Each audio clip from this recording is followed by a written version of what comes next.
All right, we're live. We are live. Cool. So, sorry about that. I wanted to have some breakfast, and I sat down and watched a Kurtz Gazat video, which took exactly the amount of time that I needed to finish my food, so that's not bad. But then I started OBS, and I had some checks to run to make sure everything was working okay. So, cool. That being said, let's open up something else. Although I want to see, I don't know, how do I do timelines?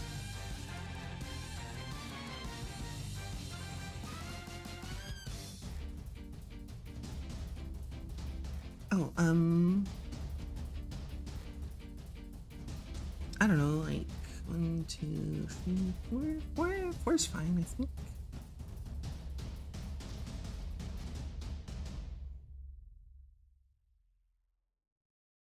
Number 2? Sure.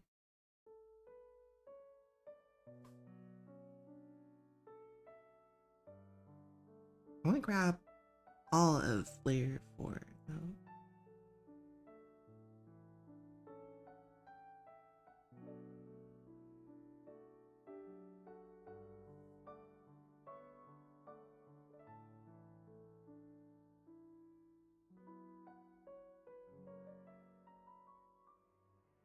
Why is this here? Yes, where is that? Here it is.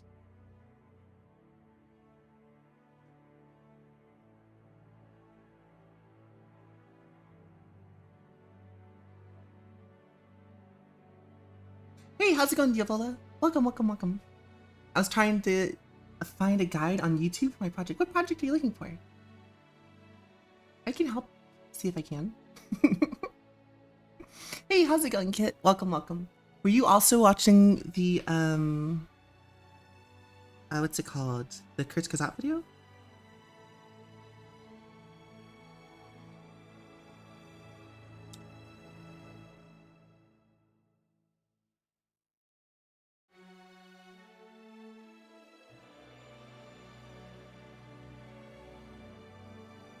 Insert frame. Okay, that's not what I wanted to do. Messing with you. Ah, okay. I have been gone for a week. I was very cold. I was very poor, and I was very sore. Yeah. They do make a video. They do, yeah. I was watching the alcohol one, and I was a little bit disappointed because Kurtz Gazat never really does like a good historical background, and like more and more, you know, the more I learn, the more I look into it, I'm like, it's a 15-minute video. Tends to be a research paper, right? And it tends to like select for research papers in the field that it's looking for, right? So, for example, with the alcohol one, because that's the one I know a little bit more about, right? Basically, did your friend agree? Yes, they did. They said it's like, you got to go ahead. My friends love it, and so I posted it to the Blue Sky.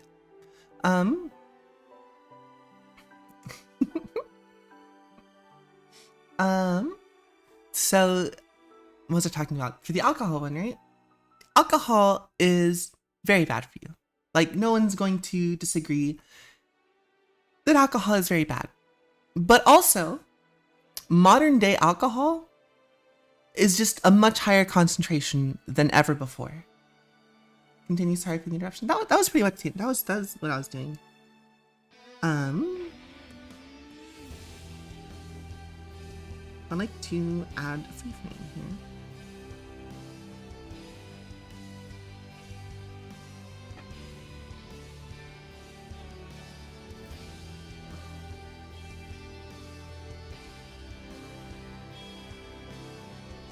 I don't know how timelines work in Clip Studio. That's why I'm trying to do this, because I want to learn. But yeah, the problem I have with Kurtz Gazat more recently, right, is that with broad topics, right? They kind of stumble a little bit with the importance of things because they are biased in what they present, right? I'm doing pretty good. So with alcohol, for example, they decided to focus on the immediate effects of the drug alcohol on the body, right? And for like 1 second, they covered that the body can handle about 1 sip. I'm sure there was a certain amount of like quantity every 5 minutes, right? And that's how much the liver can safely manage, process, and consume, right? With no negative effects. And the effect of like being drunk is when the liver is overburdened and so the alcohol leaks to other places of the body. Cool. What they failed to realize, or what they failed to explain, I'm sure they realized to some degree, humans have the most alcohol tolerance of any animal, right? And this is because early human evolution relied heavily on fermentation to get the amount of calories that we needed. Like it's insane how much like back in time we go back and we're like, they have alcohol here, they fermented foods here, we have alcohol here, they have fermented foods here, right? It's all over the place, right? Because early on, we didn't have fire, right? To multiply the amount of calories we could digest by breaking down proteins before eating them, right? Because that's all that fire does. When you cook things, 1, you're killing the bacteria, but 2, you are making more nutrition available to you than if you had not cooked the food.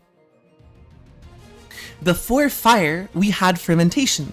Basically, bacteria breaks down a lot of the food already, and then we eat that food that has been pre-digested for us, and we have a lot more available calories.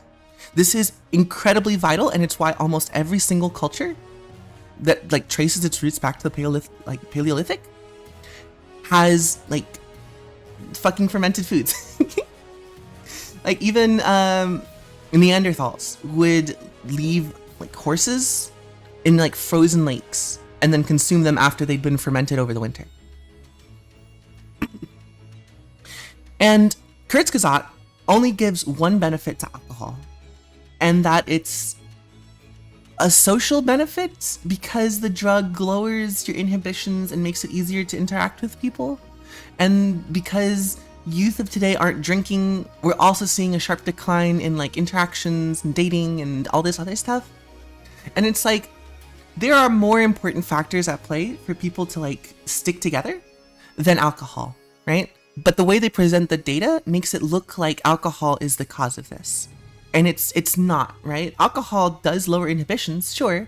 And they do mention that there's other ways for people to get over social anxiety and stuff than just alcohol. But they don't really bring it up. They make it as like, the only reason we have alcohol is because of this. And it's like, no, we have alcohol because our ancestors, well, specifically we have beer because our ancestors would chew up wheatgrass and like spit it out into a canteen, and that would ferment in the travels, and then they would drink that, and they would have a slightly alcoholic drink, and they would have a slightly alcoholic paste, which means they had more access to a lot of the sugars inside of the like wheat germ and stuff like that. And so you'd have more calories based on a diet that provides basically no fucking calories, right? If you eat seeds and you're not a bird, you need to eat a lot of fucking seeds. And then shortly after that, we have bread, and there's like this you can see a pretty growing evolution with like selected seeds in areas like grass seeds. We have sorghum, we have rye, we have barley, we have wheat. Like all over the world, there is like a grain crop. Corn in the United States, for example, right? Because humans tend to eat a lot of grasses and grains. And we almost always have alcohol because of that, because what's they called? Because the grasses are monocots, which means they have 1 germ seed instead of 2 germ seeds. And so they tend to have like a whole bunch of just like sugar packed up in a stable state inside of the seed so the plant can grow really quickly. And that sugar is really good for eating, but it's not really available to us, right? We need something else to break it down. Usually this means an introduction of amylase, right? So this is why you have malted beverages, malted foods, malted stuff, right? And that you toast the seed a little bit and it starts the release of amylase and all this stuff, right? It caramelizes after you've sprouted it, right? Sorry, I got that the way out. Amylase isn't caused by the toasting. You sprout the seeds and then you toast them because the amylase starts once the seed sprouts, because the seed starts to break down its own sugars and make it more readily available for the plant to grow, because the way that it's stored is not as easily available as when it is converted to a simpler sugar. Long story short, right, there's a lot of science that goes into this, and like there's a whole huge web of interconnected stuff. And I understand that for Kurzgesagt to make a 15-minute video, they need to pick and choose what they want to present and the message they want to tell. It is just increasingly, unfortunately, instead of making this videos more broad and narrow, more broad, right?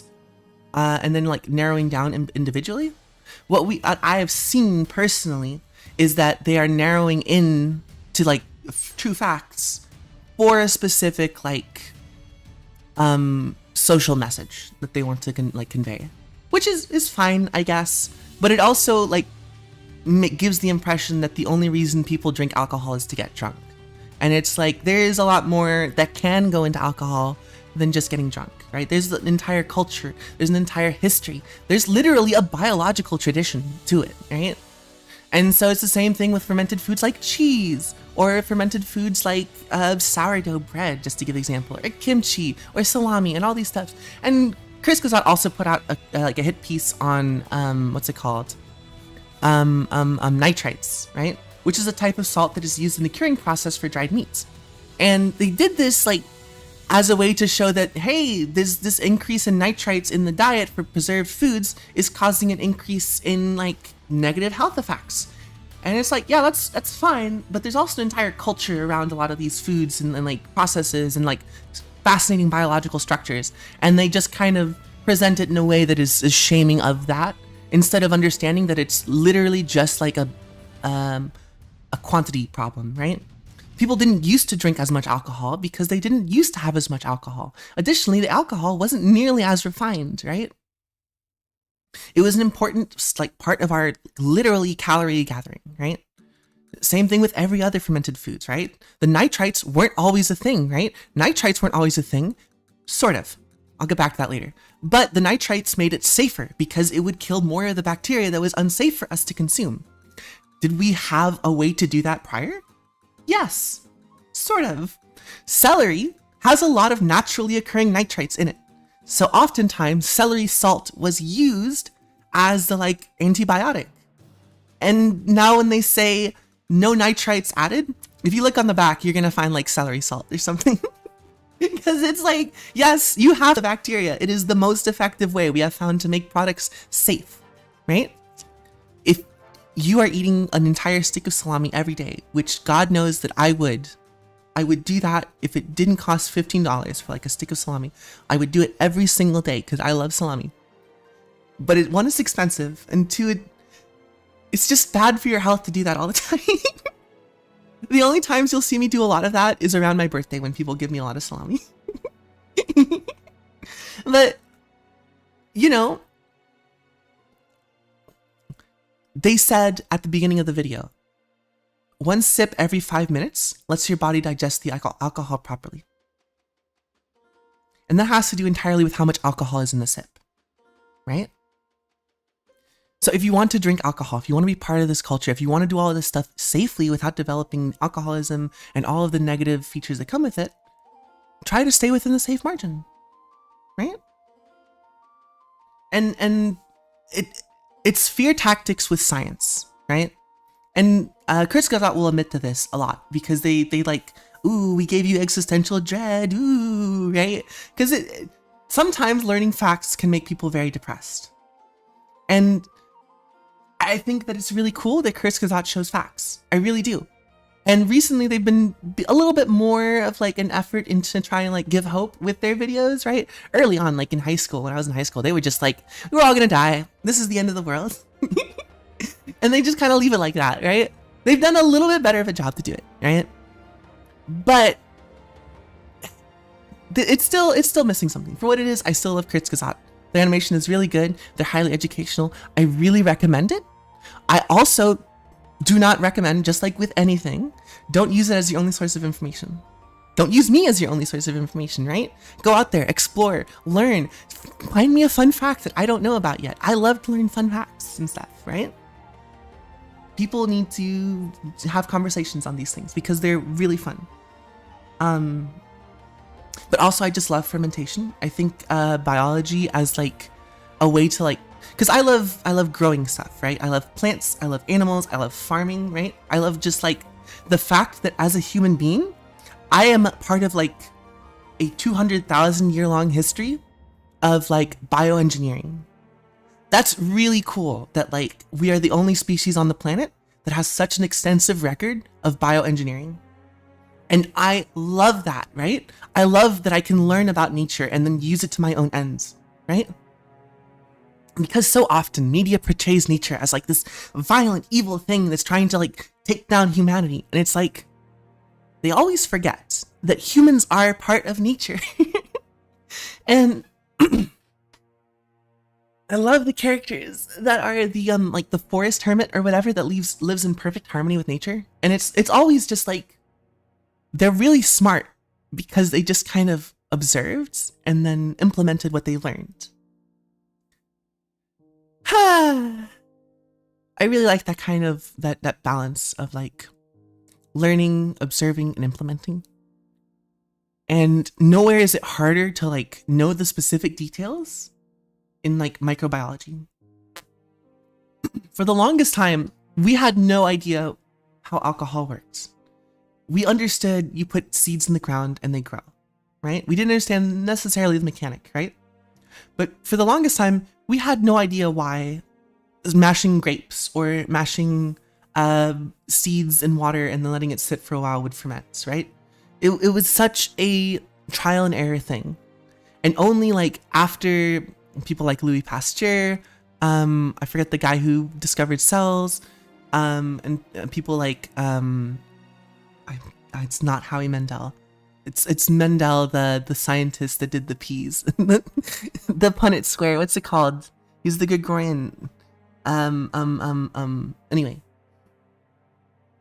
And it's just like, we're only now discovering that sourdough starters aren't just yeast. And in like, but I mean now, I mean like the last like 100 years, like less than the last 100 years. We're only now discovering that sourdough cultures are an entire like colony of codependent microorganisms that work together in balance to produce alcohol as well as acidifying products, lactic acid, to create a safe environment that is completely edible to humans. What an insane thing, right?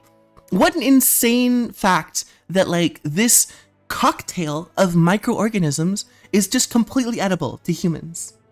Right? That's wild. It's one of those things that almost makes you believe in a creator. But it's kind of just like our bodies are tolerant to the lactic acid and the alcohol, right? If we were instead tolerant to tetroxides, right? Which I think is tetroxides. It's the poison that jellyfish and pufferfish make, right? That are like incredibly fatal to like most animals with a spine because of the way it targets the nervous system. If we were instead immune to that, we would be like, how crazy is it that we can just like eat this pufferfish that kills everything else, right? It almost makes you believe in a creator. And it kind of started with like a chimpanzee ate a rotting like apple or whatever, or fruit, right? Or something that had begun to semi-ferment. And instead of being like immediately poisoned, they had just like a little bit of a resistance to it, got a little bit drunk, but had way more calories from just eating that edible fruit, right? And from there, this like process of being able to identify what is an edible rot and what is not starts to take place. Like it literally kickstarts an evolutionary like cascade, which is fascinating. And the fact that most humans, Neanderthals included, which means that most homos, like most of the genus Homo, probably had this ability to digest alcohols and fermented like foods. It's so cool. It's so fascinating. But no one will ever like think about that after going into the Kurzgesagt video about alcohol. They'll just think alcohol bad, right?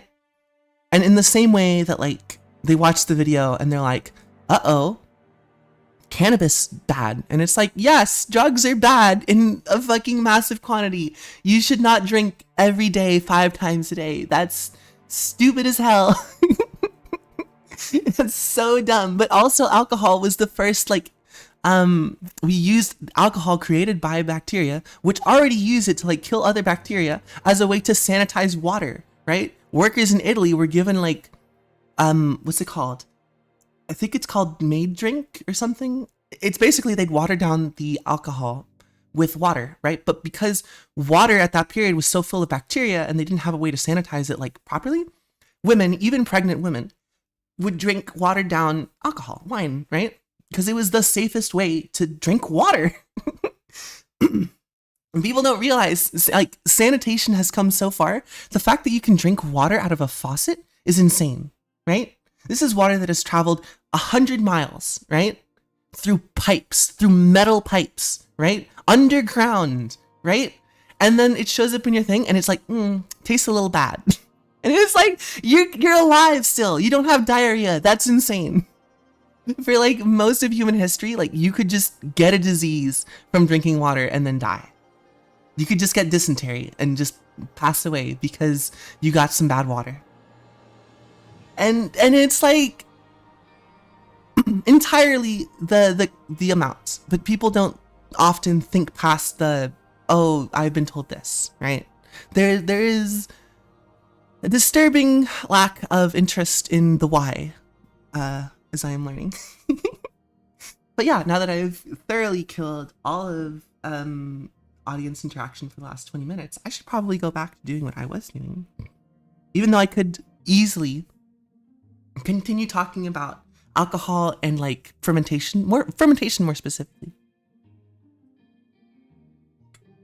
We could just do an entire 5-hour stream of me talking about why fermentation is so cool and why even if you think that drinking is bad, you should at least be culturally aware of the process of how flavors and wines and alcohols happen, because every culture has its own type of alcohol and there are some fascinating ways of doing it. There's a Peruvian native tribe thing where they take a whole bunch of pulp from a fruit, they'll chew it, and their saliva produces the amylase that breaks down the sugar instead of the seed, because the pulp it's a complex sugar and it doesn't have the breakdown. So their own pulp, saliva, provides the amylase that breaks down the sugar, that makes it easier for the yeast that's on the rind of the fruit to break down the fruit into alcohol. And they make this huge pot with a whole bunch of, it's usually I think a matrilineal thing where it's a lot of the women in the village will come together and just chew pulp and spit it into this giant pot and then seal it. And it's fucking cool as shit. It's so fucking cool that we've had wine and alcohol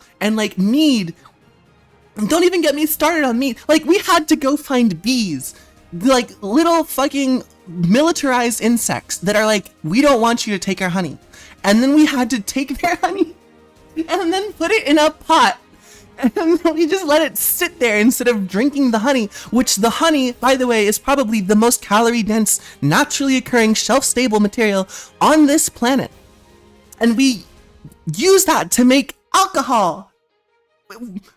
It's the amount of forethought that needed to happen, an animal normally would not come up with this. This is so much history and trial and error, and it's fascinating. It's so cool. It's so fucking cool. And then the beehives, right? The beehive system, for the longest time, we had just straw bowls that we would make. And then because there was no way of separating it, we just have to kill the entire hive up until Langstrom. And then Langstrom creates his hive with oh, you just have this little tiny hole and the queen can't get through. And so you just have honey and you don't have any more bee bits that you have to sort through.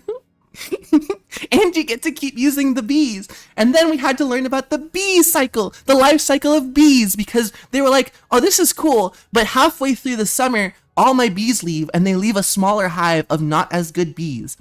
And then we learned about swarming mechanics and how to identify bees that are going to swarm, how to increase honey production. Makes husbandry alone is almost as fascinating as fermentation, because it's everything that fermentation is, but on a macro scale.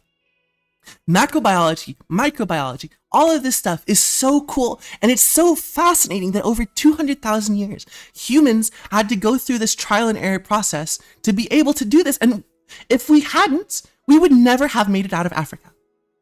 It is almost guaranteed that if we hadn't been able to bioengineer stuff, we really would not have been able to make it much farther out of Africa. And you're like, oh, but blah, blah, blah, blah, blah, blah. It's like, no, like the dogs. You guys don't understand dogs. Oh my god. When Homo sapiens made it into Europe at the time, which already had like genus Homo in it. We had Neanderthalensis in there, and like several other ones. I forget. Florensis, I think, was in like more like Asiatic, I think. So there were like other like Homo species in the area already, and tool use was a really big part, right? But we know that we had already started to like have this fermentation thing happen because Neanderthalensis had it as well, and we have a diverging route from them. So somewhere along the line, we both had this like shared either culture that came down or maybe it showed up later. We're not 100% sure, but it's so fucking cool that if we hadn't like domesticated wolves, there is almost no shot we would have gone farther out of Europe. You could say, oh well, the tool use would have, you know, carried them. It's like there are way worse like carnivores than in Africa, right? People don't like to like think about this, but wolves are fucking insane. There is a reason why they basically outcompete felines in every like location except for jungles. And even in some jungles in Asia, you see dogs outcompeting cats. It's just pack tactics are insane. Anyway, you know, megafauna, all that stuff. Like if we didn't have animal husbandry, if we didn't make use of our tool use and then bring it into, hey, how's it going, gamer girl? We didn't like make use of everything at our disposal, like transferring tool use into a biological component for bioengineering. It's like the history of mankind is a history of nature. And it's a little disappointing to me personally that we don't have more literature about that expression of nature through humanity. It always devolves into humanity countered nature, right? And if you're looking at the vast history of humanity, only like the last blink of an eye has nature been the enemy to humans. And there have always been natural things that are antagonistic, right? But only like recently has this idea of nature being the complete enemy been like this thing. And I love elves a lot because they tend to be that like, what if we didn't make nature the enemy thing, right?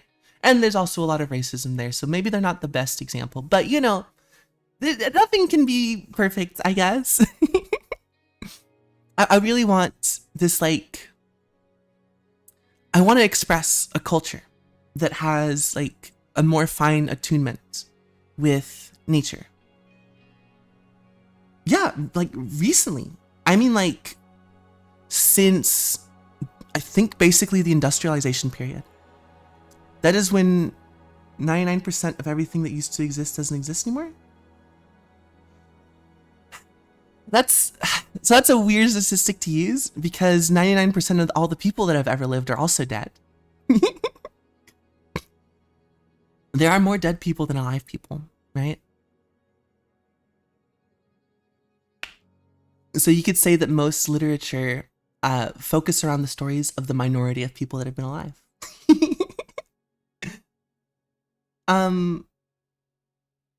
What do you mean? Yeah. What do you mean by it isn't?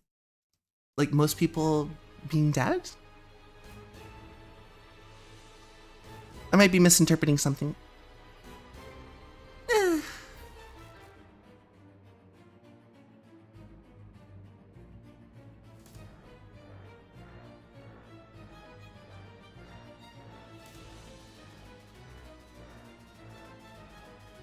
Let me put a frame in here.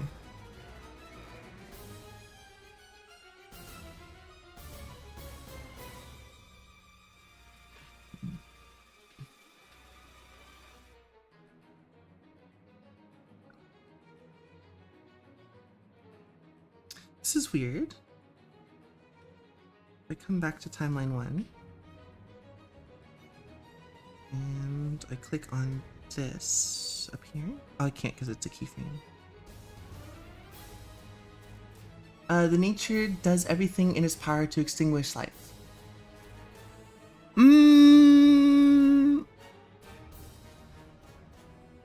No. Peak survivorship bias. Sort of, but this is less a property of nature and it's more a property of physics. Actually. Nerd face.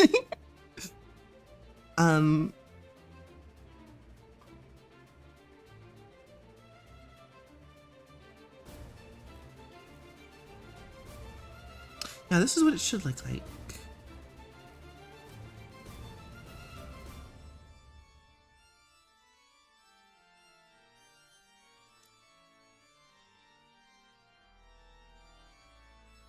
"90% of living things has existed is now extinct." Sure. But also you can say this thing about non-living things. And by that I mean like elements and half-lives and stuff, right? I don't know, this conversation is pretty underwhelming. What do you mean it's pretty underwhelming?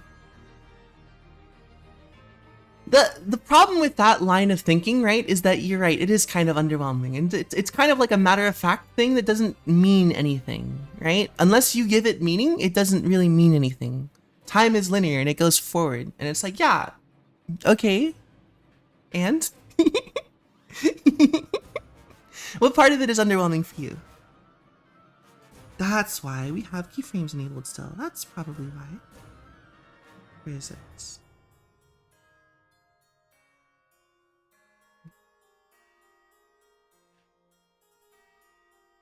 There we go. That's probably why.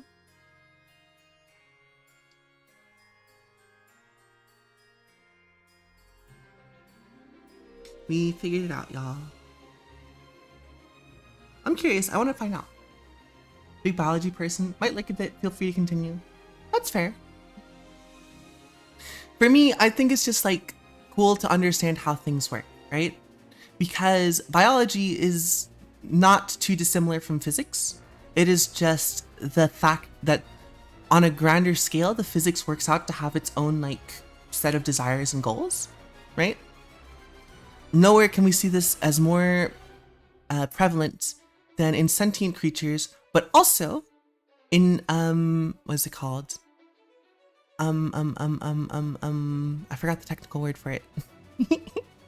It's also God damn it. What is it? It's hive minds, right? Hive minds. I forget the name of the term for the scientific word for animals that are a hive mind. But nowhere do we find physics as like emergent systems more fascinating than in sentient life and in like, what's it called? Hive minds as well.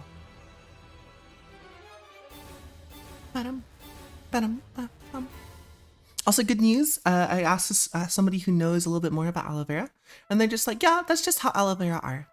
They just like kill the last leaves and then they grow into bigger ones. And I'm like, that's crazy. I wish that it would have more full leaves all the time. They said they're never coming back. Why is this missing bits?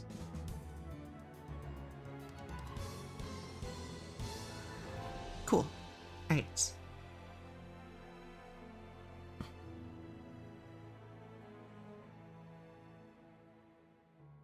I'd like to transform this.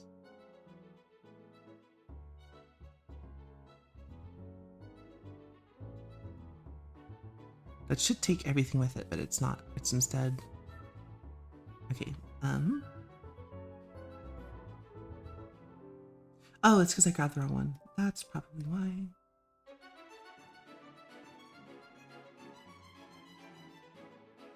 Yeah, here we go, here we go.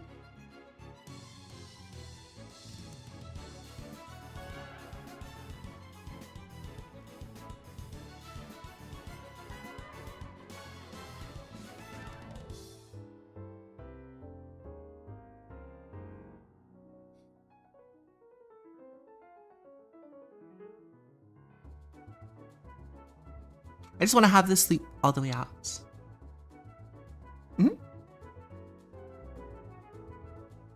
Big aloe vera the most. Small ones are also cute. I like big aloe veras because they got the big chunky leaves.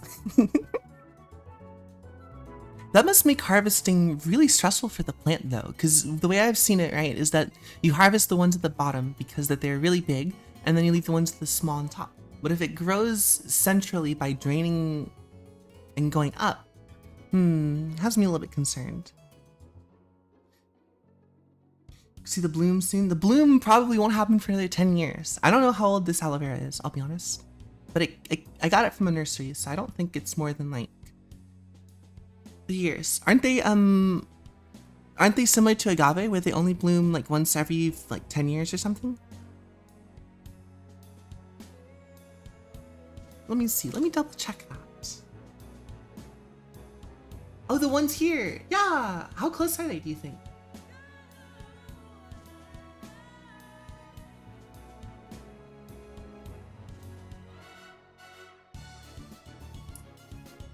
How often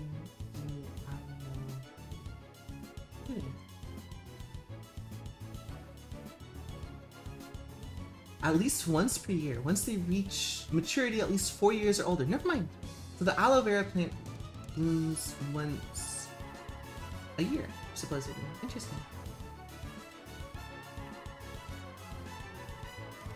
Oh, we have a bunch of aloe vera on my walk path. Interesting.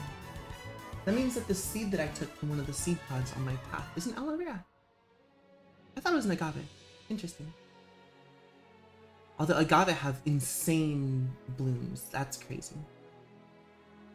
Yours bloom a lot? Wow, really? Sounds fun.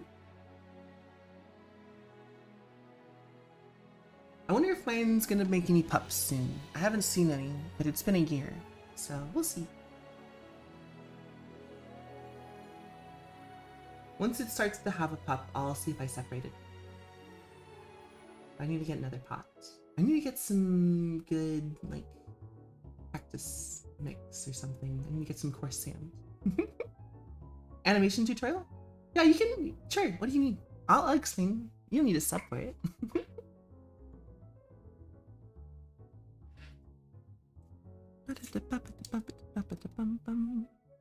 Let's see how this plays.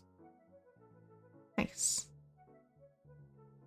Although it's less impressive when it's just this, but maybe if we just take the top half and make it as like a profile pic or something for them, that'd be fun.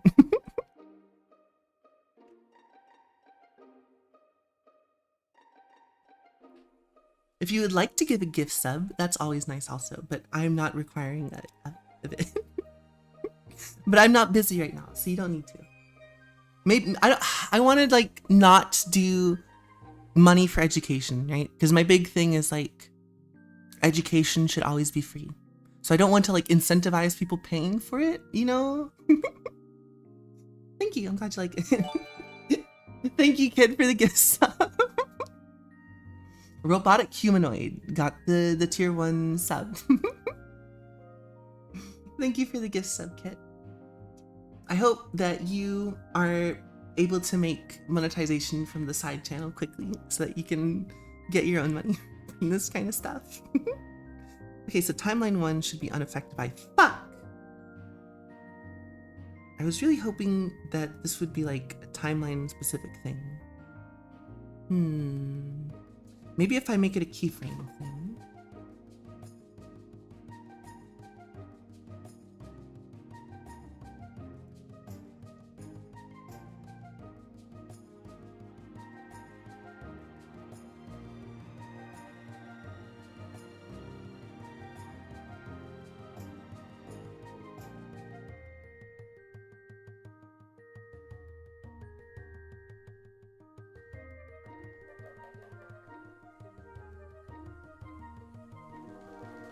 Gifted it to someone on the Discord. I don't know. Can you choose who to gift it to? I thought gifted subs are random.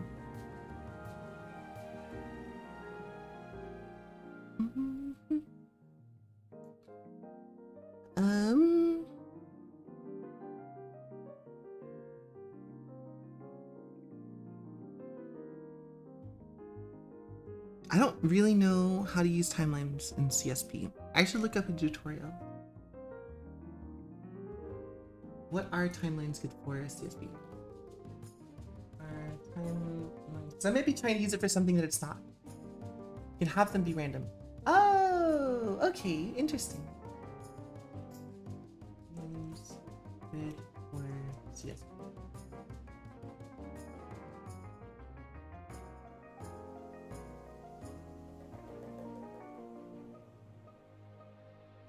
Purpose for multiple timelines.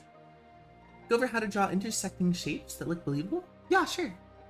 That is less of an, what's it called? An animation thing, though. I can do that, absolutely.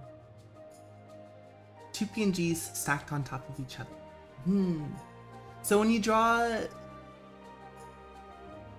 it's a perspective thing, less of an intersecting shape things. The Robbie guitar study, I thought the Robbie guitar study was really nice. Let me go back and take a look at it. See if I can pick something out that wasn't, maybe I didn't pick out before.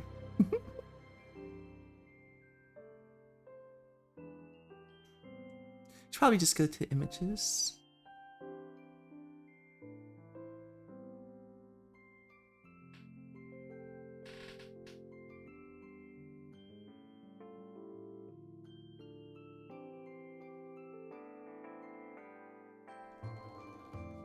Wow, there's a lot of images that I've sent.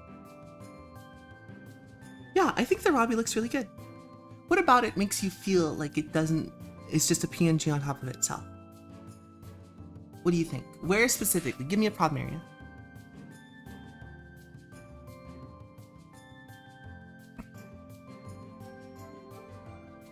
Feels like the characters. Okay, so the characters in total, they should have all been in the same room? I get what you're saying. Would you want me to pull this in to Clip Studio?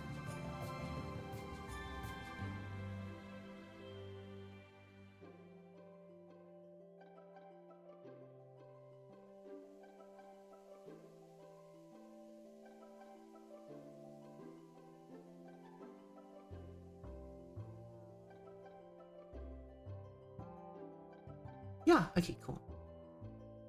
I feel like I dragged a Robbie PNG on the speaker. Okay. There are a couple of ways to play around with this. Ooh, let's close this. This is not necessary.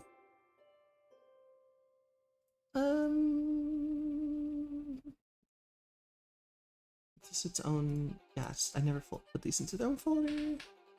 Okay, what is this? Something completely different. Does this have anything that I want on it? Yes, these are all the thumbnail. Well, I don't think they belong in the same one. Okay. Shift and grab. What's this? I don't know what this is. I think that's from when I was trying to showcase that you don't need to have strong line art and stuff. Yeah, this is a breakdown of different stuff. Okay, cool. Cool, let's make a new layer here. I meant to put that in here. Where'd it go?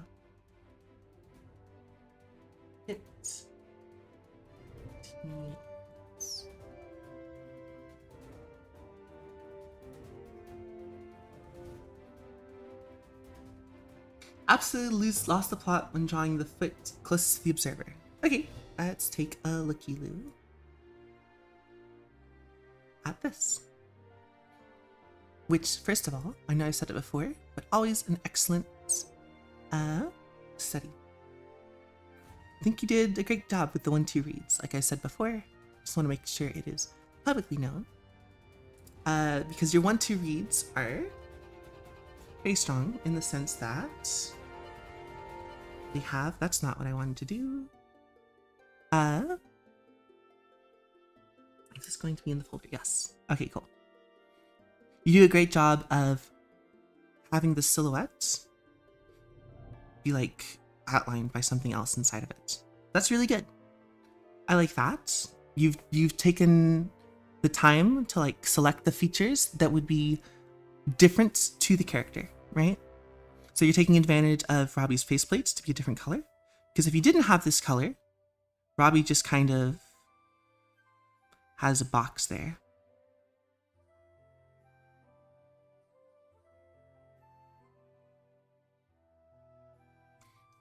But if you shade this in, all of a sudden, now we have a different plate going on through.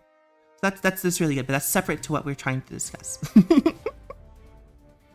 The one thing, if you're struggling with things looking like they're not on top of each other, it's ambient occlusion, right? Ambient occlusion is very strong at determining what is in front of other things. So, by that I mean line weight. So this line is going to come behind that one, so we draw it all the way. Here we notice that you have this line tapering as it gets closer. And I know exactly what's the cause of that. Either you started this, because I don't know if your lines taper in or outwards. Usually people will have, on the inside they'll have a taper, and on the outside they'll have a taper. And usually it's because some people like will start really strong by pressing strong and then like pulling off at the end, or they'll start really soft and they'll like have a really strong taper at the very end instead. And tapers are really good. They're like very good. The ability to control the line taper as you're going is a really good practice that you should do. It's similar to the drawing a line over and over and over, right? You can perfectly, what's it called, do these zebra stripe patterns. They are really good for your pen control practice. And if you struggle doing this, if you feel like you're pushing too hard, it's hard to get the thing, that's a great way to like calibrate yourself for how to do these, right? Racing them using a mono-weighted pen, is that bad? No. Okay, so when you're in the animation industry, you will tend to use a mono-weighted pen, right? A pen with no line weights. And the reason why is because it is really hard in animation to get the same consistency line. So if I try to do that with my line weights, right? Not the same. So if I had to draw this line and this line again, right? You see how they're completely different? And we also have different places in here where because of the way it's flowing, it's naturally going around. You're supporting Lewis Clippy Moving. I am. I'm still also using Clip Studio version 1, by the way. So I like it because I have ownership of Clip Studio 1, and I wish to continue using Clip Studio 1 for as long as I am able to, right? Maybe I will get a separate license for a Clip Studio newer version and someday, but I will not be upgrading my Clip Studio 1 to a new one because I wish to maintain ownership of my Clip Studio. I feel like this is the same way with a lot of artists. Anyway, because of the way that the pen will naturally just like, you will have less force around certain curves and turns, right? Because of the way your arm will like lean into stuff, right? So can't blame for that. Yeah, exactly. Clip Studio 1, the fact that I just had to pay for it once was like fantastic for me. It's something that I could save up for, I could buy, and then I can just like, I have, right? I don't make money off of my art. I really don't. I can't get commissions to save my life. But it lets me keep drawing regardless of that. So anyway, as I was saying, line weight is very hard to control consistency, right? In this animation, for example, I have here, you can see that a lot of the line weights is very similar, except there's still like the curves tend to taper down, right? And all the masks are different. This is a lot of like static shots, right? And this is more animatic than animation. Marketing issue? Probably. More than anything, yes, it is a marketing issue.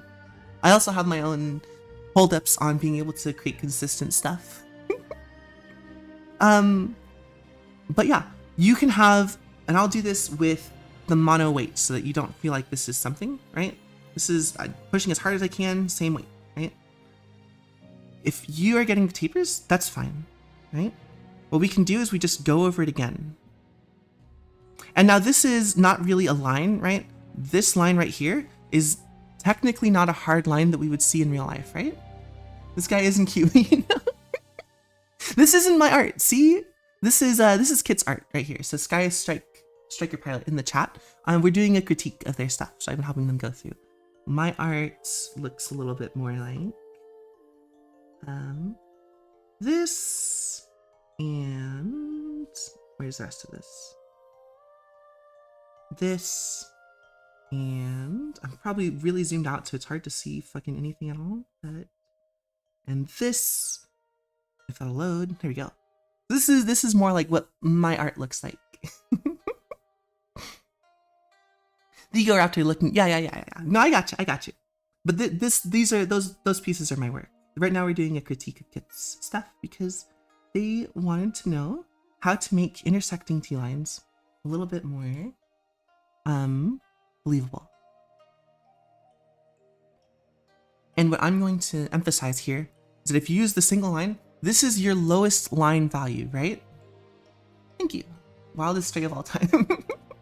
I said it looked good. What do you mean? Anyway, so now we can use this line. This line is our thinnest, right? Let's say that this line here is going to be our thickest, right? And that's because when we zoom out, we're going to use this as an outline, and this is going to be our detail line, right? And so if you want to make things more consistent, you can just with that. I recommend using the line weight just because it's more fun. That's all I got for you. Being able to control the line weight can help a little bit because once you can use the line weight to like define shapes, you can have like quick sketches where you have, I don't know, what am I going to draw? Maybe a bat.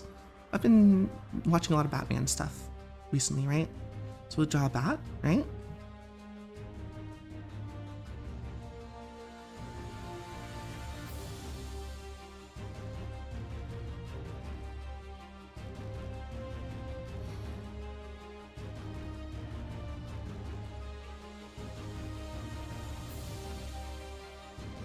Not like an anatomically correct bat, but it is what it is.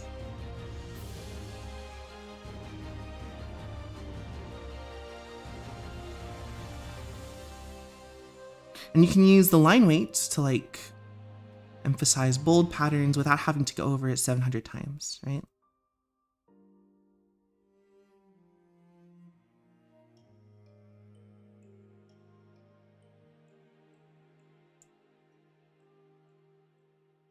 It's just kind of like, once you get really good at the tool, you can use the tool as a shortcut in a lot of places, right? A lot of not safe work stuff, so you're 18 and older, please don't go looking for it. Yeah, you should not be doing, if you're not 18, you should not be here. we curse a lot and we talk about sex more than the average stream, I think.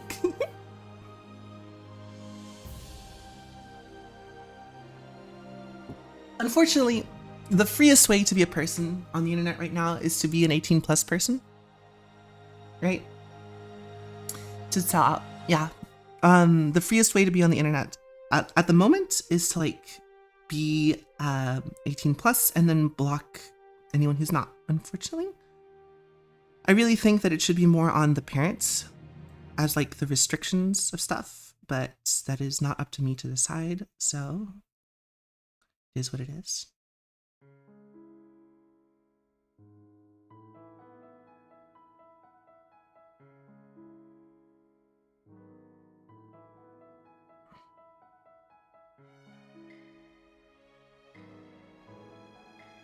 Right, and so these like thick lines that happen naturally tend to be 18 plus person.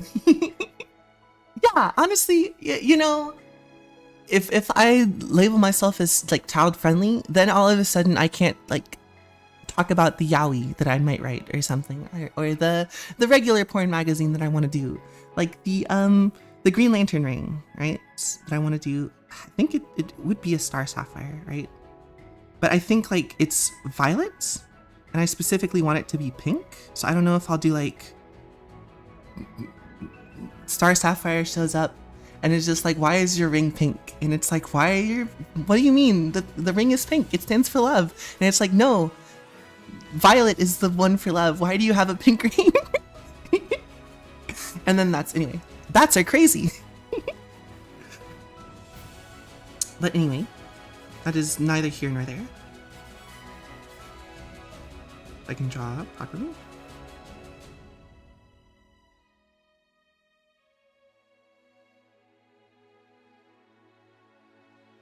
The joke being that Sprungy is a lust lantern, not a love lantern. No, but it's, again, 100% besides the point. I'm going to go back to using the hard round so you can see that you can do this without. So the way we want to do that is instead of getting thinner as we're getting to the edge, we want to get thicker, right? Or at least consistent. I think it's fine to leave it a detail line because this object, you did that off the top? Yeah, what do you mean? I mean, it's just how a ring is. You think about the way that it's constructed, right? Here, I'm gonna point out the mistakes, right? Peter Han never does this, right? But I made a mistake here. I did this line here, right? And it was wider. And then this one is a lot narrower, right? So I could try to redraw the line a million times, right? That was a mistake. But I'm going to, with my brain, analyze this and say, okay, from what I know about perspective and how shapes work, when is this side more curved this way and this side more curved this way? It's like, okay, well, that can be when this side of the ring is facing the viewer and this side is away from the viewer, right? So now we have this ring shape. Even though I made this mistake, don't give up. Don't just do it. Try to fix it, right? Now, this is why I think I caught myself like starting 7 different sentences. I highly recommend that people slow down and think about what they're going to draw, right? Draw a circle, band, band, band all the way around, right? And then it gets thinner at the bottom, right? But drawing fast also has its place because you're drawing off the cuff, right? You're drawing from imagination. You're thinking of shapes while you're drawing and making mistakes. The more mistakes you make, the better you are going to get at fixing those mistakes. That's how people like Peter Han, like Kim Jong-gi can just draw and then like they don't worry about stuff. It's because when they make a line that they didn't intend to, just because they weren't thinking for a second and they cut the line too short, like, oh shit, right? Or maybe the muscle memory didn't pull through or whatever reason, right? I had originally intended to make a ring that was more like this shape, right? To show that the ring, my thing will actually go, is like this to the side, right? And you see, I undid a lot there because I know what I'm going for. I know the shape I'm going for. But if you try to not undo, if you try to not erase, if you draw with pen, right? And you make a mistake and you slow down there, draw with pen, make a mistake, slow down, try to fix it, right? First try perfect without thinking is insane. It is not. There is so many wobbly lines and the perspective is wonk as hell. I appreciate the glazing, but you need to be glazing and then like understanding where things are and are not correct, right? Because until you can like see improvements, right? You don't like learn, right? It's not because I don't appreciate you glazing me. Believe me, I do. But I worry for your own like progress as an artist. If you see all of the mistakes that I do and you're like, that's perfect, how the hell? Because it's not perfect, right? I just explained how this is a mistake, right? And then I explained how I went about trying to fix the mistake with this.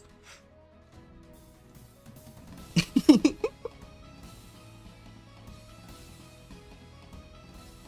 probably could have brought this line in a little bit more. Anyway. We got a little bit sidetracked there. But this is why I highly recommend drawing in pen and thinking a little bit of what you want to draw. And then if you make a mistake or if you notice that the perspective is off, like in motion, you need to go ahead and stop and wait and look and then assess, right? When you make a mistake, that's when you break, you think. right? It looks like Kim Jung-gi and Peter Han are just drawing at 1,000,000 miles per hour, right? They're going, oh yeah, no, and then we're gonna try to just do a little bit of a dwarf shape, right? Because dwarves tend to be like blocky and sturdy and stuff, and they tend to have like, maybe they're a hunter class for like D&D, and they have big blocky noses, right? And they're going around and they're thinking about how dwarves are really cool and elves aren't cool at all. They're just like nerds in the forest with their trees, and they hate elves as much as they love like rocks and like other dwarves, right? This is a parody of Peter Han's amazing lecture that he did at Lightbox one year. I would highly recommend you looking at it if you're interested in what he did and what this is looking out to be, right?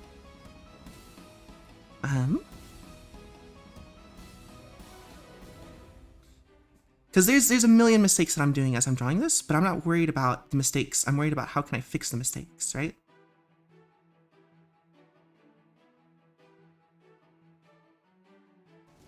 And as I'm thinking about the forms and the shapes and everything that's coming through, I am slowing down and I'm thinking and I'm stopping and I'm fixing, right? But because I'm not pointing them out, no one else is going to see them and be like, oh, that was a mistake. Why did you do it that way? Decisions and just like trusting yourself and your eye is what's going to lead you to become a better artist. And you can only make that by making a ton of fucking mistakes. Thinking of 4TB internal visual library.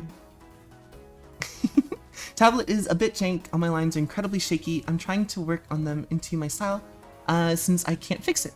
I can't afford a new one. That's fair. If you struggle with that, I highly recommend watching an artist. Shoot, what is their name? They do fantastic animations. Let me go ahead and find it really quick. Oh, my tab just crashed. Don't crash on me.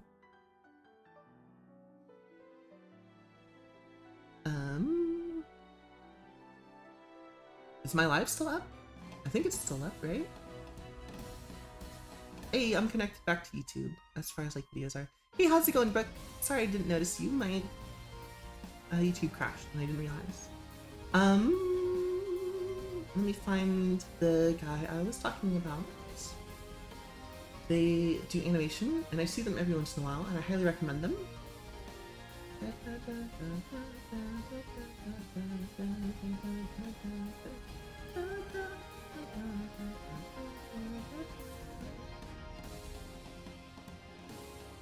Where are they?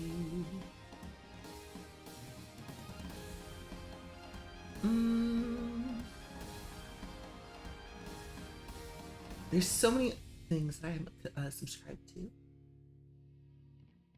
Where was it? Because it's their face is their thing. Maybe it was a number? Manu's pretty cool, but he's not the person I'm thinking of. No, that's something different. I'm looking through all of my subscriptions right now. Sorry for the delay. Dongchang. Or maybe I think he says Don.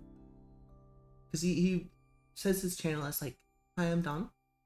And I highly recommend taking a look at these guys' videos. Because when he goes in and he does his lines, he ends up doing a ton of like line work as far as auto lines. Well, let me... Here we go. This is not the one that I copied. What the hell?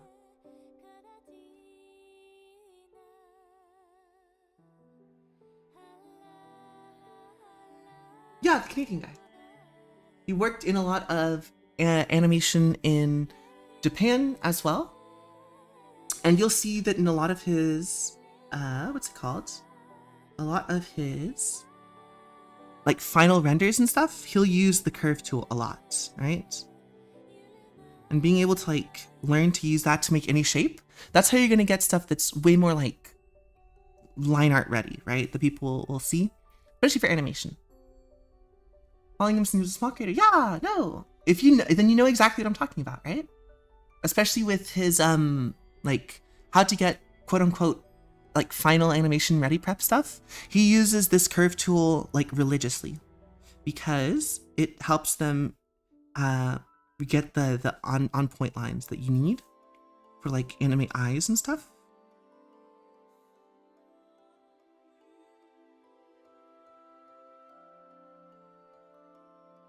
Right? And because these are solid lines all the way through, there's no line weight, there's no like anything else, there's no variation. You can just like click and fill and it will fill perfectly every time. So it makes the lining section makes the color section animation much easier. If you are struggling with like a janky tablet to get like strong lines, I highly recommend getting really good at drawing like sketchy, right? What can I draw? Don't make me bring out the trumpet. That's way too thick.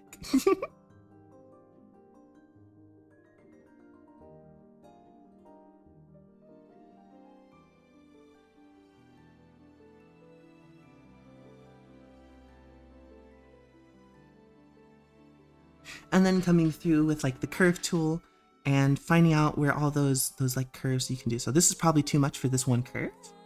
So I go back, I go grab to the halfway point, match the curve line a little bit better. And same thing down here, right? And then for this side, we go, oops, down to like here maybe, right? Maybe instead we need another curve that comes back down.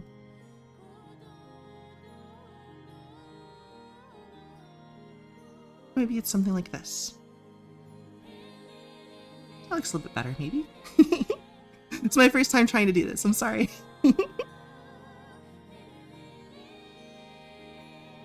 So getting good at going from a sketch to these like lines will help you out a little bit. Smooth outer lines by drawing from the shoulder. I don't want to become dependent on digital. I 100% agree and I support that. The problem is if you are telling me that the pad itself is getting like janky and it's causing errors, I would highly recommend to use the tools for the final result, right? Having janky sketch is fine and all, right? If you're trying to make something for like the final result and you're trying to incorporate the style, you have the freedom to do that. And you also have the freedom to use the tools that are at your disposal to be able to get that more polished product, right? Because at the end of the day, it really is kind of just like what you get out the door. Okay. I don't know what else I was talking about necessarily. Maybe the dwarf guy that looks like Saruman the Wise. Now on their 13th tangent. I know we need to collapse the timelines. Back to Robbie. Let's all of this stuff, let's ignore this for now. This is just like an example of, hey, I want you, point directly to the viewer. I want you to draw with pen. I want you to not think before you draw until you make a mistake and then stop and see if you can fix it. Don't use undo. So next we have Robbie is sitting on top of this. Now I think you've done a pretty good job. You have this weight here, right? Where it's a curved and it seems to match the perspective to some degree, right? It's not perfect and it doesn't have to be perfect because I can put a cube sitting on top of this here, right? Matching the perspective.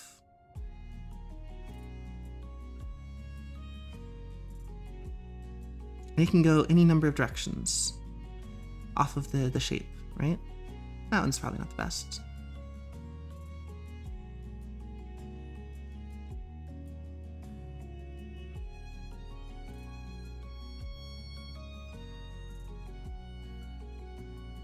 Right? And I can make it look like these boxes are all on top of it and they all have wildly different perspectives. Wanted to ask. Okay. Big screen table just to include the liner easier. Due to side only find it has That's fair. Delay, so I didn't mean to end up the freeze crowd. No, you're fine. You're fine. I need to bonk this streamer over. So, you don't need to worry about lining up this line and this line perspective-wise, right? The only thing you need to worry about is making sure that this shape for the leg, more or less, is consistent in its perspective with the viewer, right? So if I, as the viewer, are looking at this dead on, I'm looking at maybe the horizon line is here, something. I'm trying to guesstimate where the horizon line is based on what I can see down at and what I can look up at. Tablet, not table. Yeah, tablets are good too. 2 or more objects, both in perspective. Do I need to have them share the same vanishing point? Okay, so this is where like horizon line and vanishing point separates, okay? Because the next step after, and I don't want to like confuse people because this can confuse people very easily. The next step after learning 3-point perspective, right? Box, all the lines that are going up, go to that one, right? All the lines that are going this way, go to that one. All the lines that are going this way, go to this one, right? Stuff like that.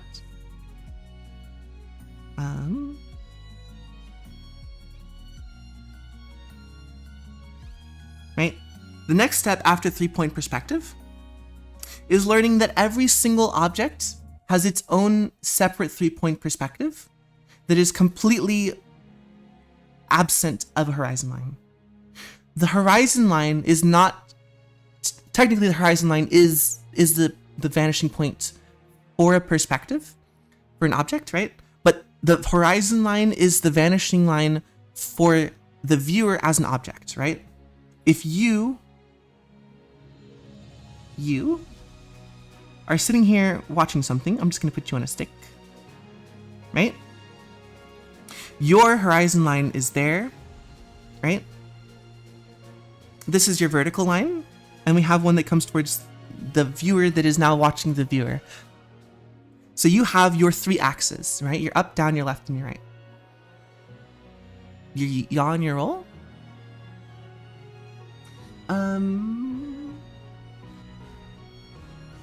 Both have their own VPs.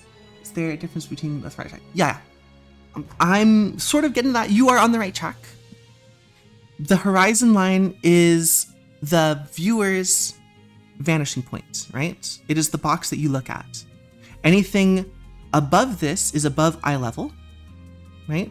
And you could say, oh, it has to vanish to this point because it's doing this. You can see underneath it, right? Yes and no, because what if I want to spin the box this way, right? The box still has to maintain rigidity, but you can see kind of the bottom of it, right? And that's because this box has its own vanishing points across here, but it is above us, so we can see whatever would be, quote unquote, the bottom of the box, right? Because if we're talking about objects objectively, there is no top, there is no bottom, there is no left, there is no right. It's all a matter of perspective. And like, it's all relative. Gravity doesn't exist unless you're on Earth, right? And gravity on different planets has different values. Similarly, you can think of the horizon line as the gravity sort of a thing, and up and down are determined by where that horizon line is.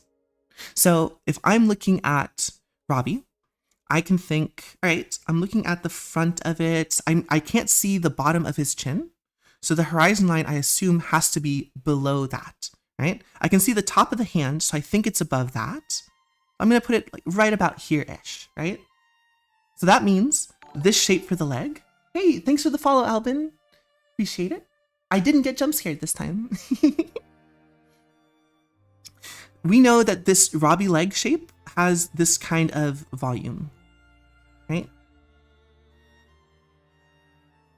And if we turn it to its sides, it's going to get thicker as it goes back because he's got like a mutton chop leg, right? And so what we want to do is we want to take whatever orientation it is and kind of make that line up with what we're seeing, right?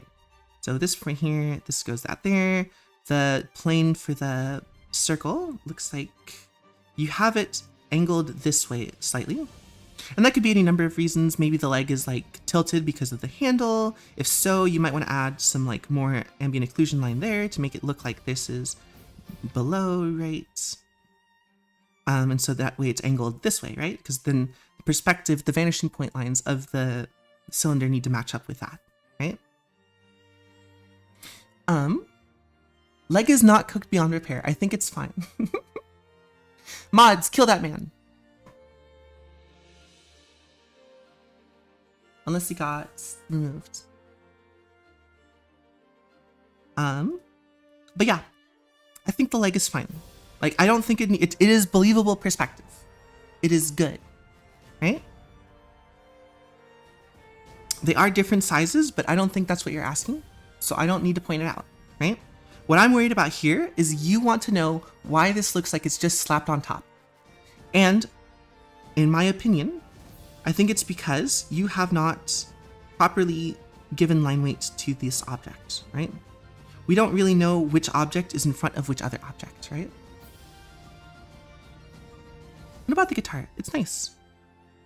I can see that there is an attempt to add perspective and depth with these lines here, right? You're trying to say that the vanishing point for the guitar is back here somewhere. And the other one is over on this way. I think you did fine.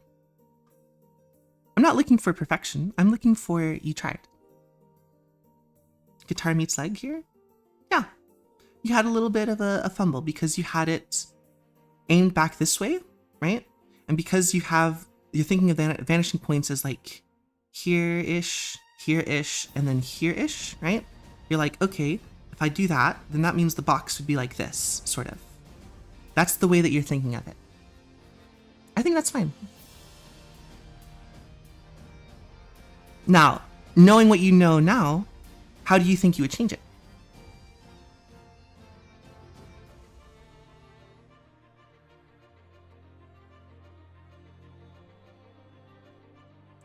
Right now we can see 1, 2, 3 sides of the guitar.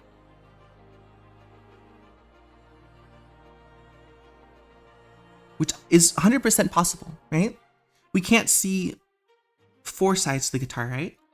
We see 3 sides to the guitar. So you're definitely thinking about what you can and can't see, right? If you wanted to make this line up a little bit better, right? Because I know what you're trying to do. You're trying to show the width of the guitar.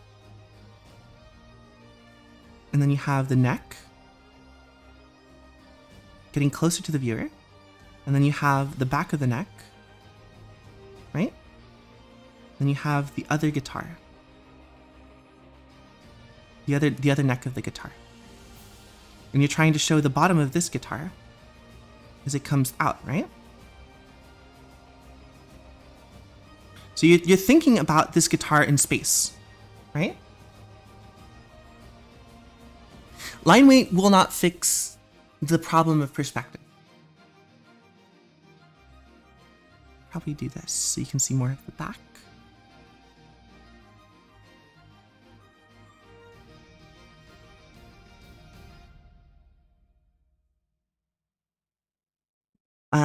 But what line weight can do, right? And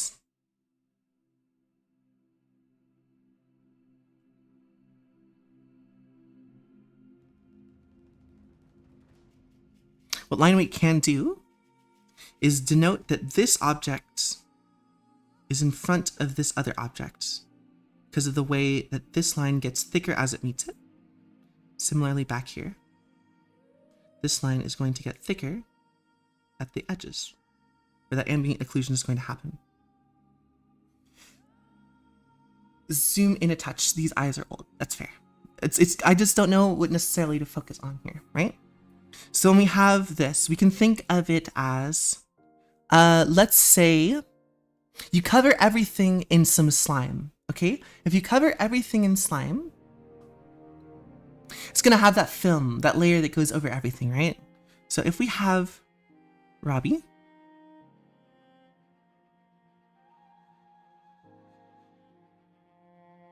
and Robbie is holding his guitar,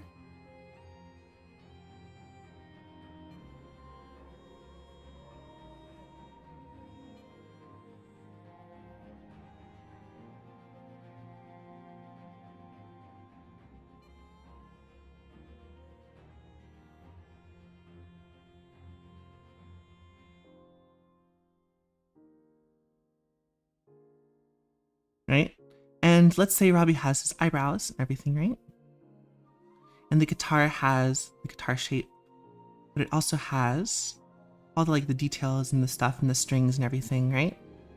We want to coat this in this slime so that we know that everything on the interior of the like the outline is connected to itself, right?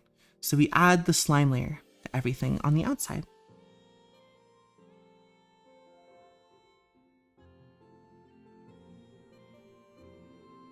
So everything on the outside gets that coating of the slime layer, and everything on the inside is going to be thinner by the process of it, right? So if everything on the inside is thinner by the process of it, we kind of know that these two objects are connected, right? And that separates them from everything else. So that unifies them. So now it doesn't feel like you have a PNG on top of a PNG. Now you have two objects that are in slime together, right? But let's say you still want to make sure that they're slightly separate, right? So you can add just a little bit of that slime to where they intersect, right? Where they cross. But because that outline is very strong, we still have those inner lines in there that add details and stuff.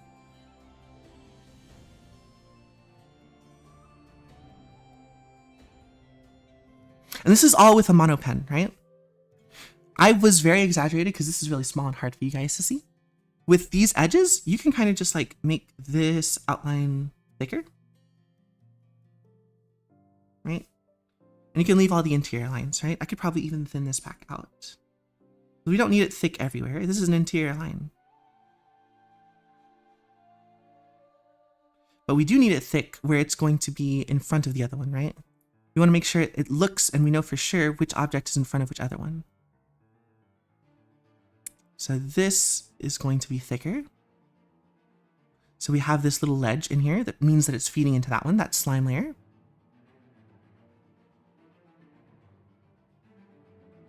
We don't really need this here. We can probably do it here where this line here is coming into the other one.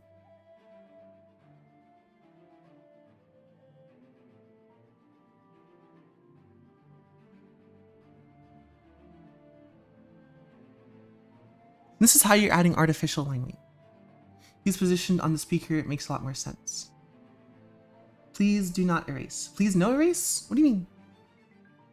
That's a great way to get points. Like, I don't mean like points, I mean like sharp edges, right?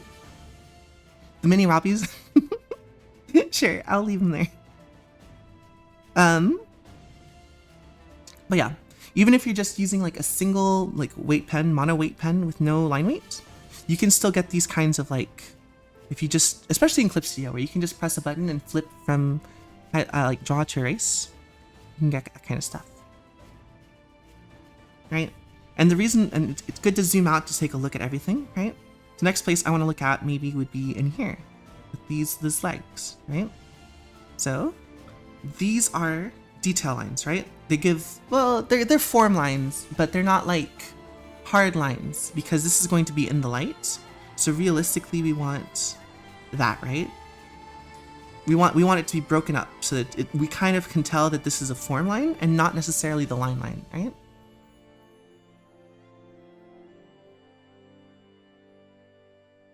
And then we don't have to draw a thicker line here. We can just add a thicker line here.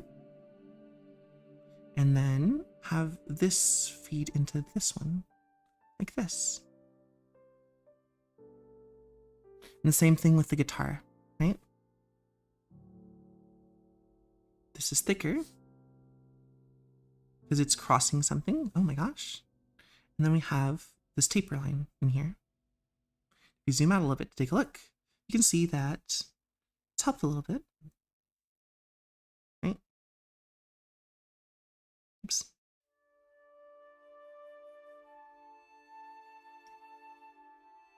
From your perspective, does this now look a little bit more cohesive?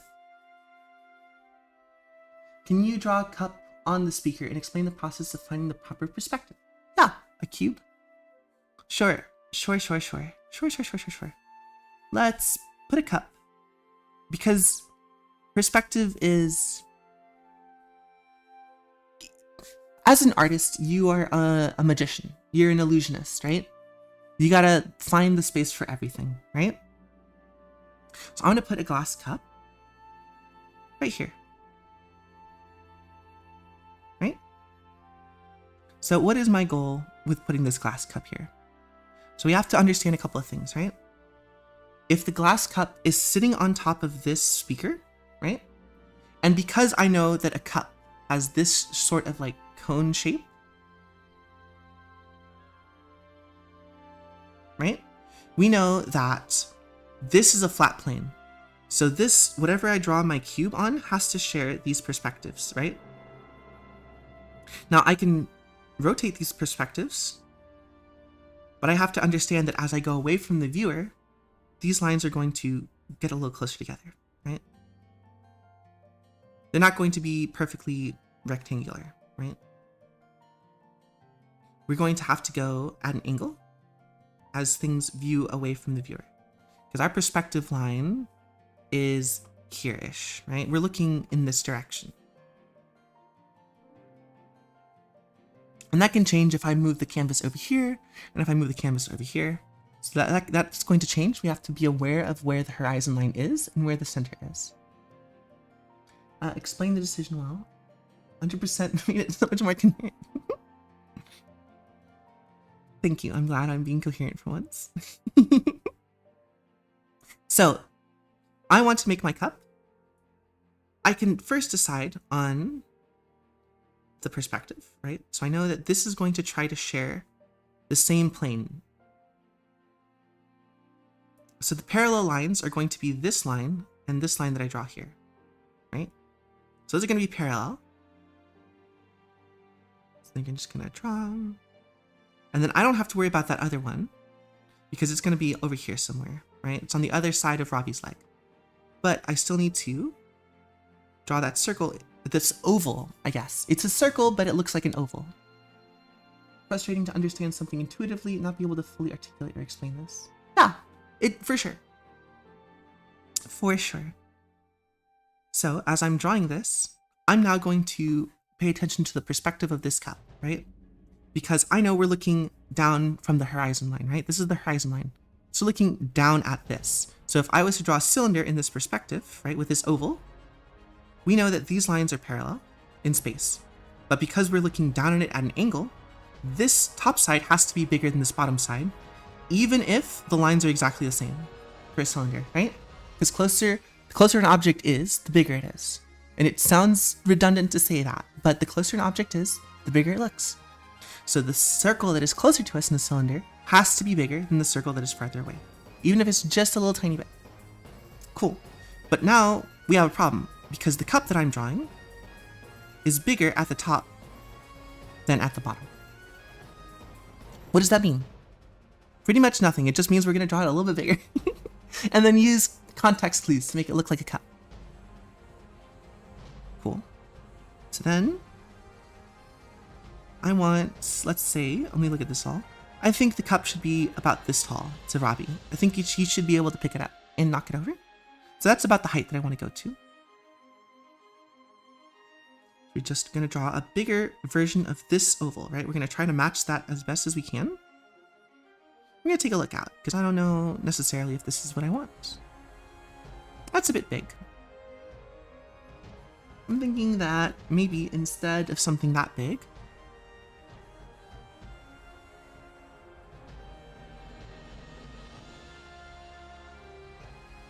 you just shorten it down a little bit. Like that. Sure.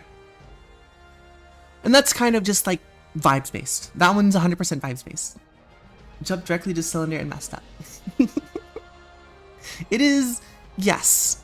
It's one thing you gotta understand is that while a cylinder is like a fundamental shape, a circle is not, right? A circle is a different line, right? Fundamental shapes are different from fundamental lines, where you have your straight line, you have your C curve, and then you have your S curves, right? Those are the three kinds of lines that you can make. Circle is not one of those lines. A circle is made up of two C curves, right? And so if you want to draw a circle in perspective, you need to be able to draw this C line in perspective. And so to draw a C-line in perspective, first you find out what the vanishing point for it is, which we did by finding the vanishing point for this cube, more or less, right? By basically taking this, finding out where the viewer's perspective is, and then as we rotated the cube, we made sure this is the biggest one, this is the shorter one, and as things vanish away from the viewer, they vanish away backwards. Hey, thanks Ophelia for the follow. Thank you, thank you. Cool. So to draw that C curve in perspective, we have, I think we need 2 lines, right? We need 2 lines. And then we need to draw like the center point and the other point, and that's how you do it, right? You can basically draw a straight line and a straight line, and then you just curve in the middle of it. That's how you draw a C curve in perspective. It is very similar to what we were just talking about with this thing. You'll notice that the machine does the exact same thing, right? Hey, how's it going, Ophelia? Yeah, it is. This is Rush Garcia's orchestration of the Kung Fu Panda orchestra. So as I was saying, this curved line, you can see as I'm dragging out point, it gives me 2 straight lines. And then the C curve is in between the 2 of them, right? Cool. So if we want to draw a C curve, we need at least 2 lines. And we draw between the 2 of them, do a curve between the 2 lines. So if we want to draw a circle in perspective, we have to have a cube in perspective, right? And then instead of the points being at the tips, the points are going to be in the center.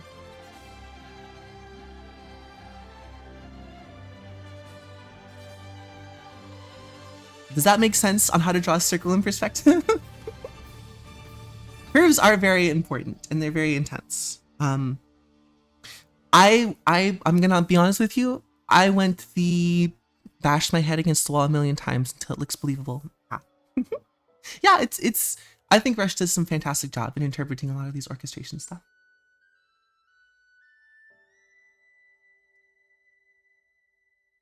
Everyone is so focused on drilling boxes that curves get left out. I think people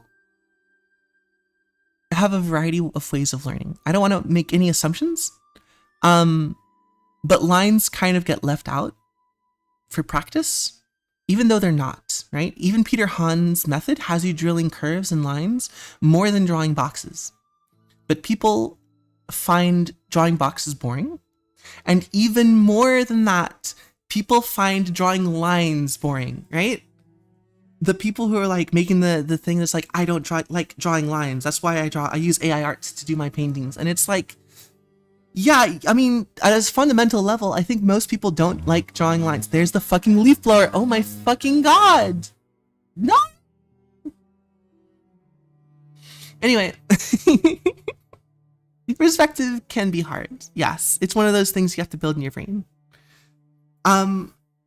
You gotta let the Stockholm Syndrome set in for the boxes. You've already done that a little bit, maybe? And then once you have the Stockholm Syndrome built, oh my god, the fucking leaf blower. I can't soundproof my window. Because AI to create art is not an artist. No, yeah, they're not. But, you know, I think at the root of the cause, it's usually someone who feels like they can't do something. And that sucks. And then there's like 2% of people who are actually malicious and they're just a piece of shit.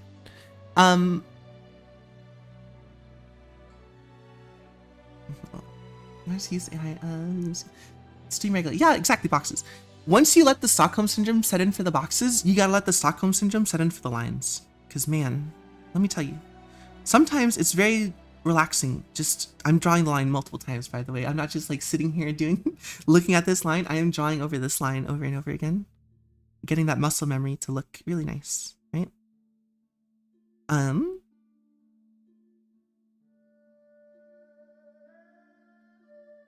Once you let that like Stockholm Syndrome set in for the boxes, you gotta let it set in for the lines too, because sometimes mark making can just be very soothing and relaxing. Anyway.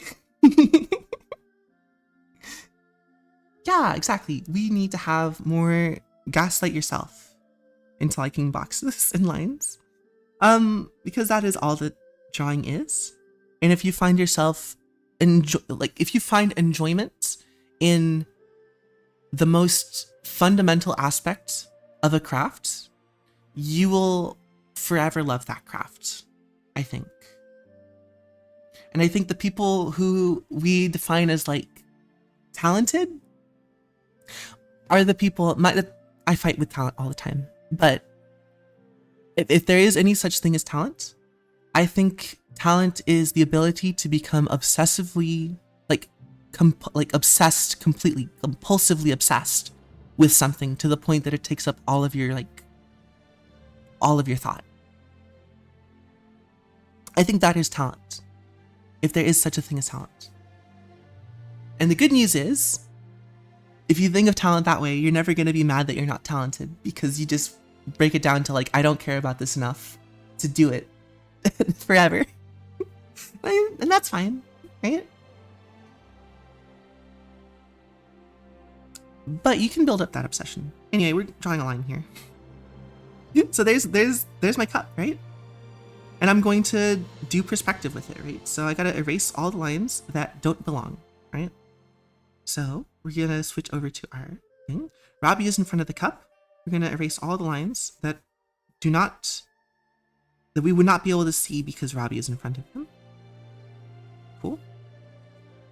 Okay. The cup is in front of this box. Now, because the box is transparent, or the glass is going to be transparent, I'm going to go ahead and leave the line for now, but I'm going to get rid of all my guidelines. Right.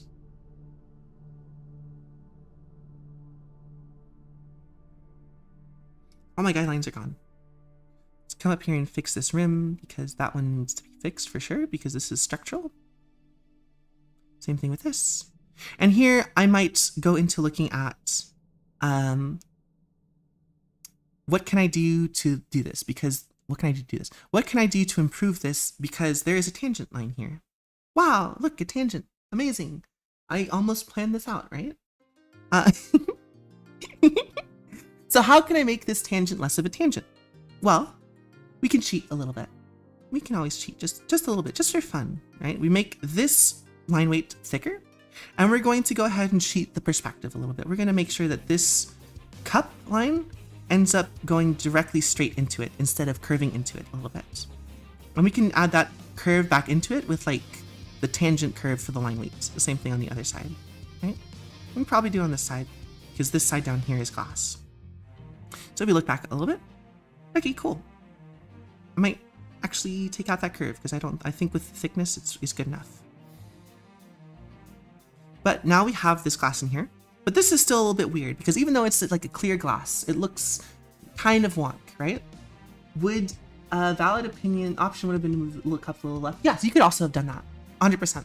But if you didn't put it on a different layer, like, this is how to fix things, right? This is not how to, oh, let me pick up the entire cup and move it, right? Because you can do this fix with a pencil, right? Pen and pencil on a piece of paper, right? You can just add a thicker line with a pen. And I think that's a million times easier than trying to move the pen over, or the glass over. And this is how you start drawing things like, if I wanted to draw Roxanne's head coming out of this side, right? I'd probably just start the eye, right? Get the nose set in here. God, now I have to draw the nose? Fuck me.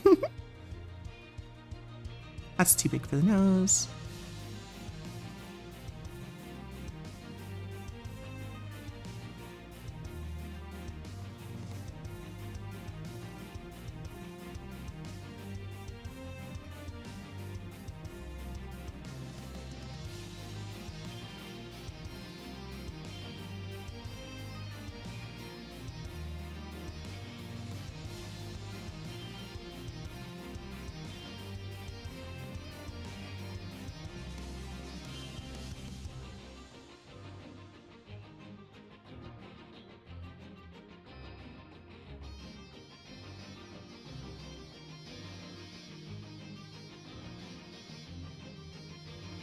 Right, we'd say we draw Roxanne here.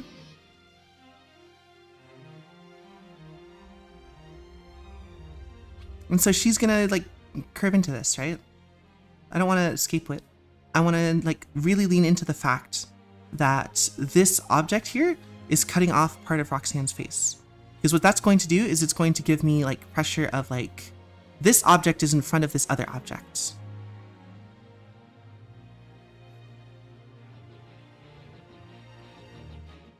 And I've done this terribly because it doesn't look like Roxanne is going to clip a lot into Robbie. Lasso is good, but lasso is not going to be there when you draw traditionally, right? Lasso is also not going to be there when you're maybe working on a project where things are really deep, right? I'm gonna give you a scenario where you've already painted something and you have to lasso it over. You still are going to have to do a lot of painting to fix the problem because everything is flattened, right?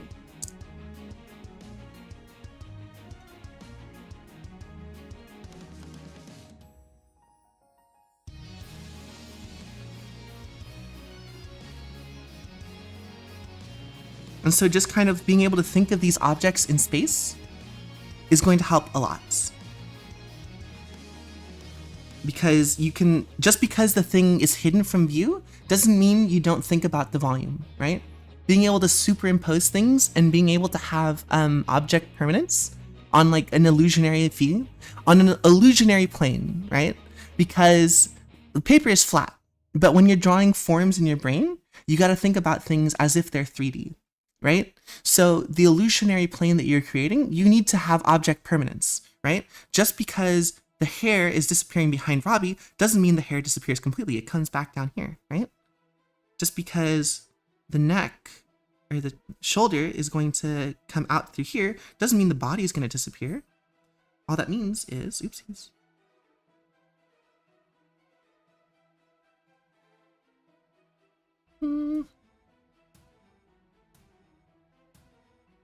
So that's part of the shoulder is going to continue down.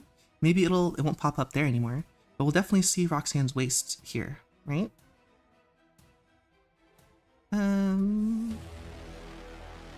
Roxanne is not well endowed, and that's fine. We love her for it.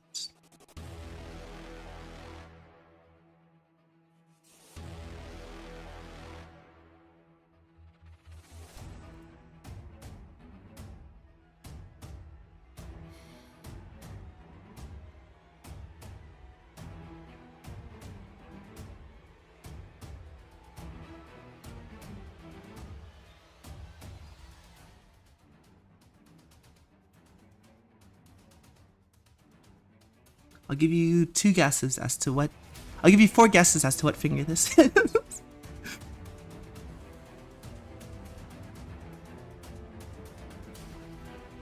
Anyway, right, being able to draw this in perspective, and it gets better. It does get better. Yes, exactly. It always gets better.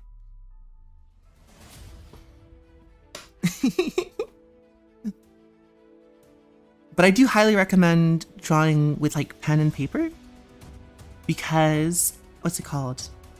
You can't have that lasso tool fixed, right? And being able to, like with the rings, identify, oh, I drew this line too close. Now I need to change the entire perspective of the object. That's the kind of stuff you get by not using lasso tool, by not using an eraser, by not using whatever, just by not backing down once you make a problem, and instead by running forward at it, right? When you run headlong into problems, instead of like trying to undo mistakes, you end up fixing way more than you ever thought you could. And I think that's really cool. I think people should try doing that more often. Especially when with something as low stakes as, guess what? Sorry, I spaced out. With something as low stakes as drawing, right? Where you're not going to go to jail, you're not going to like accidentally kill somebody or whatever, right? With something as low stakes as drawing, people should really try to make as many mistakes as possible. So right there, I was looking around and I was like, that's a really small torso for the head that I've given Roxanne.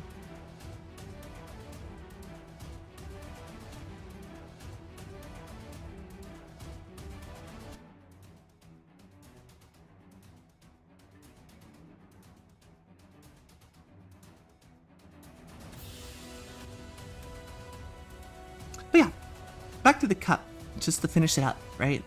Because we want to make things a little bit more believable in the sense that we want to make sure this cup looks like it belongs, right? So glass is going to cause some highlights, hey, drawing pen and paper is actually terrifying. It is really terrifying. But it's only as terrifying as you let it be. Okay? And that's a big one. Because if you start thinking to yourself, it does not matter if I make a mistake, I'll just draw it again. Then you allow yourself to be lazy. Because I don't want to fucking draw it again. I'm gonna get it right the first time, and if it bothers me enough that I have to draw it again, then I'll learn something from drawing it again. And if I'm too lazy to draw it again, I'll usually still have enough energy to try to fix it. People need to weaponize their laziness, right? Their desire to not do something twice. Because I'm going to be honest with you, the desire to like salvage something because you're too lazy to do it all over again is going to teach you a lot, right? Got enough paper? Do you have a lot of like, what's it called? Do you draw a lot with like pencil and erase stuff? The problem with erasing is that erasing gives you another option instead of starting over. And so you never try to salvage anything, you just try to brute force the thing that the idea you had to begin with, right? And you need to, like, people need to be more okay in their studies and their doodles and their like free time drawing.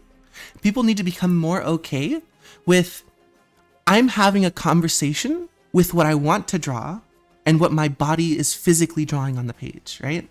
The muscle memory and your brain are talking to each other and coming up with this like, this collaborative effort. And I think that is really cool, and you can get some really awesome stuff like that. Perspective is unsalvageable. What do I do when I encounter critical error when drawing on sketchbook? Like the perspective is unsalvageable. You can always try to make the perspective more extreme. Sketch a lot with just pencil, mostly anime TV stuff. So I recommend try sketching in pen, right? If you always like have to do like a million circles in a row to, oopsies. If you always have to do a million circles in a row to be able to get the circle that you want, right? And then you use the eraser to come in and erase, right? I recommend drawing with pen and see if you can draw a chibi just like with what you can, with what your memory has to go, right?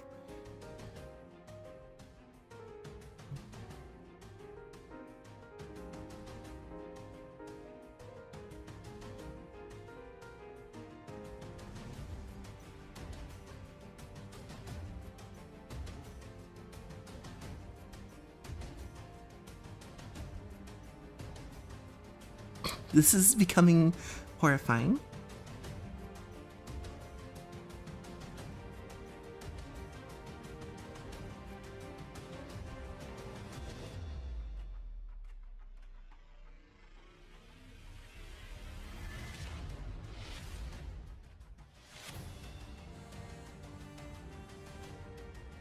Because sometimes you'll make something that you really like, and sometimes maybe you don't as much, right? Sometimes you're like, what the fuck have I made? What sort of monstrous creation has spawned from like the wellspring of my imagination? And that can be fun also, right? As long as you don't hold it like, this is my expression of my life, right?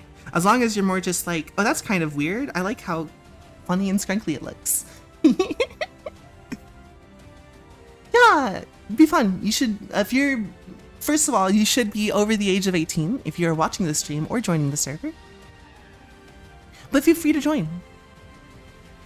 If you're not 18 yet, I recommend waiting. There's a lot of shit going on right now. And personally, I have big and strong opinions about how, like, people... The dead-eyed stare, right?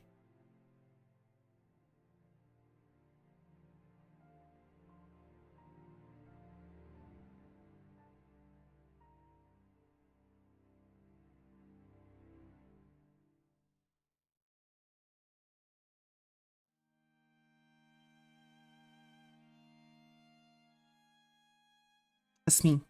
It's me when I wake up in the morning. Yeah, there you go. It's the only thing, like, right? You gotta try, right? And you're like, oh, but it's bad every time I try. And it's like, good, you've learned way more than you did before, right? This is very Americanized because of the way I do the eyes, right? And the weird cheekbone, maybe I want to turn it into hair or something. So I just kind of come back in here and do another separation. So now it's hair instead of a cheek. And this is, I don't think I undoed. I might have undoed by, this is not going to be an emote. This is horrible. Oh, the dead-eyed stare, I can do that one.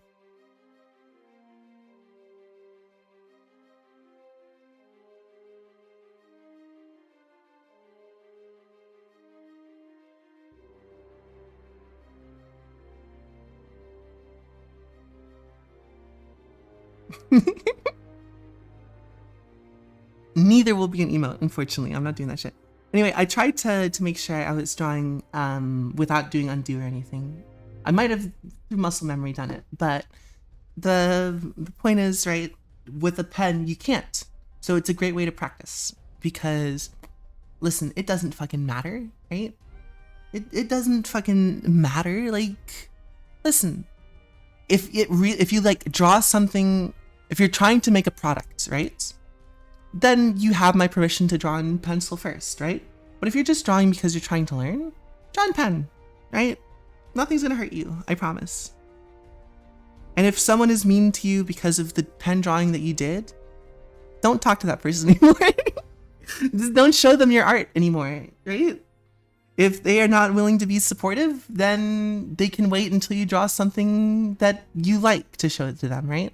And if they're still rude, then you need to find a better support system. Quite frankly, right? There's... If showing your art to people is always a negative experience, you're never going to want to show your art to people. And because humans are such a social animal, not being socially accepted for an action cause that action to be done less, right?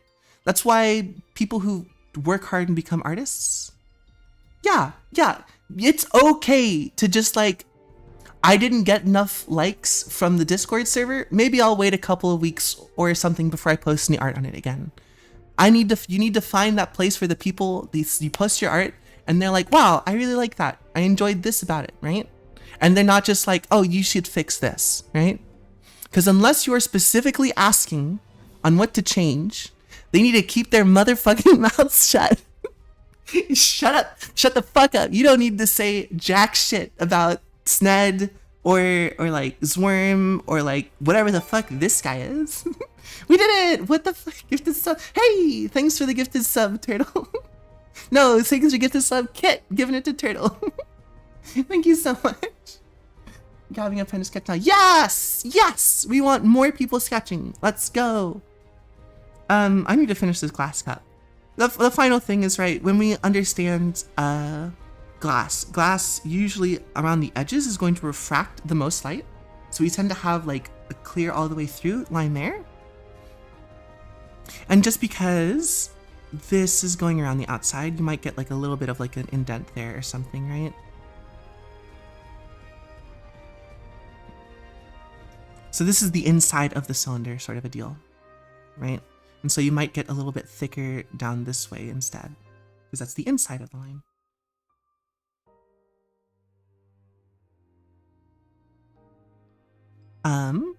And then we draw that goop line around the outside. So that's cup, right? And you can also make it more clear that this is glass. Glass, anything behind it will kind of like obscure it slightly depending on how clear the glass is, how filled with junk it is. The outside of the line is going to be like thinner because it's on the inside of the object, right? Similarly, nope, that's the wrong color. Similarly, we can make Robbie's leg thicker to make it look like it's behind it. We can also make this line a little bit thinner because it's farther through the back of the glass. The closer to the camera, the thicker it might be, right? But as it gets close to the edge, we're going to, like, the maximum thickness of the glass far away is going to get a little bit more transparent. Cool. And sometimes you can have like a foot to the glass, which is, it has like a little section here that is where there's solid glass underneath, right? And so you'll sometimes see like, if the glass is filled with liquid, right? You will see the liquid in like this volume of space. Right? Oftentimes artists will draw liquids like this with like an outline around the entire thing to show the thickness of the glass.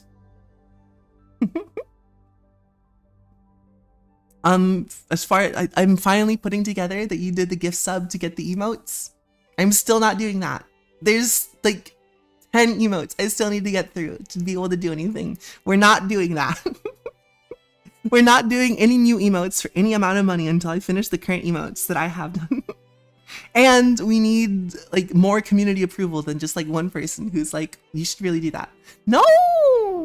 Let me finish Roxanne first, at least. Okay, cool. So, yeah. So this section here, I know there's a lot of shit fucking everywhere now, but does this section with the glass, does that look like it's more a part of the box and everything now that I've done all these things to it? Let's get rid of that sprinklies here.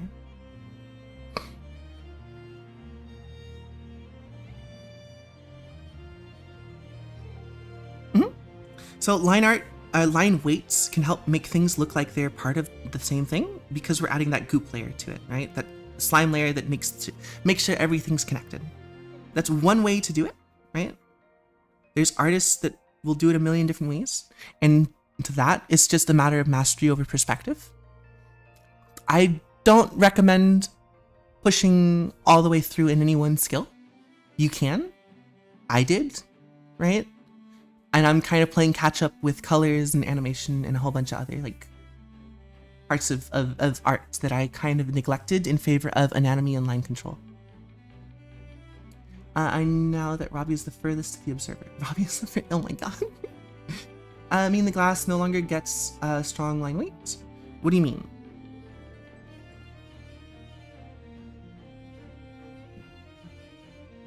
Close to the adult.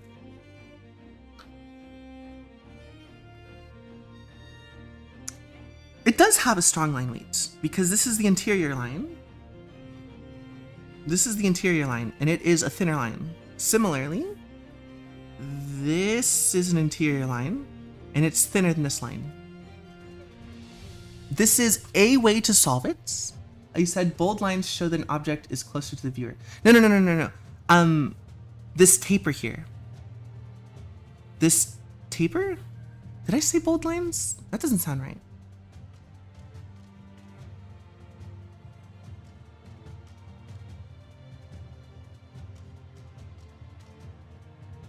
Bold lines is closer to the viewer?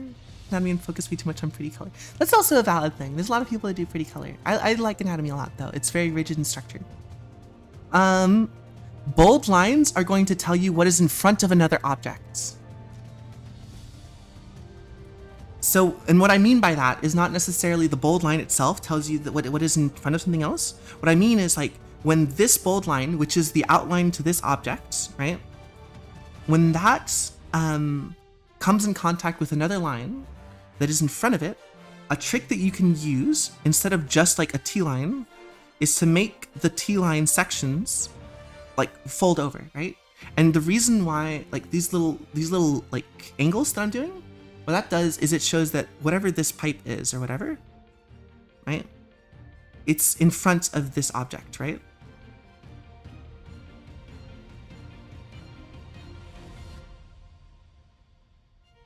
Because quote unquote ambient occlusion. Yes. You got to think of this in terms of ambient occlusion, right?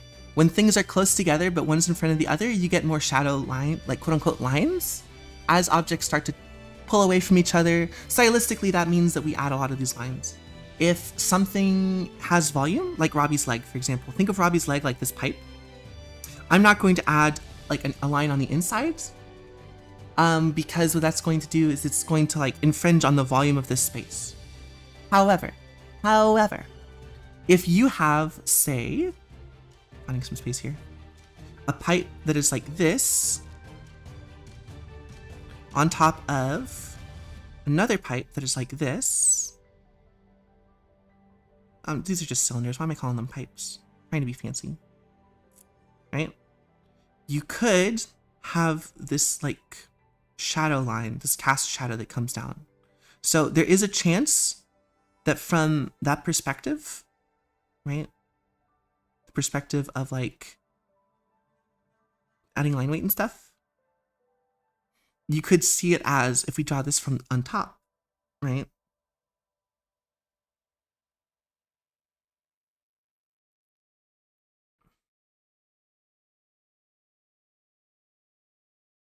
You could draw it as like, oh, the ambient occlusion is coming down this way, so that there's a shadow line down here, right? Then you have like a different sort of like, this is more of a cast shadow line than it is an ambient occlusion line, if that makes sense. But that might be a little bit too much all at once.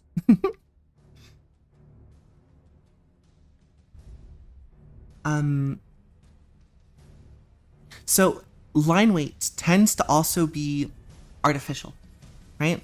It takes its cues off of like, this is where what's it called, ambient occlusion would gather, right? Is at these points of overlap. Because if you put your fingers together, you can see that line, the darker line that happens between them, right?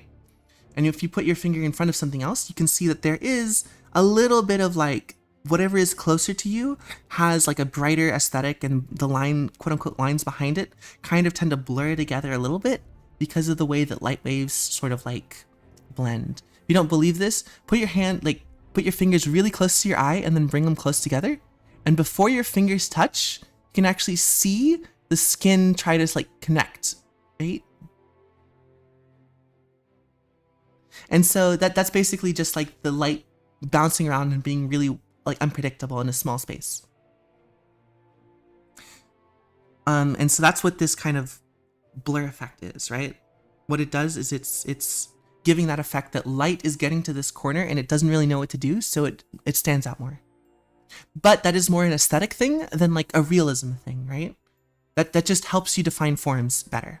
If you're trying to make something more like hyper realistic, right? You're not gonna get that. You're gonna get changes in hue, changes in color, whatever is closer is going to be brighter, stuff like that kind of things, right? And sometimes real life is just really confusing, and you don't want to draw something that is confusing or paint something that is confusing unless you're doing it on purpose, right? There's so many like trick photographs. There's only like photographers, right? Photographers and artists, like, but photographer artists, not like wedding photographers or whatever, like people who use people who use photography as their art medium will sometimes take trick pictures, which is they'll do some sort of weird fuckery to make perspective look wrong or to make shapes that wouldn't normally occur. And they do this because it is intentionally a capture of real life that breaks the quote unquote illusion of life. Exactly. My brain has stopped working, but also that. When you do a painting, you're usually not going to try to draw those trick paintings or trick photographs because you're painting it, right? You're not finding this like the simulation broke moments in real life, right? What you're doing is you're trying to present clear photography, or not clear photography, sorry. You're trying to present a clear image that conveys meaning, right? So we sacrifice quote unquote realism for intent. And so you should always keep that in mind, because not you specifically, I think a lot of like people who are like drawing realistic is the only way to like draw. It's like I can draw a million things that are realistic and they look like shit because there's bad composition, because there's overlapping forms and tangents, because anatomy just will not be able to present the form that you are actually trying to depict, right? Like people always like to say, oh, the Greek structures are so like perfect, and it's like there's a lot of exaggeration in anatomy in those structures. Now it's a lot more subtle than like people drawing kinkflation or whatever nowadays, but there is a lot of like musculature exaggeration on these like figures, and there's a lot of ones that aren't, right? There's also a lot of ones that have like exaggerated expressions, exaggerated like poses, right? There is no such thing as like an artistic representation that is 100% true to life, because that becomes a portrait, right? That becomes a form of art that was more trade school than artistic. It's kink art when. I already drew the one. I guess it doesn't. I think it's just gay. It's not kink art, huh? I don't know. I'm so vanilla when it comes to this kind of stuff. I'll be honest.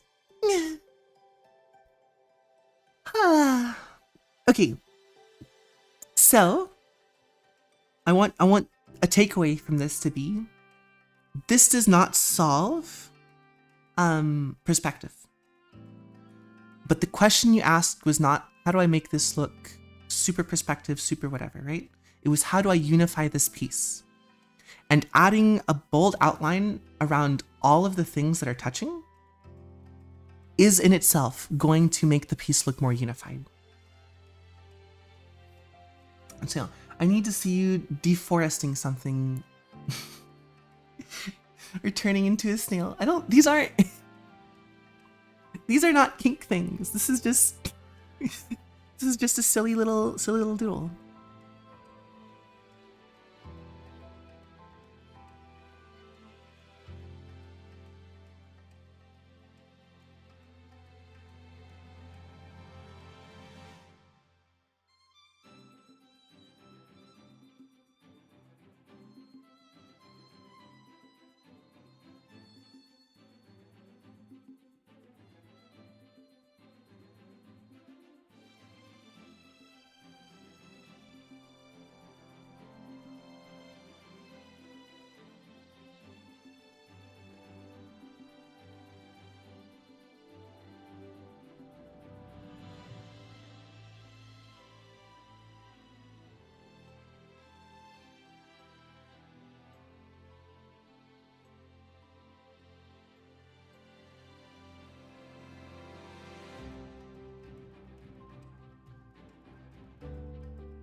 Mm.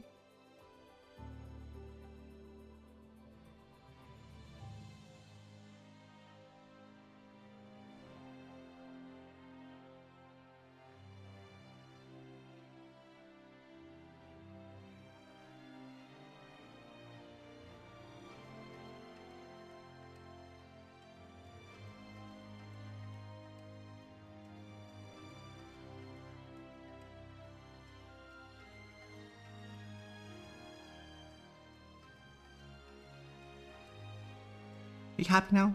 I am a snail.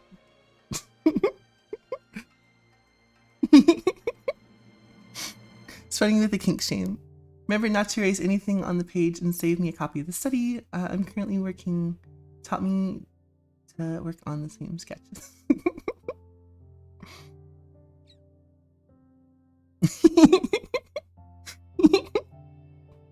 That turns me into a snail live on stream.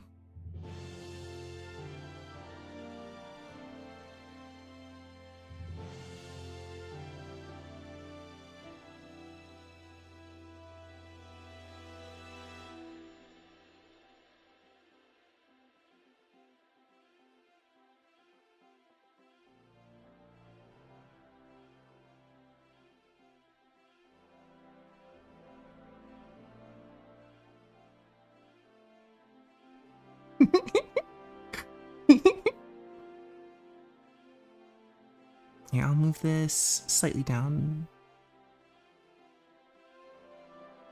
That's the wrong button.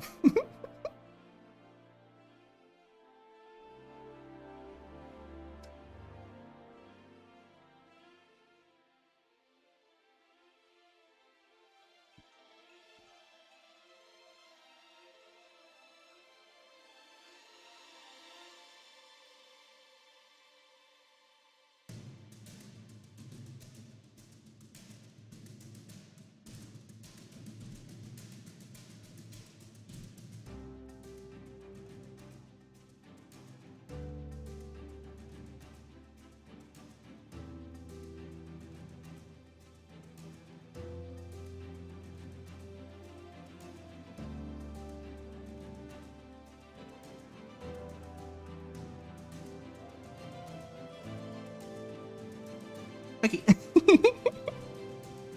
The one good thing about having like a single size pen without line weight is that it makes it really easy to erase stuff that doesn't belong. Because it is the same thickness all the way through. So I can just go right up to the side of it and then erase.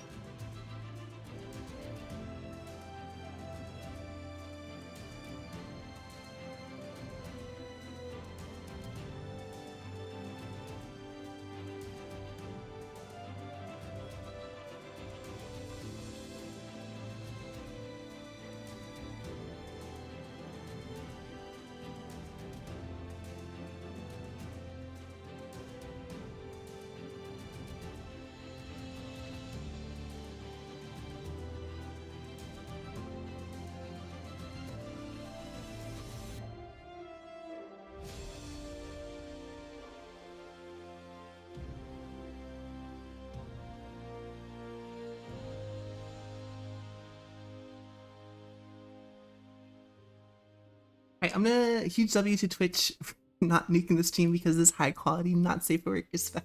This is not safe for work. I'm posting this to Blue Sky right now. I'm accusing you of heinous crimes and villainy against me.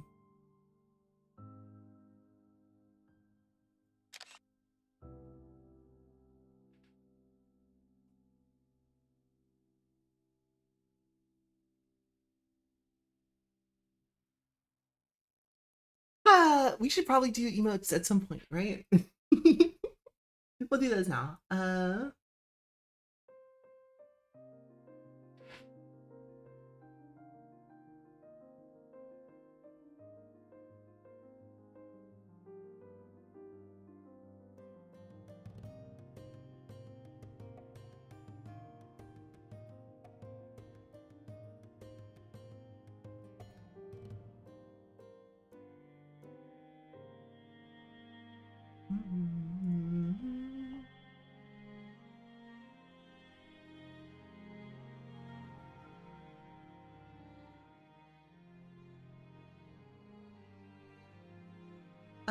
I should probably put tags on this, right?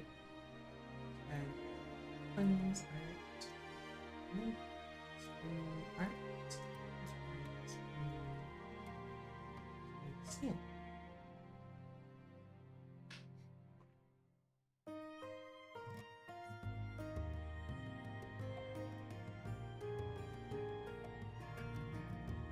Alright, you're all held responsible.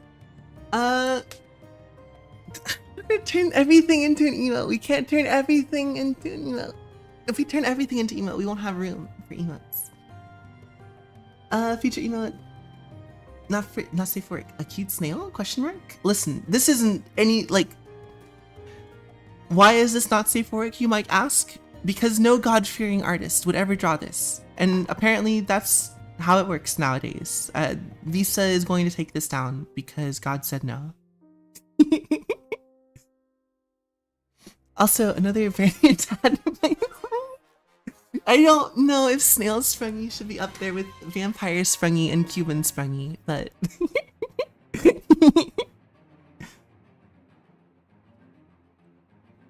Listen, I want to make sure everyone is very politically motivated, right? If you hold on to this, right, and it's like the server gets like 100, 200 people, right? And then you start a campaign that gets like a grassroots movement where it's like half the people on the server are like, we need Sprungy emote, and I get bullied into it with like dozens of people putting like snail emotes in my chat. I will have to draw the Sprungy emote as a snail. It will have to happen. Remember, mob rule work. That's not okay. That I can't say that. Democracy works. Anyway, let's actually draw some emotes. I can let me. I wish this was Clip Studio Paint 4, so I could just highlight a section and then export that. I'll just export the whole thing.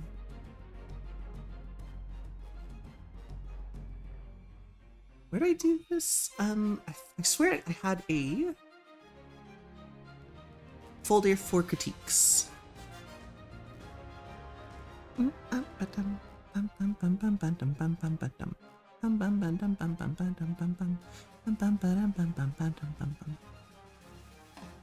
Inspiration.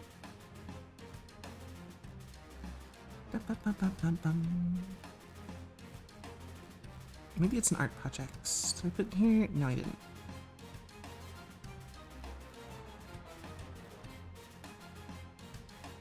Memes, photo references, Twitch images. Maybe I should just make a new folder for critiques. Unless it's in my other folder. This. Art studies, fan arts, pieces? No, this is very clearly just mine stuff. So I'm gonna do another folder for critiques. Here we go. New folder, critiques.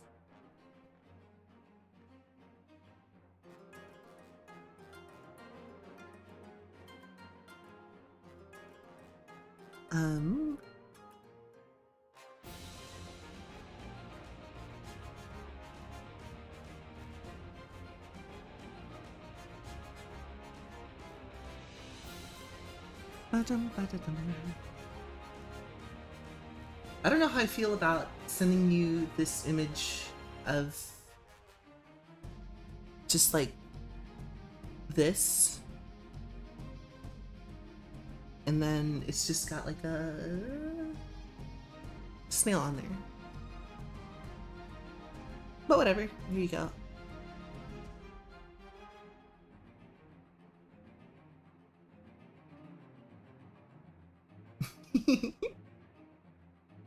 Alright.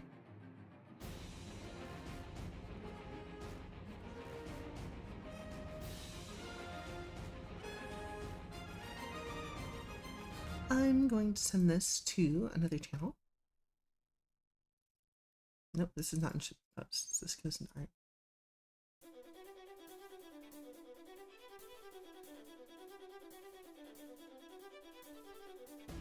Okay, let's do the emotes.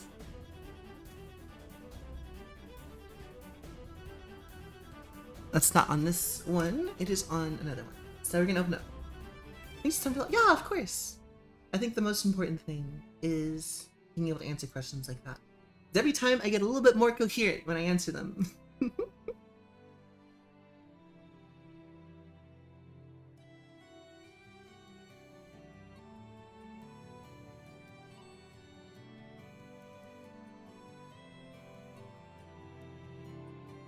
Ooh, okay, back at it again, ladies and ladies.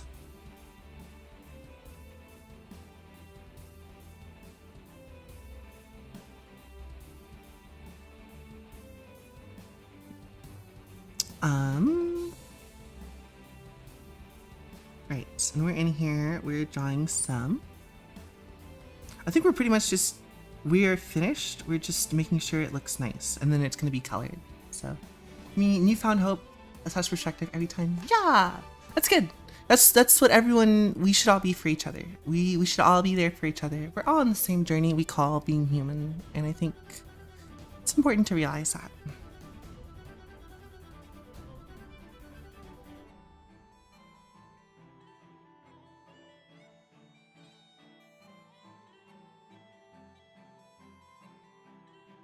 This literally doesn't matter.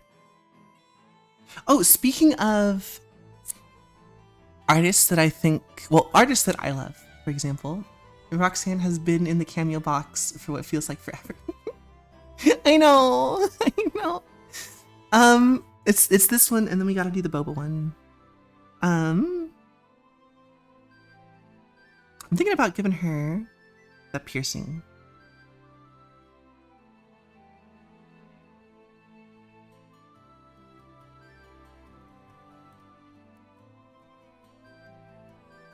I don't know how I feel about that.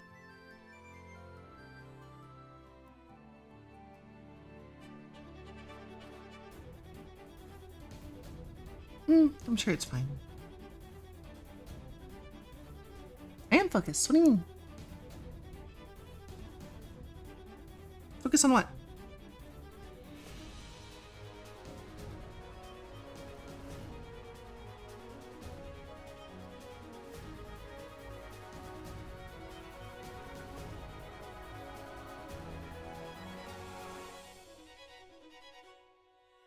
You were talking about your favorite artist. Oh, right, yeah. The fuck, I forget her name. She does adult high school, and I roved out in search of truth and love, or was it love and belonging? Truth and love. I think it's I roved out in search of truth and love. Fantastic comics. Highly recommend both of them. I roved out is in color, and it's much more sexual than adult high school. Well, adult high school is only more or less just starting, I think, and there's a lot of like softcore porn, right? A lot of like tits and ass and stuff. No pussy yet? Question mark? I can't remember. I read it the other day.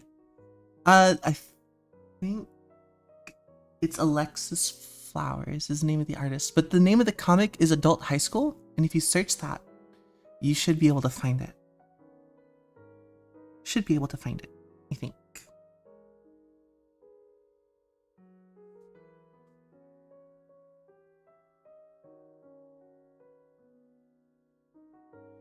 Highly recommend them. They have a fantastic mastery of anatomy as well as like lines and stuff. I really do recommend.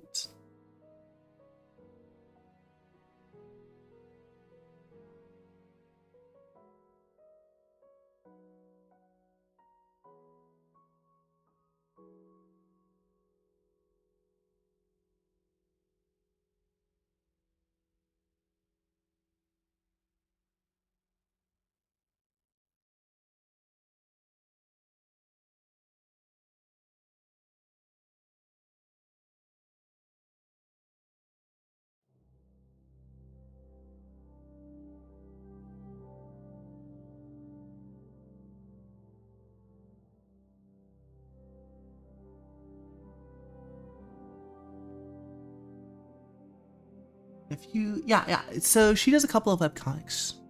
I don't know a ton about her, but I love her art. So I can't be like, yeah, she's a huge inspiration. I don't know anything about her, right?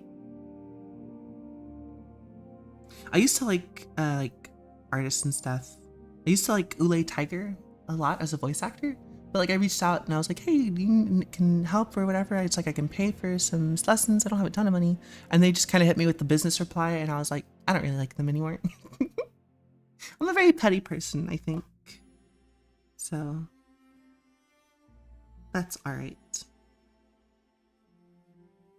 I'm sure that they're very busy in their own life and they have a lot going on. So I don't fault them, but also, you know,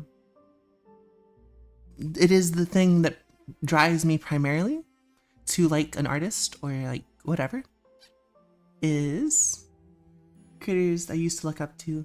Well, yeah, it's, you know, honestly, there's a million and one fantastic artists, creators, voice actors, singers, composers, whatever, right? And I'm sure they didn't start there. I'm sure they were more likely to do that. But then over the course of becoming popular and getting harassed and doing all that stuff, you can shift as a person a lot. And it can be exhausting to having to always be online with people, and you can like shut down or shut off or whatever, right? And it makes me a little bit sad, right? And I don't know their situation at all, right? I have no fucking idea. And it's entirely just me being petty, right? Me being in the wrong. I am literally fucking no one to this person. They don't owe me jack shit, right? But, you know, it does kind of put them down at the bottom of the list as far as other creators that I like more, because I have had positive interactions with them. And I can't be faulted for that either, because at the end of the day, art is about how it makes you feel, right? There's no facts or whatever. I can give you an exact list of what is good and bad about like styles and whatever. All that comes down to preference at the end of the day. So for me, my list tends to be just built on, hey, I love Spooky's art a lot, right? They might not be the most prolific artist or the most proficient in certain things, but they have a fantastic use of color that I would love to learn from some more. They have just a really good grasp of their own line weight and their line control, and I love that as well. And they're really welcoming, right?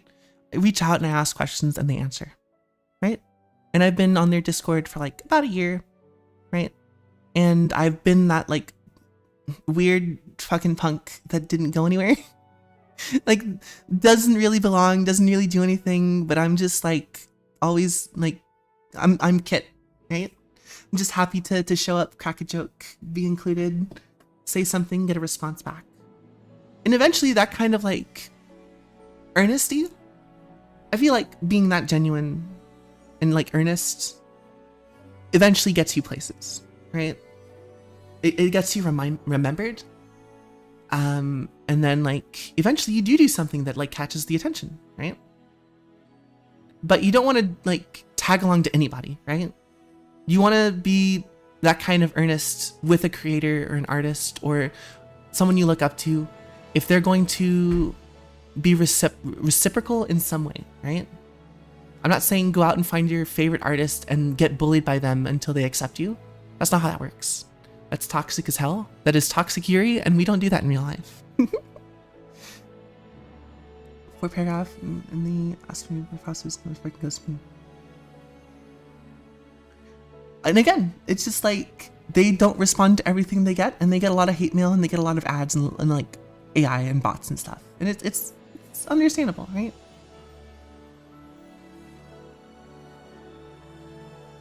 Some people do not like having their privacy interrupted from like private messages, right? That's like, I would rather have any interaction be public, right?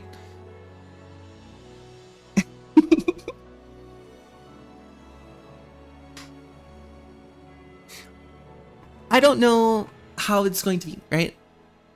You and Black Tea and Turtle and everyone that's like on the Discord, you guys are on the ground floor, right? I'm not fucking doing anything, right? I'm not super popular. I'm not making money off of my art. I don't do all that stuff. I hope to never change, right? I hope to not have to accidentally ignore somebody or not be able to get back to somebody, right? I want to go ahead and do that, right? And I want to prioritize that more than getting big, right? I think that's what I enjoy more. So, you know, it's just a matter of like, where do you find your preferences and stuff? And I think that I can't hold it against the artists, right?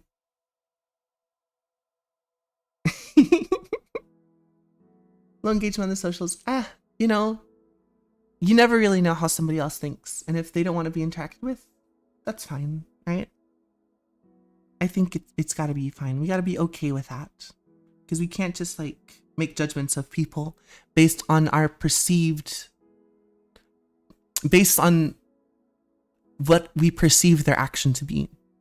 Maybe they didn't ghost you. Maybe they just stopped using Twitter right after they responded to that comment, and they never saw your message, but like 4 weeks later, and by that point they were like, this is kind of awkward to respond to. I don't want to do that. And they got anxiety. Oh, you were doing on a thread. Maybe they just didn't know how to handle that. Maybe they just didn't know how to respond to that. There's a million reasons, right? I think I am gonna go with this sort of thing. So I'm gonna merge these down. I probably should have, I'm gonna make a copy of this first.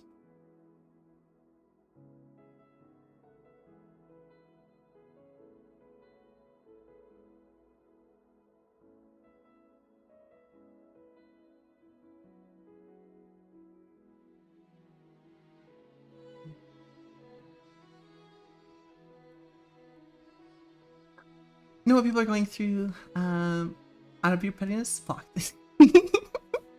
That's fine. You're well within your right. You haven't done anything like crazy toxic, I don't think.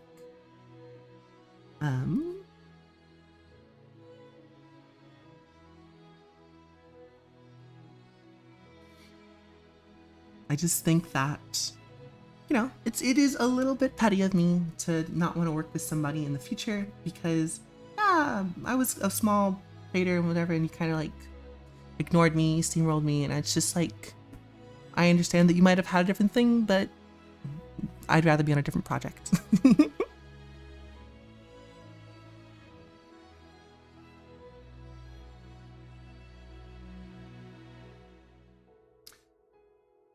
But that's why I'll glaze like Spooky a lot, and I like Sabu because Sabu will respond, has in the past responded, but they also get really busy, and I think they also get a lot of hate. So I don't want to push my luck with that. Showing up to the live streams helps for sure, as like where you're gonna get engagement with them without having to worry about like being a burden or like reaching out without.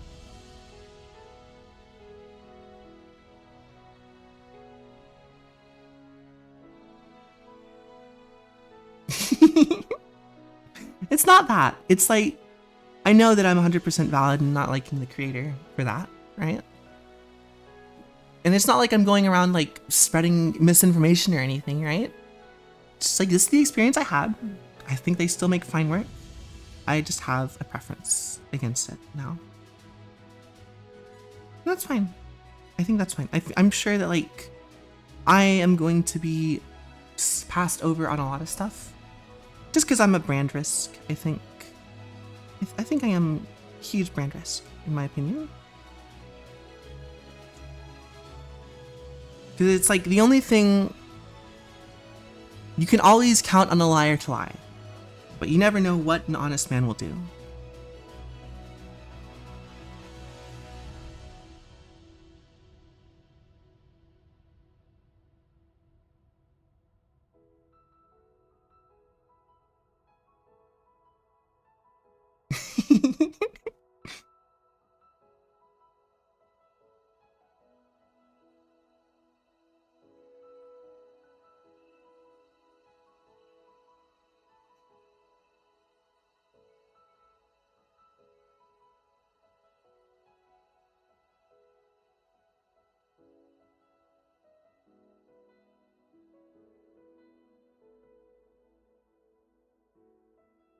Had someone make an offhand comment about me following your account? Really? They were just like, you're following a porn artist, you know that, right? That's my guess. You know they make porn, right?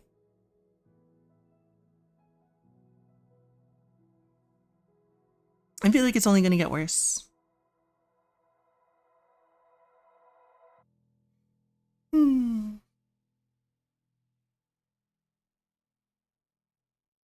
It's gonna get way worse before it gets better. We'll see. There's a lot of people who are standing up more for like counter to the visa stuff that we've seen recently.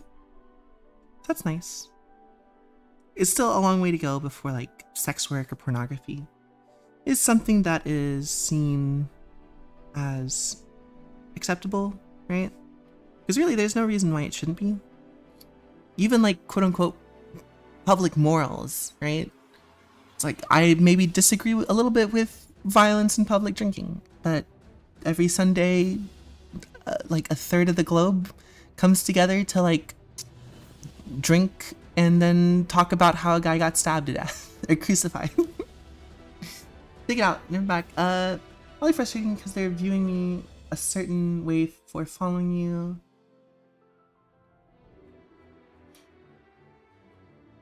Never back down, never what? Question mark?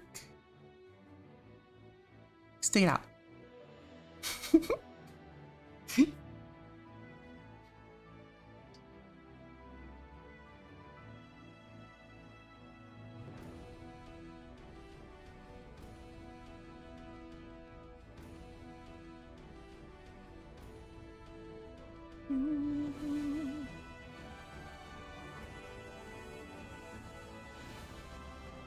Probably shouldn't be focusing on this too much.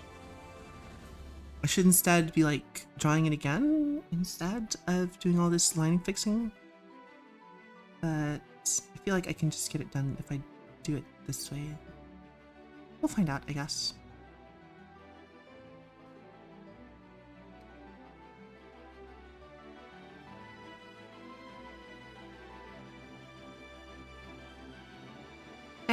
I don't really like the piercings. We're taking them out. It's just too busy with them. Never give up. It's true. I have not gotten hate ever. Like I've never gotten hate messages or anything. I don't know. I don't want to, just in case anyone was wondering. I do not want to deal with that. I would rather not deal with it where at all possible. But yeah. My plan for that is like, listen, if you feel like you need to attack someone else because they were rude to me, instead, just say something nice to me. I have? I mean, I have.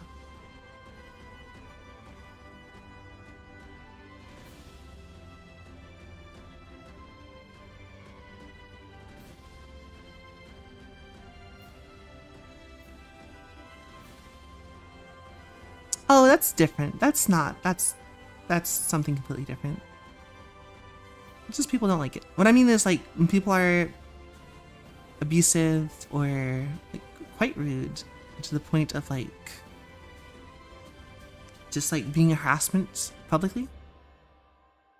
Instead of like having people come out to bat and like tear that person down to defend me, I think I would much prefer that people just said something nice. For every like mean comment you think you would have said to that person, just like at me or message me or reply to the comment that they commented and say something nice about me or my work, right? Instead of like telling them, no, you're wrong, the perspective is whatever, blah, blah, blah. Say, hey, Sprung, I really like the way that the perspective came out here, right? And online, right?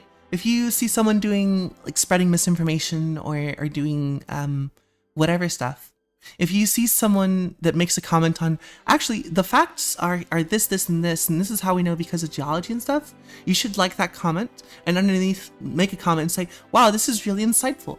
Thank you for taking the effort to come out and correct these science facts, right? Organize a mob and send them outside of your house. Do not do that. But I think it's not enough to like tell people don't attack somebody. Because you have a lot of people who are so moved by something, like this cult of personality, right?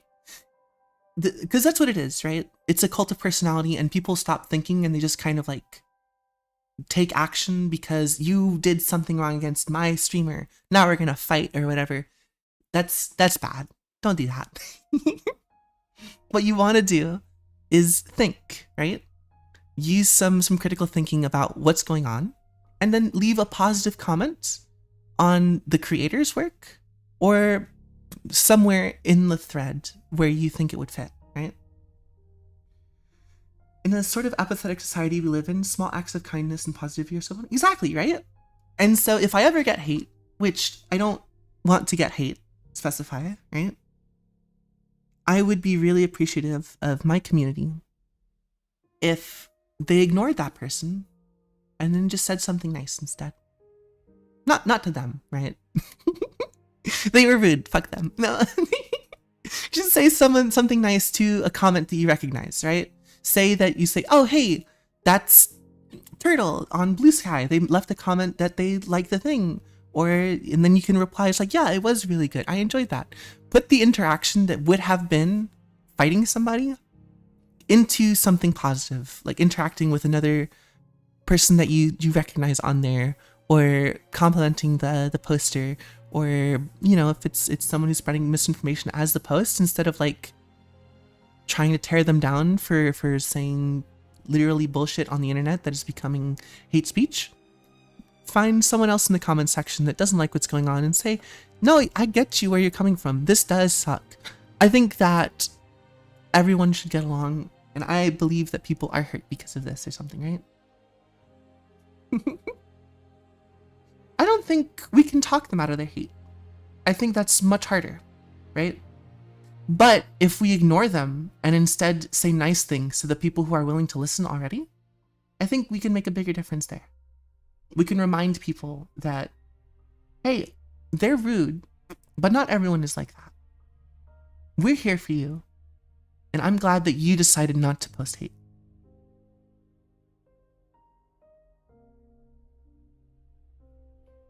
Because it's not that I don't think that the people who are being hateful are incapable of love and all that stuff. I think they are, right? But if they are in a headspace to post a comment that is hateful, they're not really in the headspace to like listen to somebody. So in order to not waste your time, because then you're getting dragged into some kind of discussion with some fucker that doesn't give a shit, right? Who just wants to be on there to fight. Instead of wasting your time doing that, say something nice to somebody else. Ignore them because fuck them. And if they attack you, just like leave a one emoticon, like unhappy face or like a frowny face. And if they keep trying to reply to you, just use one emote. They'll get bored. They'll leave.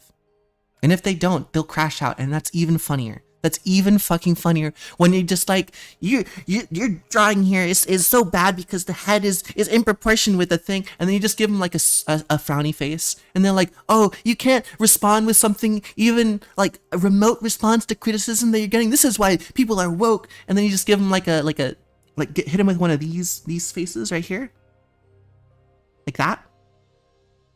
And then they respond to that again with more hate, right? And then eventually they're just you give them the fucking the giggle emote, right? Right? You're like he, that's so funny. And then they crash out even harder. And it's basically just like eventually they'll get tired.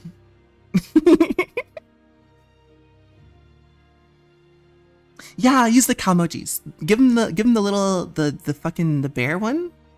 I forget what the bear one looks like. That's not what it looks like at all. What's the Kuma Calmoji? Yeah, the Calmojis, yeah. Exactly, just one emote. Don't add a ton, don't try to like converse or whatever. Don't even like think, right? You don't even really have to read their comment because they're gonna write a lot. Just ignore them and give them a one emote comment. And then every time you do that emote, find someone else in the chat and like give them like a heart comment or like a love or like, yeah, this is great or whatever, right? The bears, yes, there's the Kuma ones. Those are the ones I like. The ones that are like,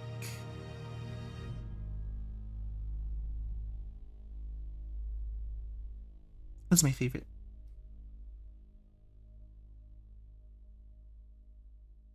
They're so fucking fluffy.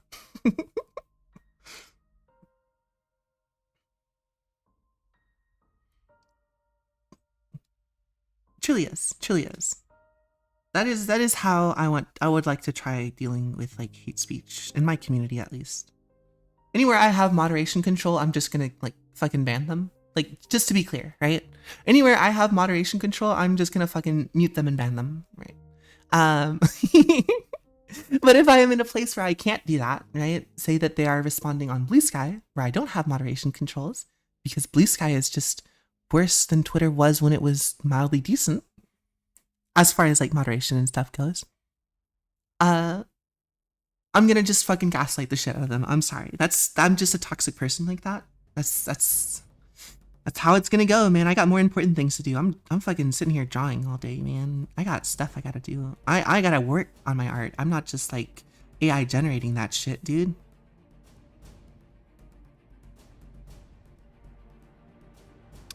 I'm out here fucking building shit like men, like a manly man. I'm out here being manly and like putting effort into things and getting strong. The wilderness will not take me. The winter will not be cold, for I have chopped the wood and I have warmed my home with the hours of practice. Where am I going with this analogy? I'm taking that analogy right to the bank and I'm storing it for later. Exactly, out here with testosterone out my ass, drawing things like the Chad Doge that I am.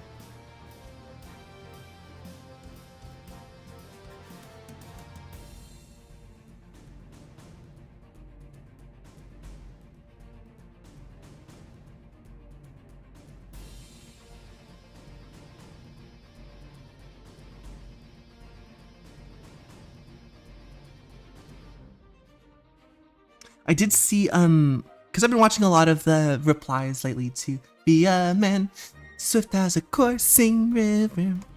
Anyway, I've been seeing some replies to the, and I think this is like several months later, but what's the, who's Jaws's brother? I forget the name. They're like the sword historian. I literally was watching them last night. Not them, but I was watching a video like critique of them last night, and I completely forgot their name because okay, Shadiversity or whatever, right?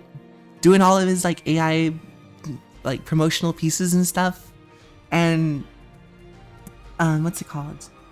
I'm watching like critiques of it, and I saw the guy who's the artist of who's the author of the Shadowlight Archives or whatever. He's the one famous for the magic system.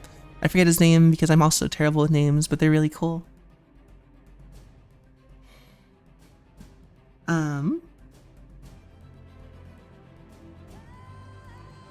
Shad, yeah, Shad sucks.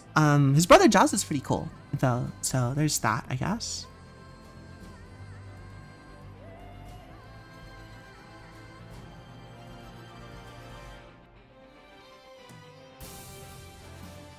I should have this edits.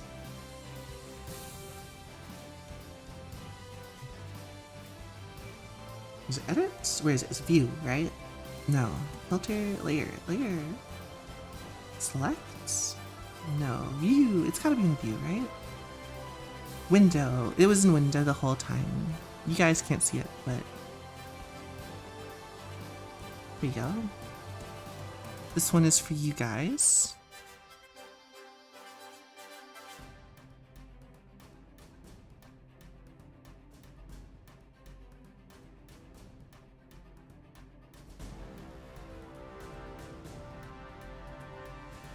So we can see what it's going to look like when it's like an actual emote sized. Went and flushed it all down this way. I used to love this stuff in high school. Yeah. It's one of those things where it's like, if you really look at his stuff from the beginning, you can see a lot of hints at it. But because a lot of people who liked him started watching him in high school, it was really hard to tell. Anyway, it's just kind of, you know, it's a little sad. It is a little bit sad, right? Because there's kind of a bit of a problem with, what's it called? The entire genre of like armchair medieval historians on YouTube, where a lot of them don't actually like look at the historical facts. They just kind of like, well, I think this, and then they try to like force it all into their own worldview. And it's like, it's never really that simple, right? The Greeks and the Romans fucked guys in the butt, but it was a very different sort of relationship than being gay. We don't really have like the proper words to describe it, but they were still committing homosexual acts, and it was more acceptable. It wasn't acceptable to be the bottom, but someone was being the bottom because there were so many tops.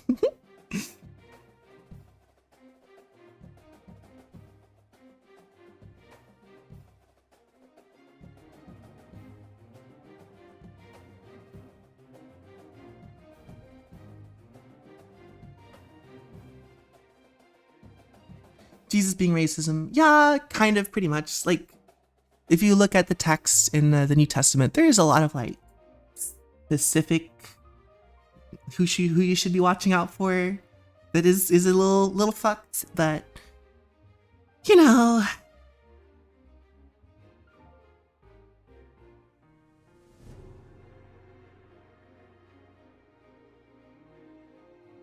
I forget exactly who it was, but I don't really care that much, I'll be honest.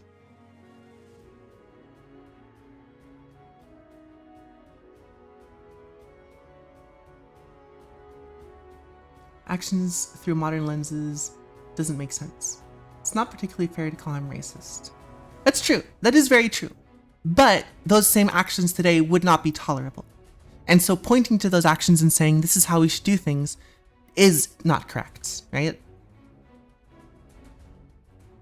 The Greeks, the Canaanites, there we go.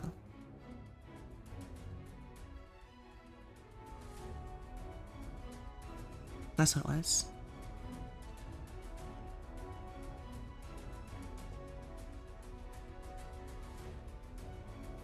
It's like saying oh, the monks believed that cheese was a gift from God itself for how it could be like turned into stuff. And it's like, yeah, that's also not great. At the same time, right? Just because they didn't understand how fermentation or the use of like certain things would be antibacterial and stuff, doesn't mean that it was any less effective, right? So even though what Jesus did technically in his time wouldn't be racist, it is still racist through a modern lens, right? I think that is the side story though, because I feel like the primary message is love everyone, be kind, do unto others what you would yourself. I think the way my mom puts it, right? Because in Spanish culture, at least where she grew up, it was they're always talking about, oh, black people aren't as sensitive in my culture as they are here. And it's like, I don't know about that. I don't think so. I think that every time period is slightly different. I think that people behave differently. And people are also more likely to have those things on them. It's the most glacial historical figure of all time. Mischaracterization gets for his Jewish superiority worldview and saw himself better because of culture and birth, and not necessarily because he was of a different race, where he propagates these slaves against foreigners. I don't know. As far as like the whole Jesus thing goes, I'm gonna choose whatever the hell I want to believe about them because that's what everyone else is doing, right?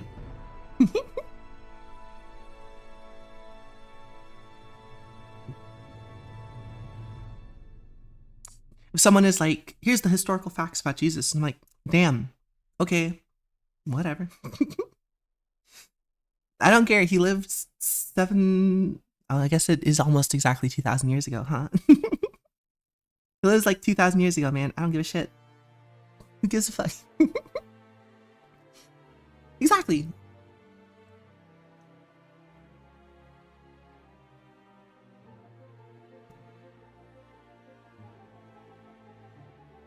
I think we're kind of coming to the end of like religion, unfortunately. Whether or not this is going to like break societal structures, we're kind of getting to the point where we can't really expand science a ton unless a lot of people give up some of the things that bring them comfort, right? Because it necessitates a fact, like reality is necessitating a different understanding for us to progress as a civilization. So we'll see how that works, I think.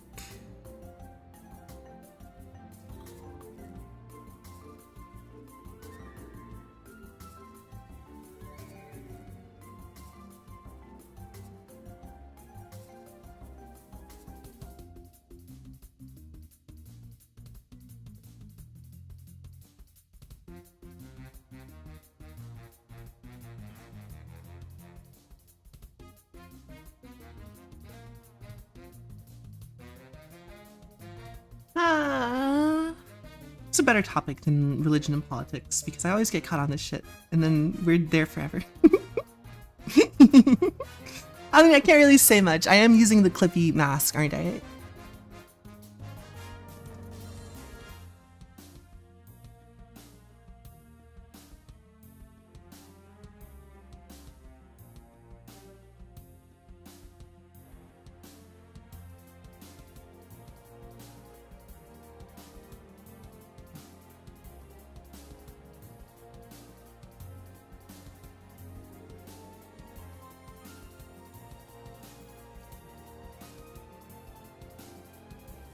They wanted to conquer the rest of the unknown world and own slaves. The appeal to Jesus and the conquering king described in the Old Testament and the Book of John and Revelation.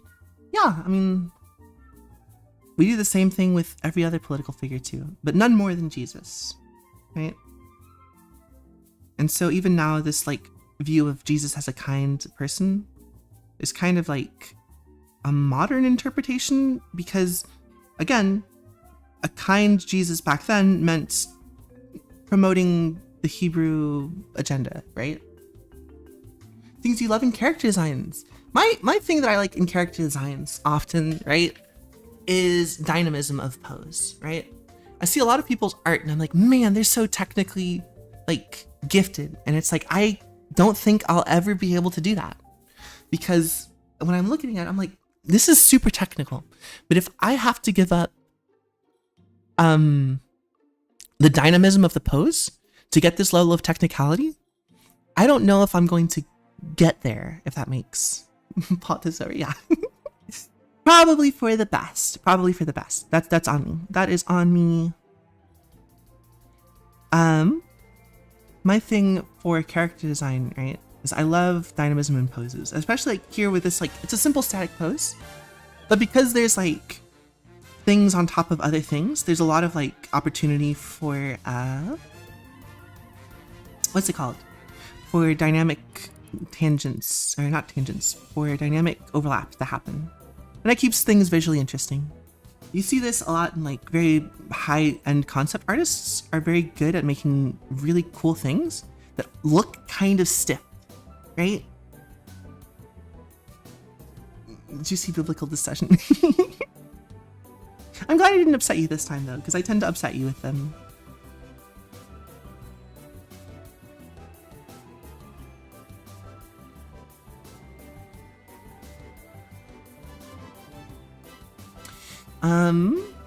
Mark Brunette is a great example of this. Mark Brunette, fantastic anatomy, right? Beautiful anatomy, great line weight, stuff like that, right? All that fantastic. A lot of his like final project renders look a little bit stiff. The ones that I mean like the ones that are like highly polished, the ambient occlusion value ones, right? And it's because he's trying to illustrate a point, right? I see little trinkets, accessories that relate to the character's personality. I love analyzing characters and seeing how they relate to character. Yeah, it's not Mark slander. It's quite literally the style of like hyper like realism for concept design almost necessitates a kind of a dead character. So when I see like cool concept artists and like designers, I'm like, man, this is really cool, but like, because it's so well rendered, it's like dead. Fuck me. I want it to be alive. So I don't know if I'd ever be really good at doing concept art. I do like that one. If you're talking about trinkets though, Ophelia, there was a hard disagree. It's also opinionated.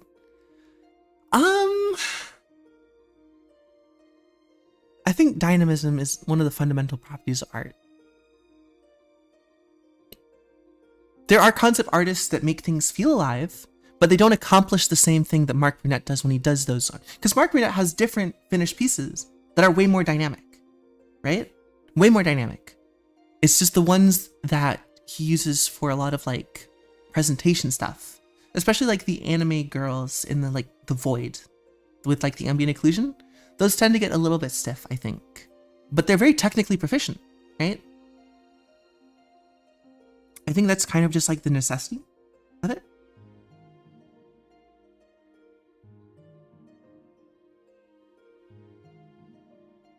So I love Mark Brunette stuff.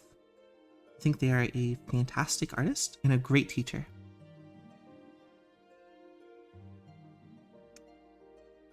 So I would never slander him.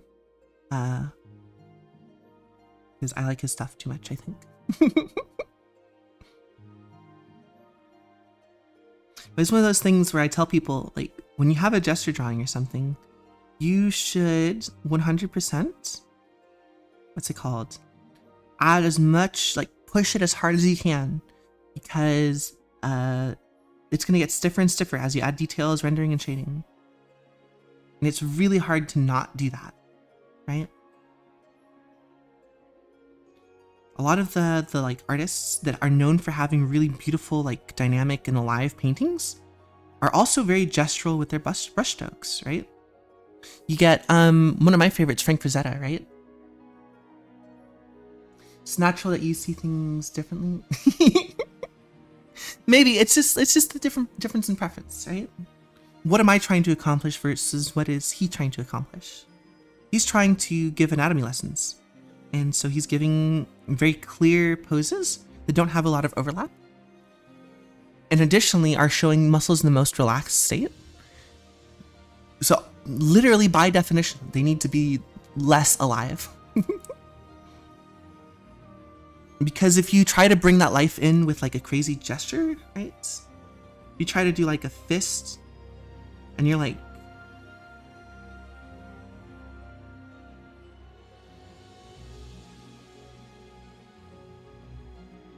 and this is your fist.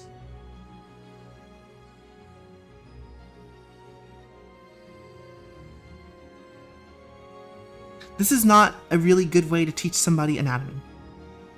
Gesturally, it looks really cool and alive, right?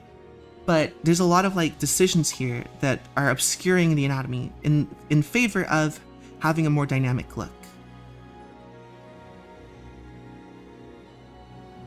From the line weight to the, what's it called? Just kind of straight up the way the forms were chosen.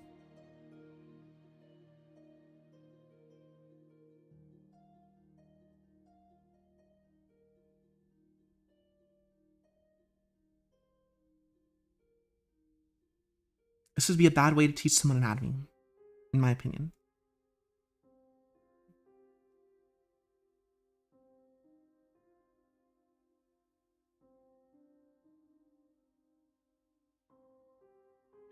But as you refine it, it looks really good.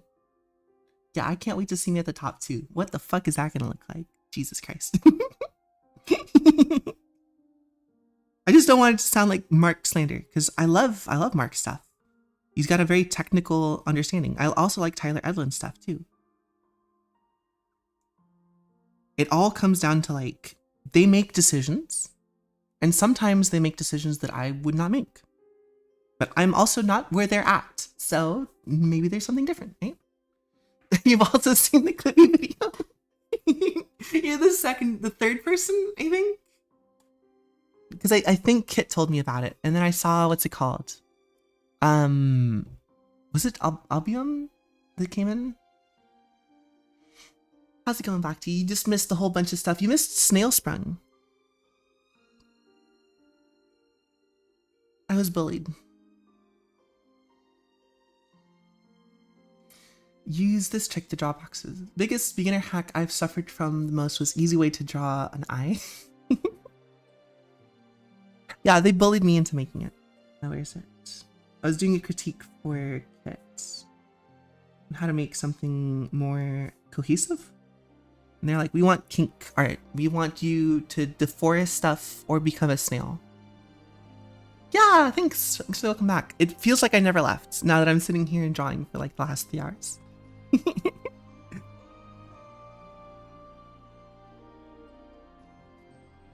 It is also on my Blue Sky. If you want to go and save a copy for yourself.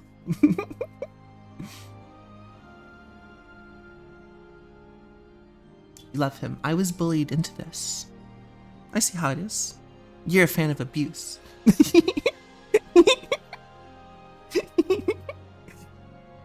Anyway.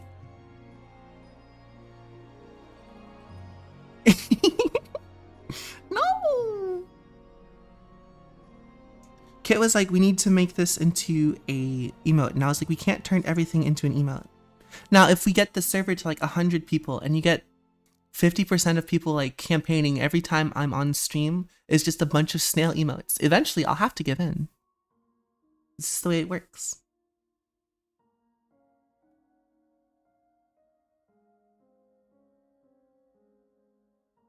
The bullying clip was just, we need you to draw this. And then they were like, you don't do not safe for work art ever. And I was like, I'm on Twitch, so I'll do my best. The man snail emote.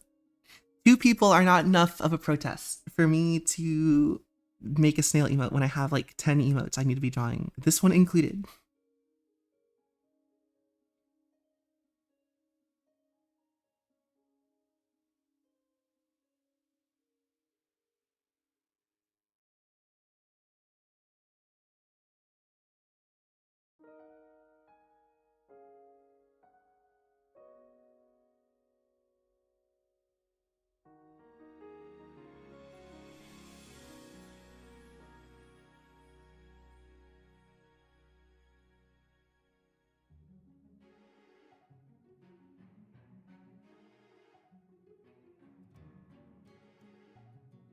I do want to draw the Green Lantern hentai that I was telling you guys about in the style of, who's the artist that did Fanny? Is that Doxy?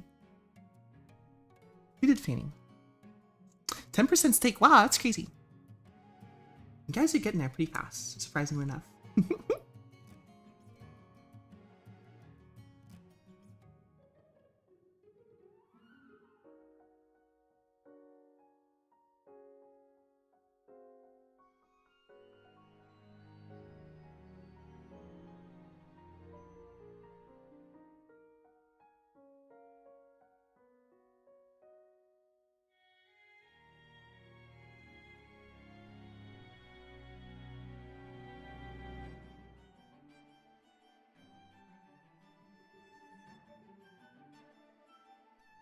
I do want to do not safe for extremes. Maybe on the weekends we'll do what's it called? Why is my room so bright all of a sudden? What the fuck?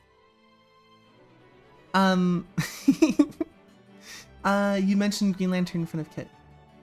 Oh, Kit already knows about it. We've done it before.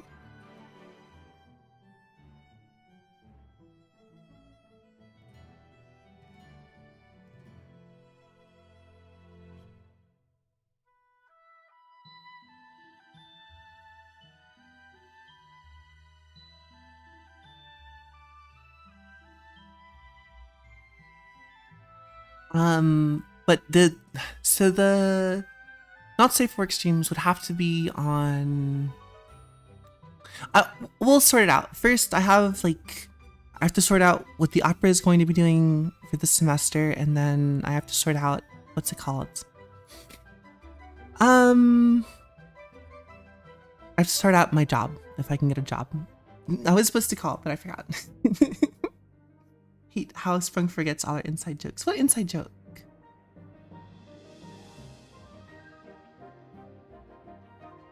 What?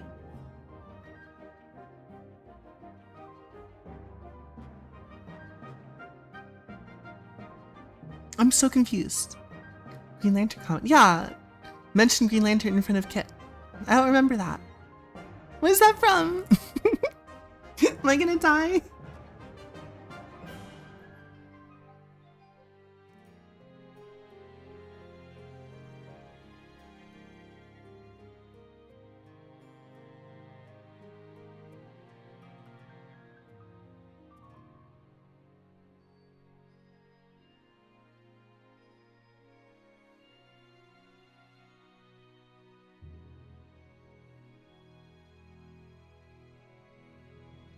I don't understand. I'm getting petted. I feel like an old man with dementia. No! I'm getting bullied. Stop.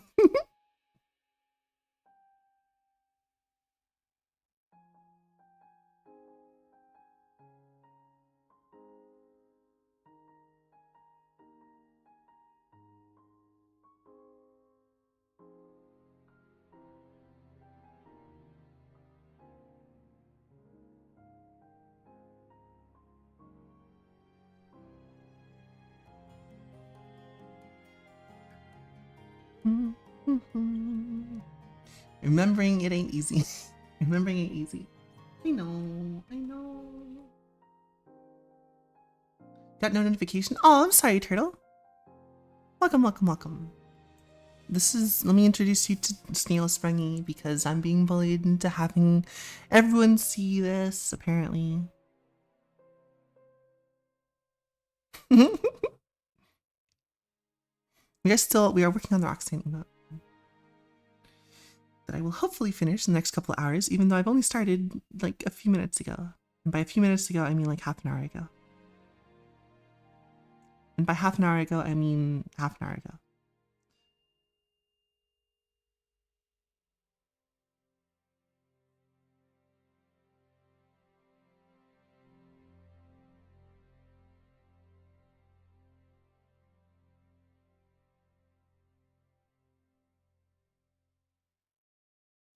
I kind of wanted to go see the Superman movie tonight. Let me see if they have tickets open, and I'll go watch that tonight, or maybe I'll do something else tonight. I don't know. I probably need to get ingredients and make my pickle. So I have got a single pickle from my vine that I've grown, and I want to pickle it. I didn't share pictures of it, did I? Hold on. Let me go and take a picture of my cucumber. Streamer shares cucumber live on stream.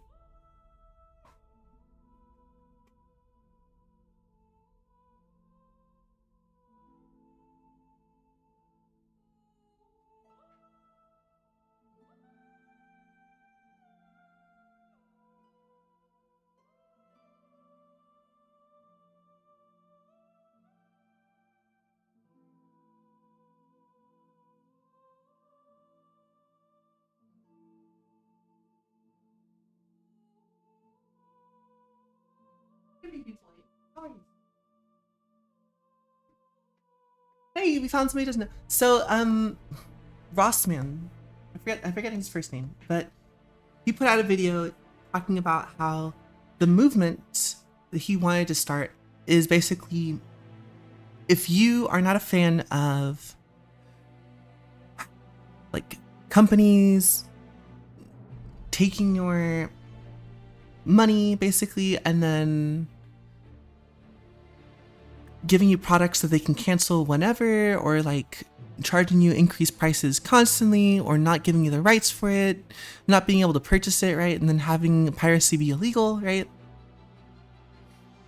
Then you should put a Clippy mask on, right? Like if you're tired of sex bots showing up in your like feed that can say whatever the hell they want, and then you do one thing and you get censored and punished for it, then you should put a Clippy mask on. If you are doing a whole bunch of other stuff and a company gets a free pass that you don't, put a Clippy mask on. And the whole thing is about basically showing solidarity with the fact that, hey, we don't agree with what's going on collectively. And we're not doing anything now.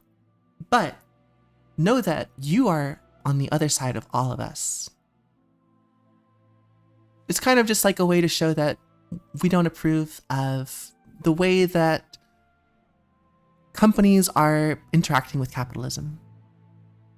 A way to show employers, like a way to show what's it called? Legislative officials. So it's a way to, you know, like right now you have legal power, but there's more of us than you. And you can see that a lot with the Visa MasterCard thing right now. Visa and MasterCard have been having their call centers flooded consistently for the last 2 weeks because of the bullshit stance they've taken on like censoring games, basically. And by threatening Steam and itch.io and other similar vendors to pull the only way to make transactions in this modern era. So yeah. It's I don't know about you guys, I'm getting pretty sick of companies telling me what I can and can't do when it's legal, right? So that's why I'm doing it. Me personally, my own personal actions. But that is a political thing, and we weren't talking about that. We were talking about like character design and stuff. There was an artist that showed up on Proco. I forgot her name because I'm so bad with names, but she designed I don't know if Ophelia is still here, but they would love that character because they are an amputee that has like rocket boots, and they like smash people with a big stop sign, and they have a lot of dangly bits. But also they had a fantastic story on Proco about like the process by which you create culturally significant like memorabilia to put on your character, trinkets and stuff. And I thought it was a really good discussion. Those kinds of discussion, I feel like they're fun to listen to, but you won't really get any like artistic insight out of them until you are able to like actuate on your ideas, right? So until you get to the point where you can think of something and you can draw it, you are not really prepared to be in a space to be able to if you're still learning to like ride a unicycle, you should not be practicing juggling while riding a unicycle. You should learn one first, then the other. And I think you should learn riding unicycle before you learn to juggle. Personally, if you're trying to do both at the same time.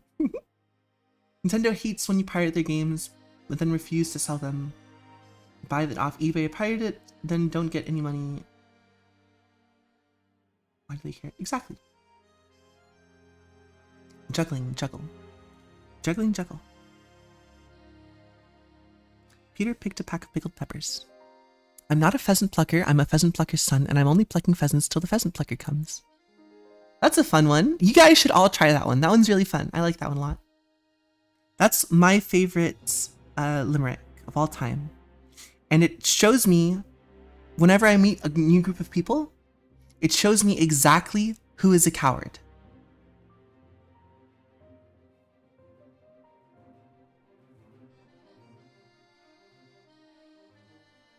Learning anatomy week 1, picking up art. No, I think you should learn anatomy week 1 of picking up art, actually. I think it helps a lot more than boxes, right? Ironically enough. No? Why is it called a bald? I realized I don't know any English tongue twisters. Really? Lunar girl bald.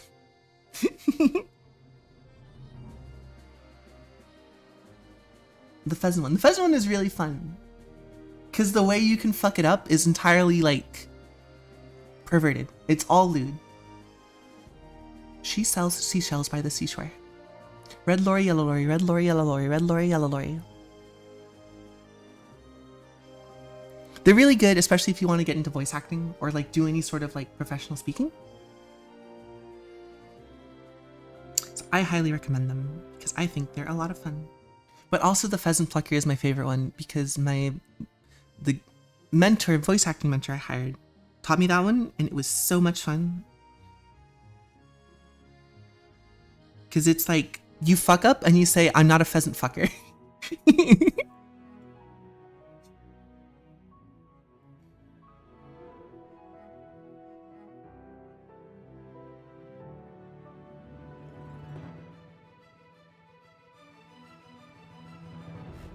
So it tells me immediately, basically, who is too afraid of their losing their self-image to try stuff. But I like it as an icebreaker. I think it's fun.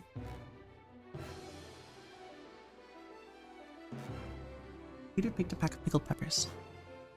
What's the Irish wristwatch? Irish wristwatch. That one gives me some trouble. Irish wristwatch. Irish wristwatch. Irish wristwatch. That one's a tough one for me. Wristwatch. Irish wristwatch. With the water. It's an Irish wristwatch. If you've ever had trouble saying Worcestershire sauce, it's because you don't know how to do tongue twisters. Dreaded the intersection exercise, but ended up falling in love with it 3 hours in. Yeah, no, it's really good. The more we familiarize, God, maybe I need to do some more tongue twisters. The more we familiarize ourselves with these like things that we dread, the more like old friends they become, right? That's why I recommend you doing stuff that you're afraid to do, because it makes fear something that you're accustomed to, right? And fear is just like your body telling you that you don't want to mess this up, right? Which means that it's important to you, right? So you should really zeigen, sichen, zentner, zucker, zumzu. Zeigen, sechen, zentner, zucker, zumzu. Zeigen, sehen, zentner, zucker, und zumzu. Man, I was close on that one, I think. Zeigen, sehen, zentner, zucker, zumzu. That one wasn't too bad. I feel like that was a decent one, but I'm gonna get blasted in my ass about pronunciation probably here in a second.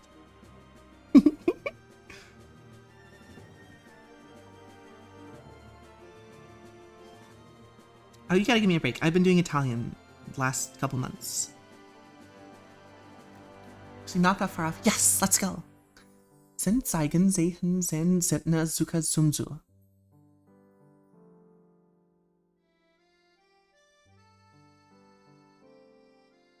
Am I pronouncing Zeichen wrong? Is it Zeichen or Zeichen? Or is it Den Segen? Zen Segen Zeichen. Zen Segen Zeichen. Den Zundna Zuka Zumtu. I should not be doing this many S's. That's bad for my... It sounds awful. For the mic quality as far as I'm aware. Because you have all the plosives and the S's.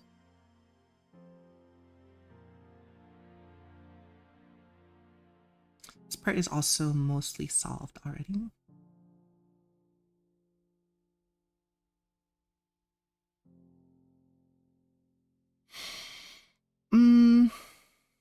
I kind of want to do more with the thing.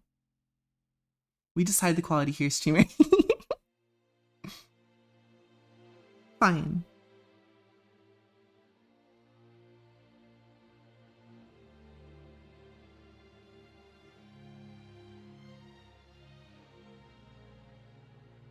But I'll have you know, I'm very spiteful.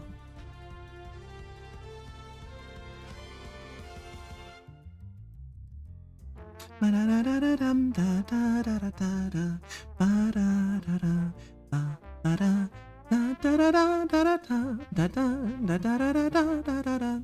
the way, I believe that this is Rush himself playing the trombone, but I don't know. I couldn't tell you with 100% certainty. It's pronounced C's like S, so it's like Zeigen. Yeah, pronounced C. Zen, Zeigen, Zen, Zen, Zutna, Zukna, Zumzu. Ah, Zumzu. The problem is with the pluses. I was in Seattle in the Washington area, so we went back to Seattle a couple times throughout the trip because that's where stuff was. But we were mostly there to go hiking at Mount Olympia, Mount Rainier, and then Mount St. Helens. Although we didn't do any hiking in Mount St. Helens because they were kind of closed by the time we got there. It was just really cloudy all day too and everything. Anyway.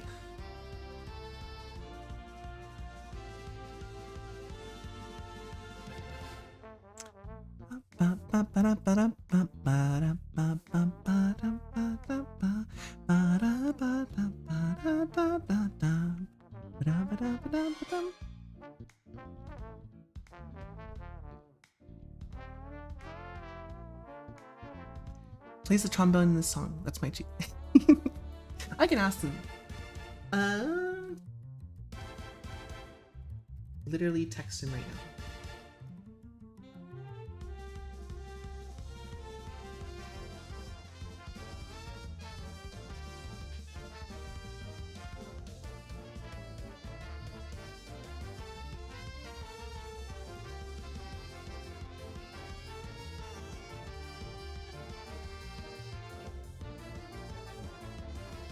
We'll see if he responds in time. A state away? Washington is Seattle. They're the same state.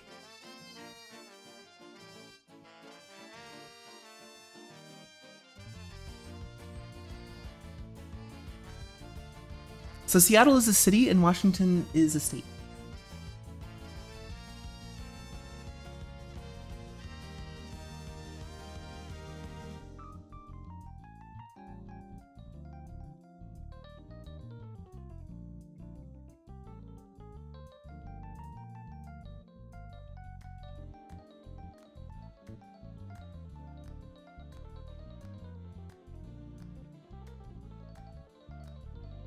Me? What do you mean? Oh, hey, nice.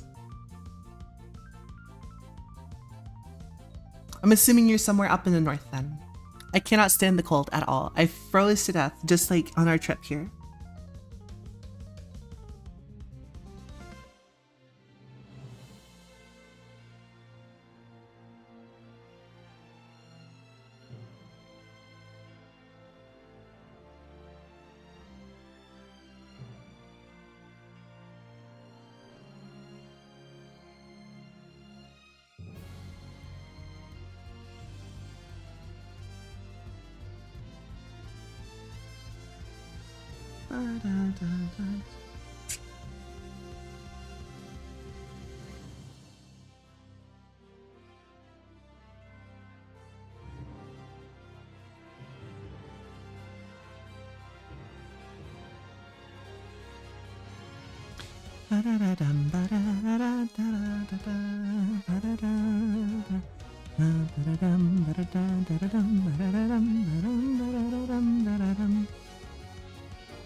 Oh, what do I want to actually draw here? Oh my gosh, I'm floundering because I think I want to just add colors, but I know there's some stuff in here I need to correct.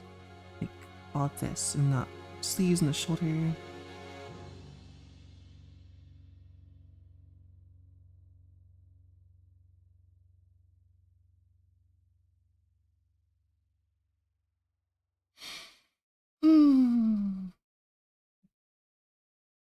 Probably should have just drawn over it instead of trying to hold on to it, but whatever. I swear to God, for whatever reason, I thought it was gonna be like Dark Souls coming up after it, but it's Naruto instead.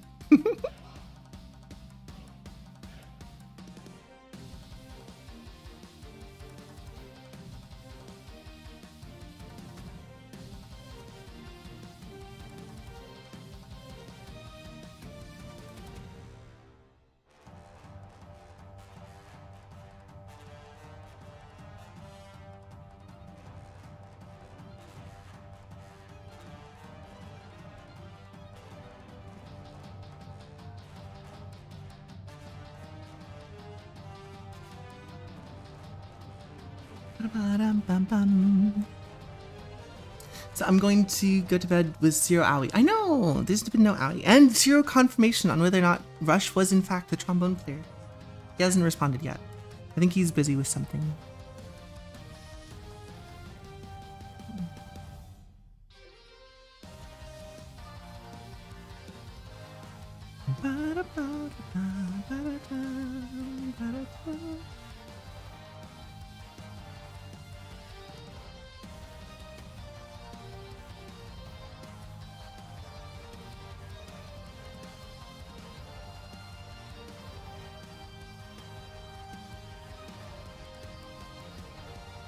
Rush does not roll, no. No, Rush doesn't approve of me. Sometimes.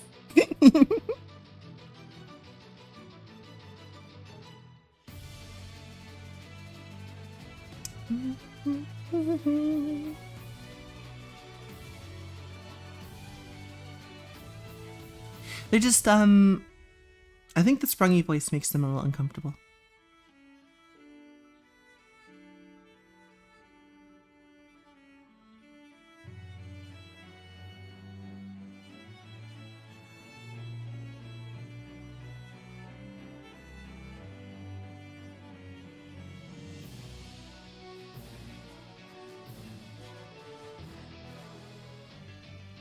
That's understandable. I think first sacrifice I think it's fine. Out of like all of my friends who've known me for a very long time, right? Pointless is the only one, and Neko, I guess, but Neko only showed up like one time. Pointless is the only one that shows up regularly. So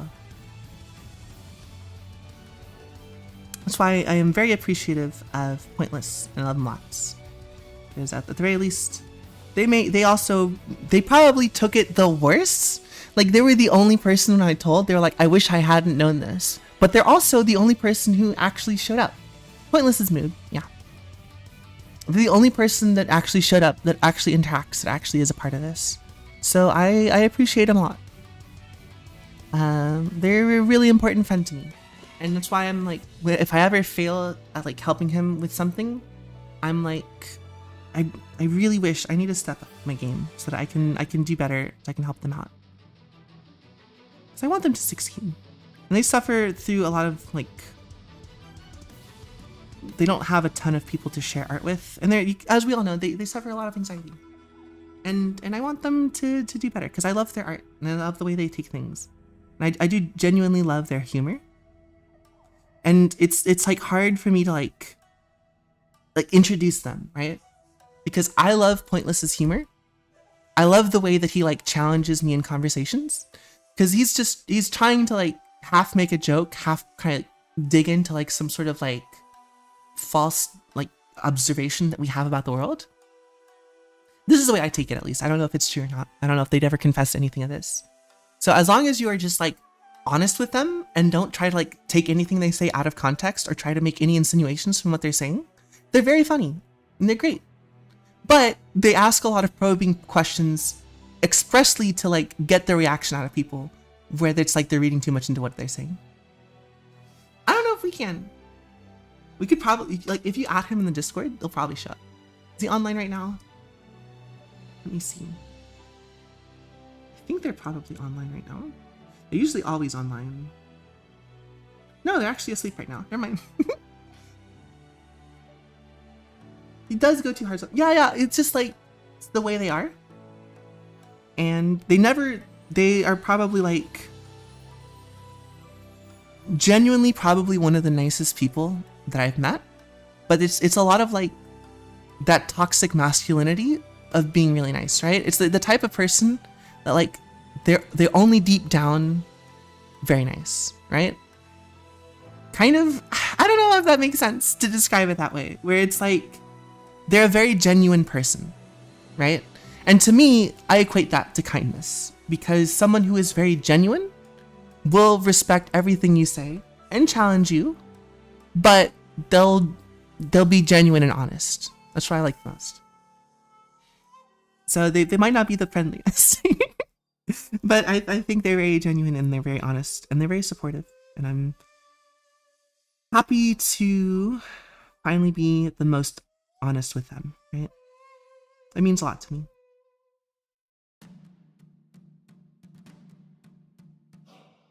I'm always happy to have them. And it makes me sad when they're down and hard on themselves, because I think that they are a good artist, right? I think that they are an excellent artist. I think they're very stubborn.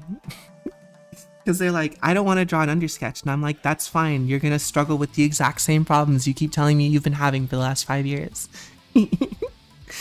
But you can go about it this way if you want. I'm not going to stand in your way.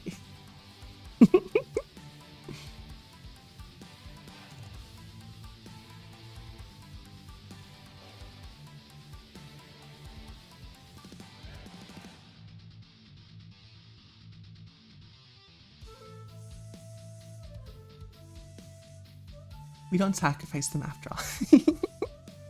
We're not sacrificing Moo. You guys were sacrificing Rush. That's what you're talking about, I think.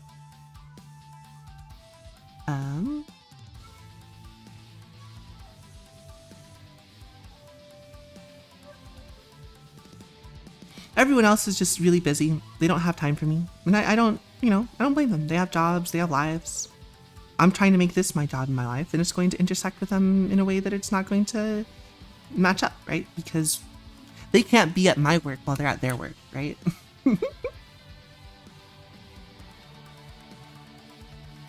Void is here only to cause mischief. Void's out here trying to get Moob sacrificed. I don't give a fuck, man. I'm moving different. I love Dracula Flow so much. I've come around so hard on Dracula Flow. At first I was like, what the hell, man? This is so weird. And now I'm like, I'm quoting that shit. Like, cause that shit ain't nothing to me, man. I'm moving different. Been around so long, I gave Mansa Musa fucking... These bums are never biased. Not having time for the best artist can't land it. You guys are literally in a different time zone, and I appreciate so much that you're giving up free time to watch me. And I hope you're like doing something in the background to like to like be productive while wasting your time listening to the ramblings of a madman.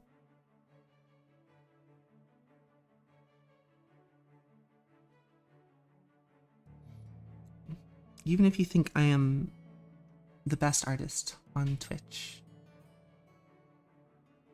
currently live on Twitch, I could still stand to be a faster artist currently live on Twitch. Maybe a more focused artist currently live on Twitch.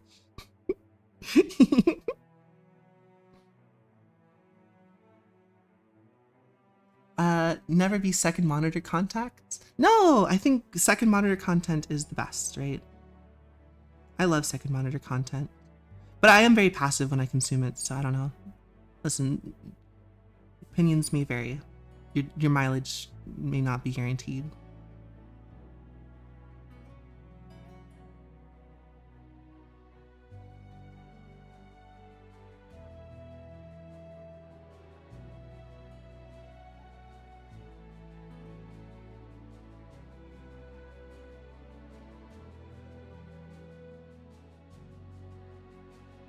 Is the dog next to me? Yes. Hey, how's it going? Is it the thunderstorm? I know, buddy, I know. I think the change in air pressure is messing with his arthritis. Put you on the second monitor? Yeah, you can put me on the second monitor. You don't have to have me on the first monitor. The way I do it, which is admittedly not like the best as far as like getting stuff done productively, is I'll watch like spooky streams a lot, right? Whenever they do stream, they don't stream a ton. And I'll like try to draw, and then if I have something funny to comment or contribute, or if I'm in a conversation with them, then I'll try to like talk and chat, be a part of the community. That way I get stuff done. But Maho, I know, buddy.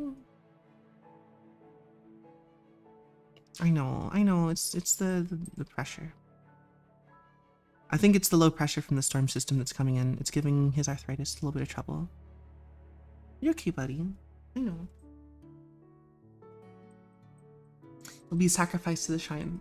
I don't even have 2 monitors. I need to look better when I look over.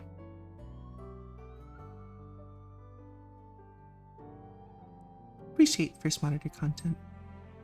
I feel like that should be reserved for games though, or when I'm doing something other than lining, because I think lining is the most boring parts to like watch as a viewer.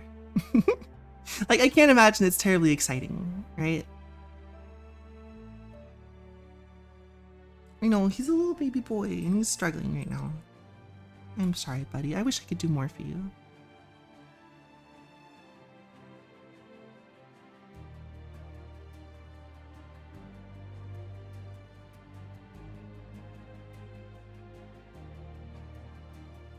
That's a bit much.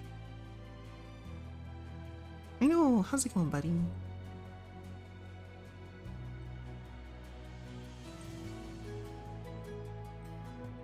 How are you doing? Edge of your seat?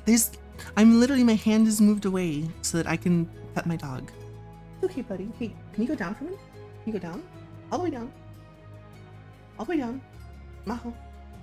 Maho, down. Maho, down. What? Let's try with the treats. Usually he gets a little bit anxious and he doesn't want the treats. Oh, goodness. A treat? No? What if I put it over here? I know, buddy. He doesn't want the treat. I know. Let's pull him into my lap, I guess. Come on. Come here. Touch. Oh, into my lap you go.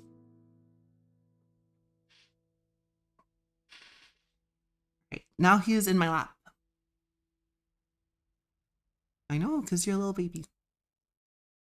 It's because you're a little baby with arthritis. I'm hoping that the body warmth is gonna like... I don't know how much of me was visible when I did that.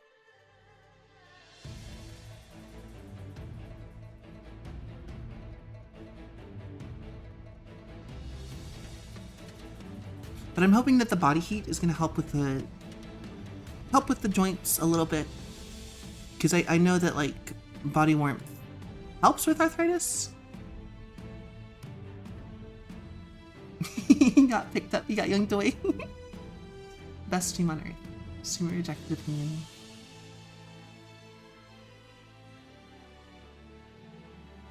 I'm glad you guys think so. I'm happy. That makes me content. Now I just gotta find a job so that I can afford rent.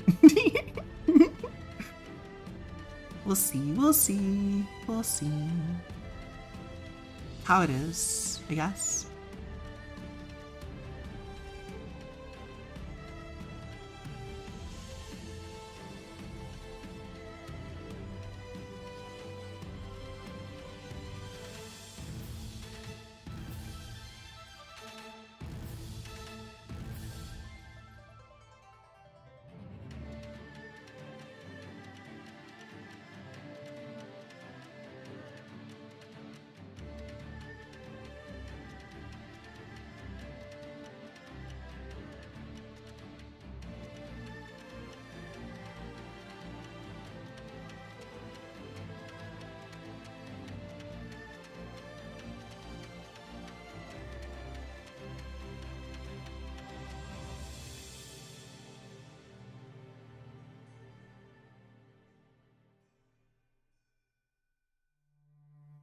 Bit of my arm. I don't think I ever asked, Black Tea, what did you get your degree in? Because I know you're graduating from university soon, I think? Maybe I've forgotten. I could have sworn it was not computer science, like Kit, but it was something else. No, not yet.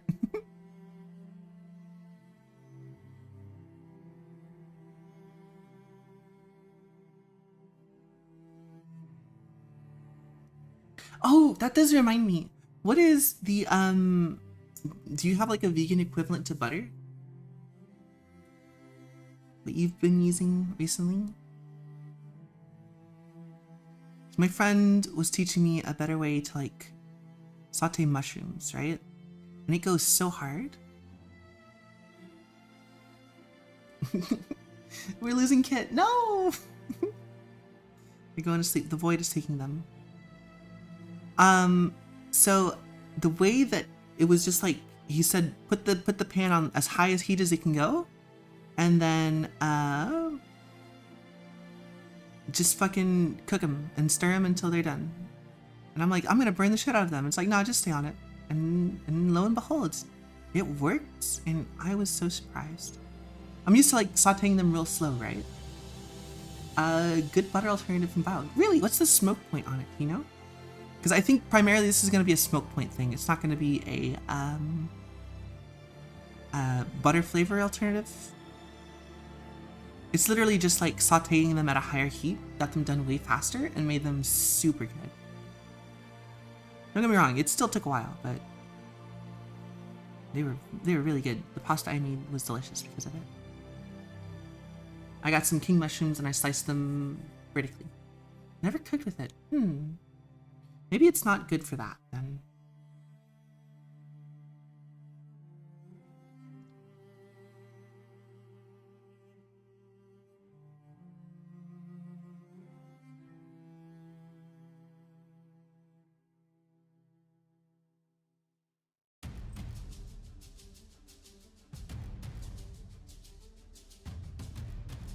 Dog wishes to move. Baby boy. They are. So the way my dad would always make them, right? And my dad made the best fucking mushrooms when we would eat steak and stuff, right? Basically, you take a whole bunch of white mushrooms, clean them off, cut them into quarters, then saute them in butter. And then once all of the like liquids dried up, he would use some sherry wine and he would deglaze with it. Man, that was some good shit. It's still good to this day. I make it the same way every day. Or not every day, every time I make them. They're still delicious. They're still my favorite way to eat mushrooms.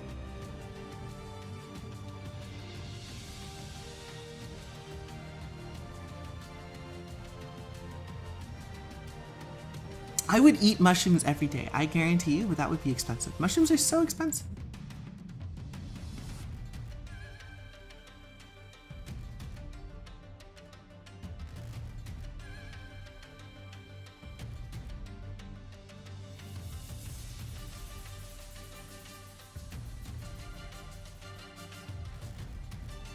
I wonder if that's like a systems thing.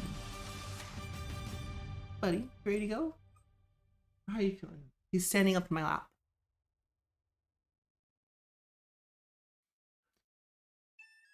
How are you doing, buddy? You're okay. You're okay.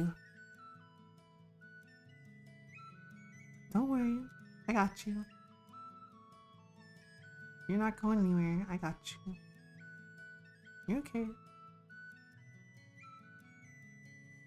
My home, my little boy. It's time for you to take a bath. Time for you to wash the dirt. It's time for you to take a bath. My home, my little boy. I know that you've had fun today. Now it's time for you to stay. It's time for you to take a bath. Telling you you're okay. Sings the songs. That'd be nice. Ooh. It'd be nice if people like that. It's not something I can force on people. You will enjoy my ASMR soft voice telling you that you are okay. Things gonna be alright. Oh, Maha, you are so heavy and you're adding so much torque in a place where I can't hold this for very much longer. I'll have a core workout, but god damn it, Maha, please. Please, baby boy. Ah! Whew. Okay, you wanna get down?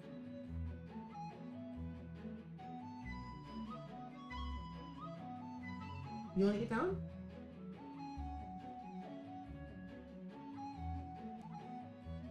There he goes. He's on the couch now.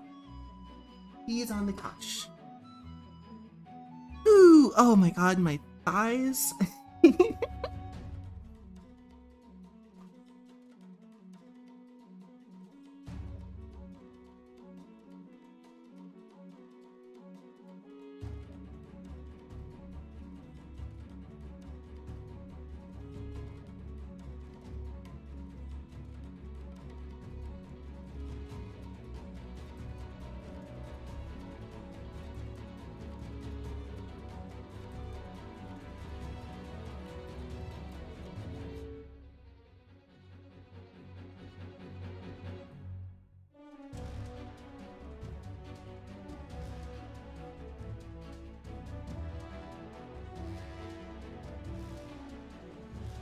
Now my screen is covered in like hairs. I don't want my thighs to be sacrificed for the greater good. Oh man, my core too, as I'm trying to balance this whole thing. At least he seems fine now. Look at them go. I guess you guys can't. You literally can't look at him because the camera's not on him. But still, he's doing fine. I gotta check if my thermostat is on. It seems to be getting quite warm in here. Oh, there, it literally just turned on, Lamau.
Imagine him. Also, I accidentally pulled so hard on my piercing it started bleeding? Why would you? Okay. Where did you end up getting your piercing? Is it like an ear piercing or a nose piercing or something?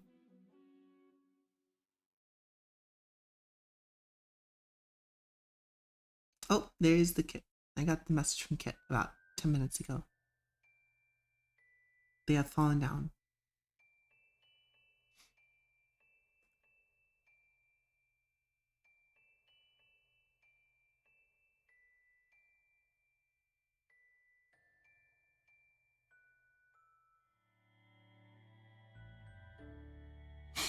Bridge piercing, that flicky little shit.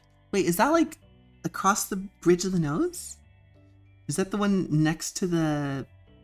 Is that one the one through the cartilage or through the skin pulled above the nose bone? Through the cartilage of the nose. Wow, what the hell? Damn.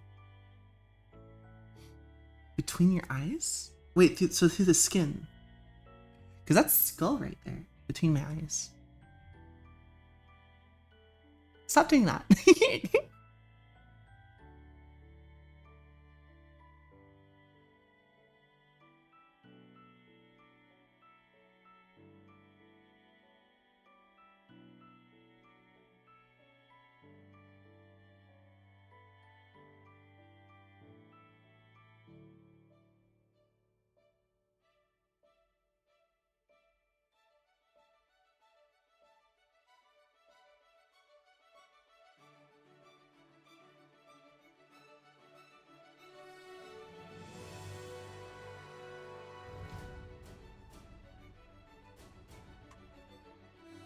Maho, I can't help you. Bonk. You okay, buddy? It's just a little bit of thunder. Let's put on your shoes so that you're distracted.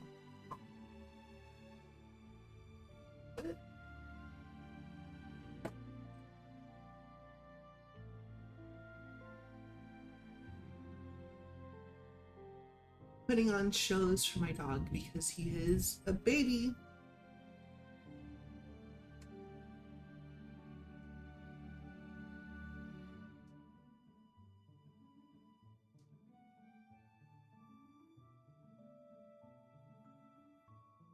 There you go. See?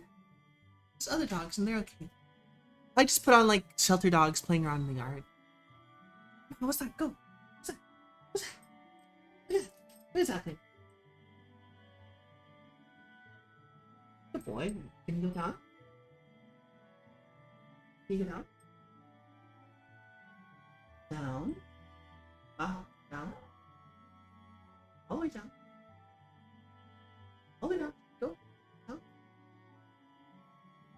Good boy. Good boy. There you go. You're okay.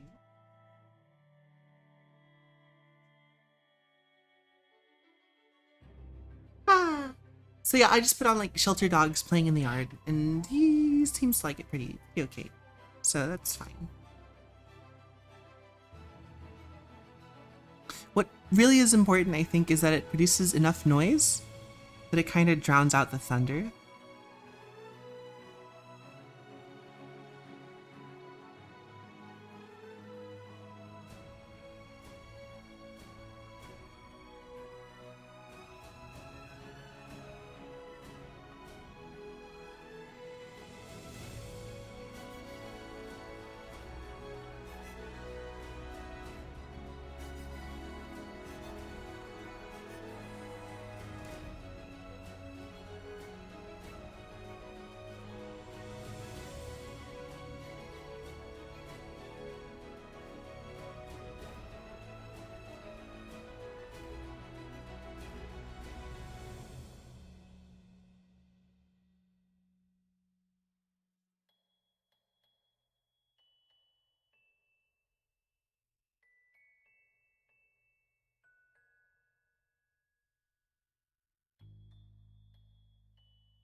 doing? He's doing all right.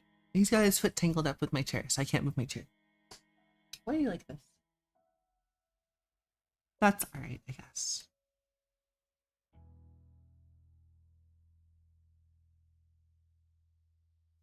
He just like looked up to me and said, "You made me like this." I'm like, "What? What the fuck?"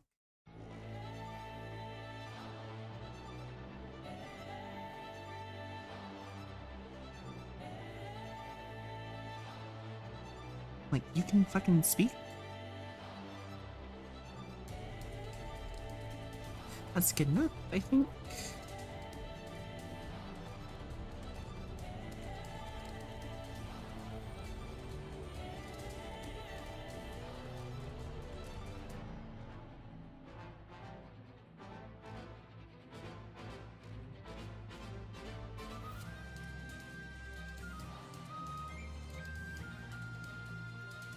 I need to pull this arm out more. Because right now it's kind of blending in. I want it to be a little bit thicker compared to the rest of the lines, because I want it to be more in front.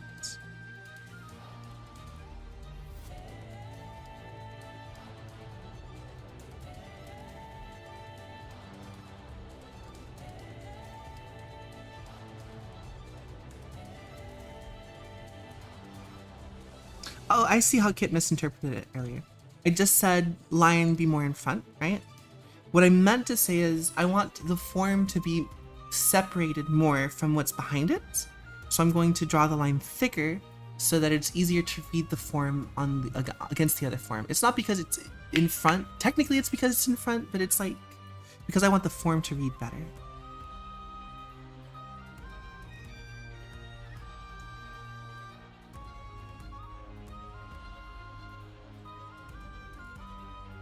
You're okay, buddy.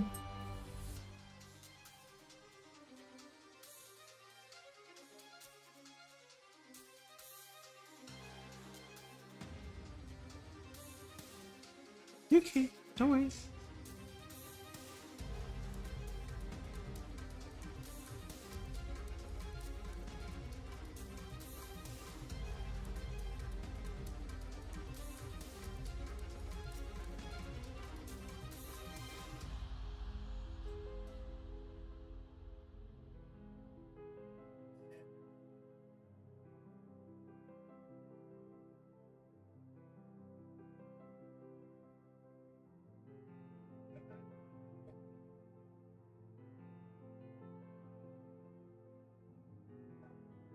I can't help you, buddy. You're okay.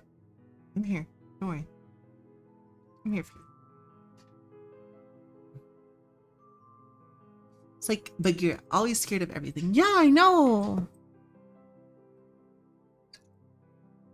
I hope Bagheera is also getting over fear of everything, but I doubt that they are, because Maho is not. He's 7 years old.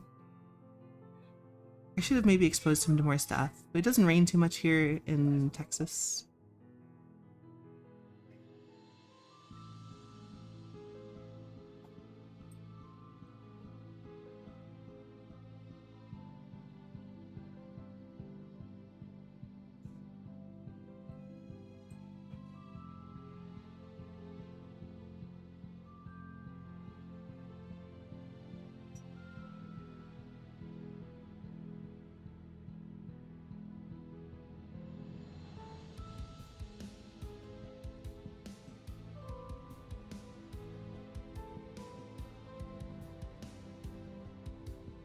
Cat got more scared the older he got. Yeah, I think that tends to happen if you don't expose them to a lot of stuff as a kitten or a puppy.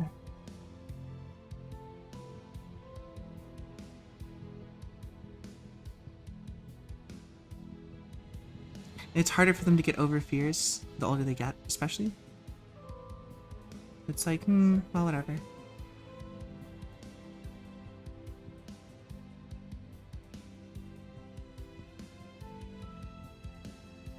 What are you doing? Why are you over there?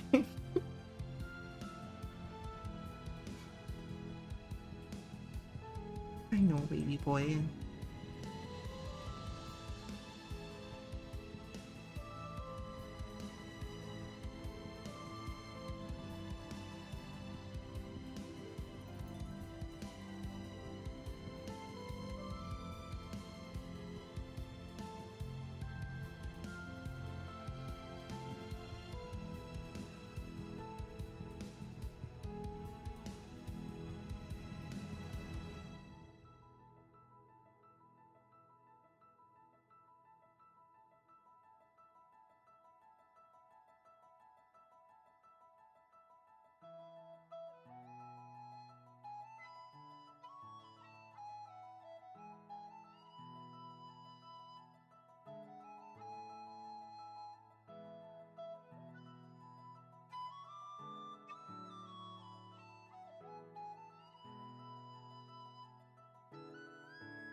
Outside cat? Really?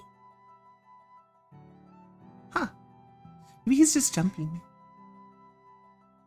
Maybe he's just cowardly. I know I am. So maybe Maha just got that from me.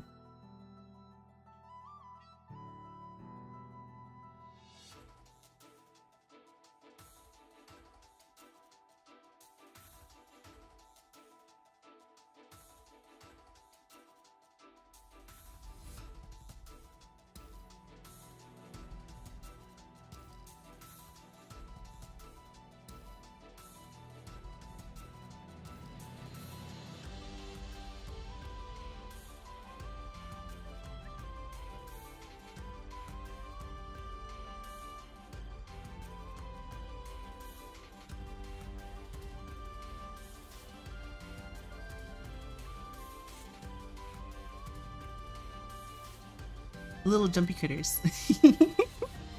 They're just more attuned with the cruel nature of fate than most animals are, I think.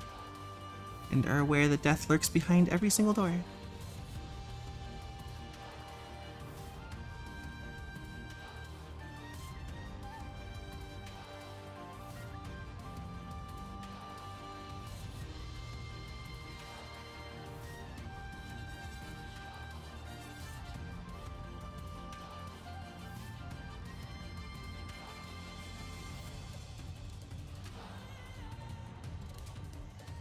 Maha managed New Year's Eve? He actually doesn't care too much about fireworks, I'll be honest. So it's really weird, right? Thunderstorms he doesn't like too much. New Year's Eve fireworks, he's like, I don't give a fuck. Right? I'm more inclined to believe now, right, that it is maybe a symptom of his arthritis, and the low pressure kind of triggers the arthritis and it makes him very uncomfortable, so he gets a little antsy and moves around a lot. So I feel like it's less that he's like scared of the storm.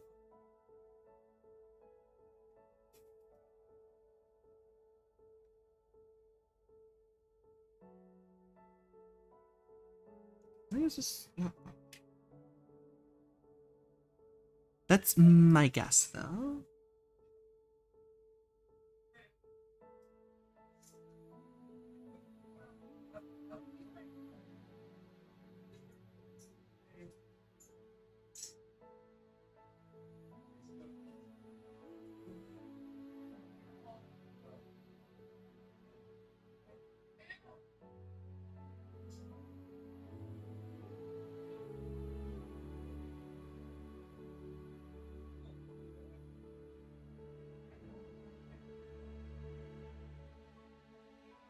What the hell?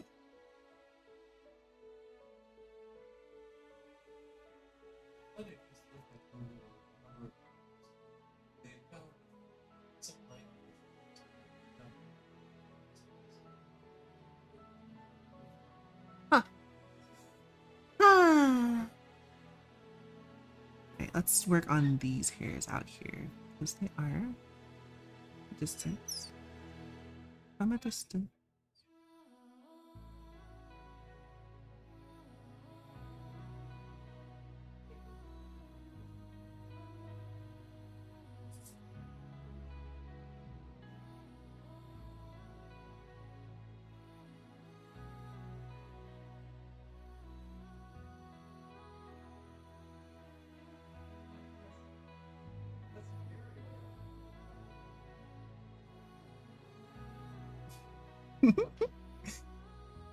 Right now there's a dog on the shelters that has really weird bugged out eyes. They're very cute. With constant shock on their face.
I do want to do a big outline on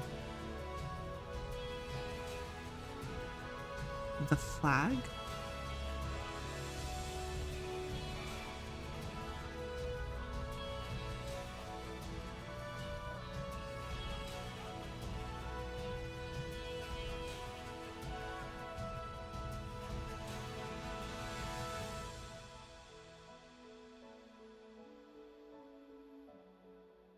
Cool. I think that takes care of most of the hair.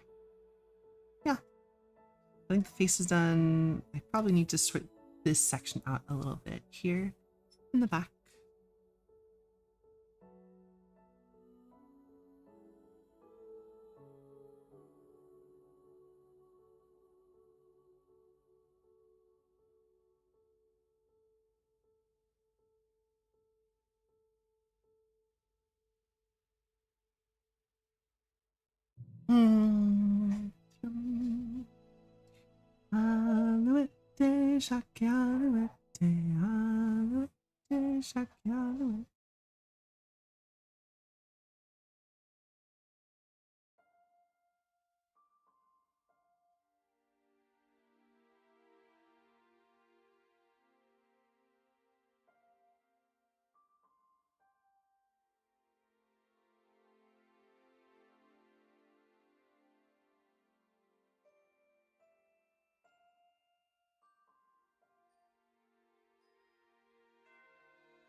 Fine. I think that's fine. I think we can probably tune this out a little bit more.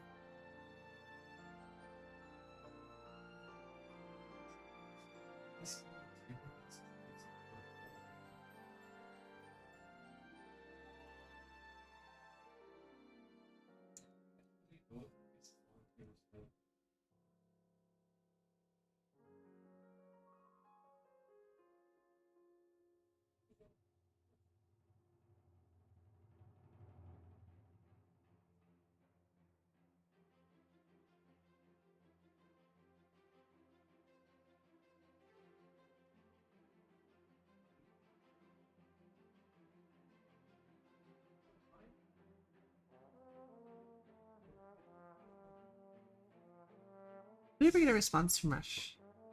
Nope. I'll let you guys know when he does.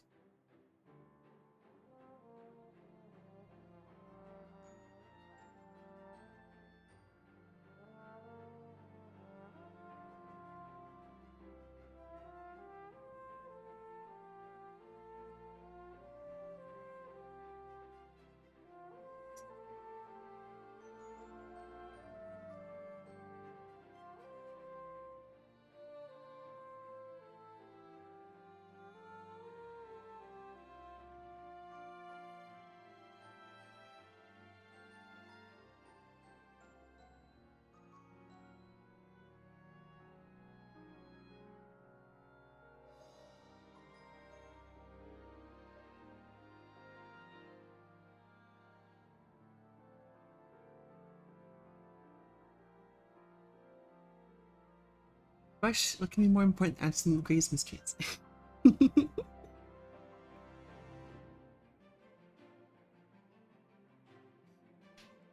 It's true. He should only be interested in answering our questions ever. Nothing else. How dare he?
Should always be. Thanks for the contribution to the snakes, turtle.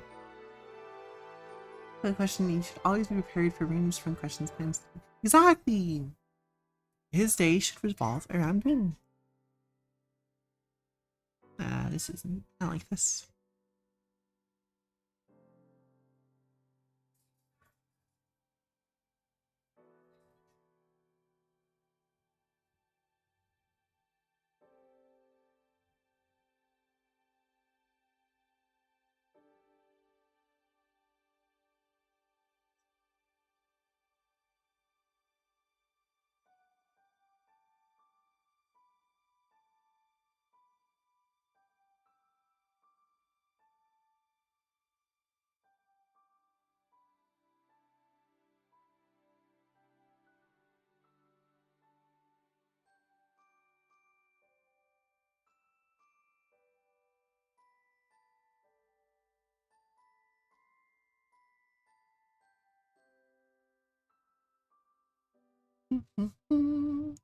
Tomorrow we will reach 10%.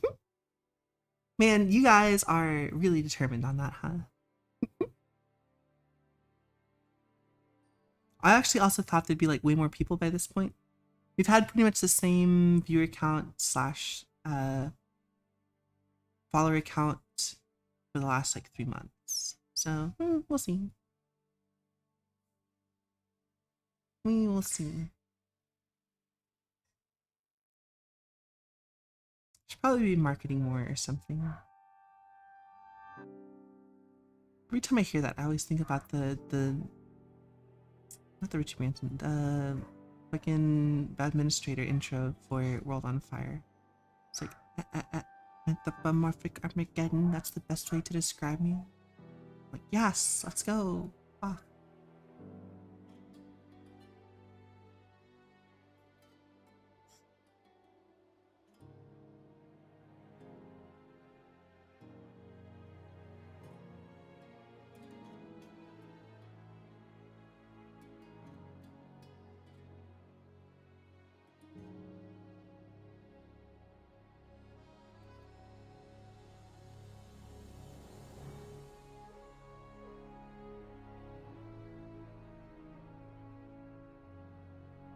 Ugh.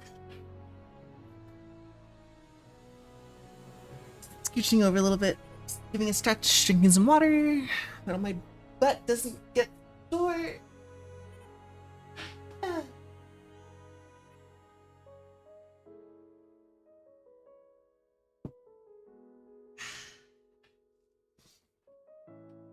Blood moon sound effects was scaring me? What? What blood moon? Anthropomorphic Armageddon. That's the best way to describe me. That one?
Oh, was it the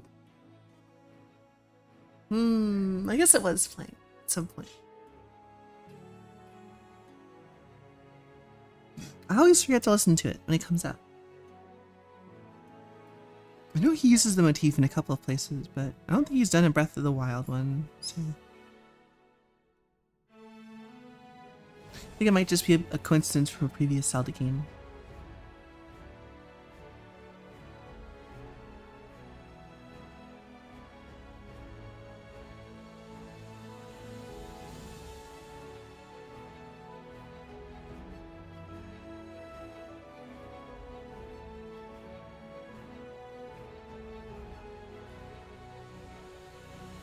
I don't really know what this is trying to tell me.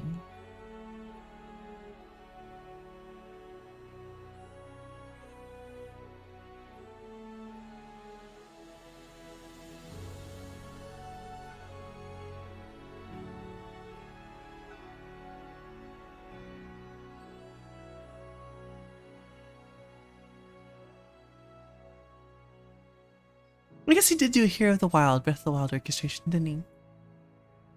Was the Breath of the Wild Moon playing too much Breath of the Wild? Here's the Kingdom. I believe you, I believe you. I'm probably incorrect myself.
I think this does a better job of describing that form.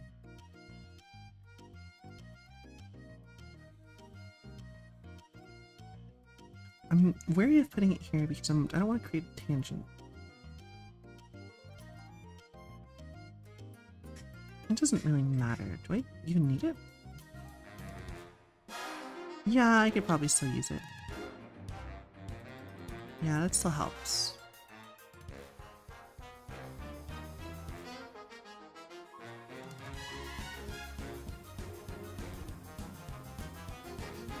What am I going to do with you here?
I'm tired, but I also really want sandwich time. Let's go.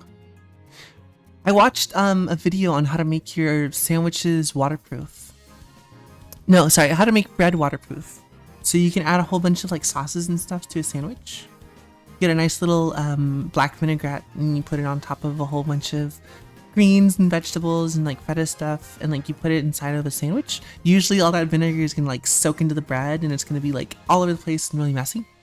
But if you add like a small layer of olive oil over the top of it, it like functionally waterproofs the bread, where it stays really dry afterwards. I can't remember necessarily the video that I was watching that showed me that. Let me see, let me look through my history and see if I can post the video.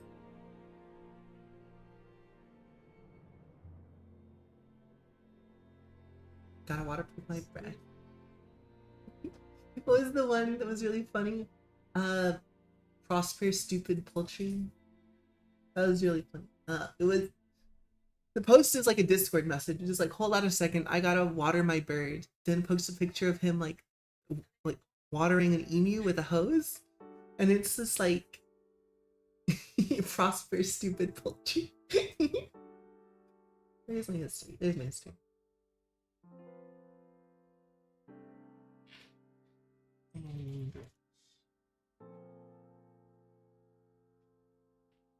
Me want corn dog. Me want bites. Me want flat corn dog tonight.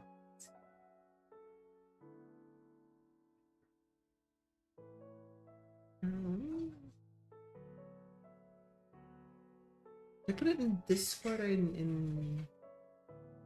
I should probably just put it on the stream. There's a section in here that talks about how you can add oil to a sandwich to make sure the sauce does not compromise the structural stability of your food.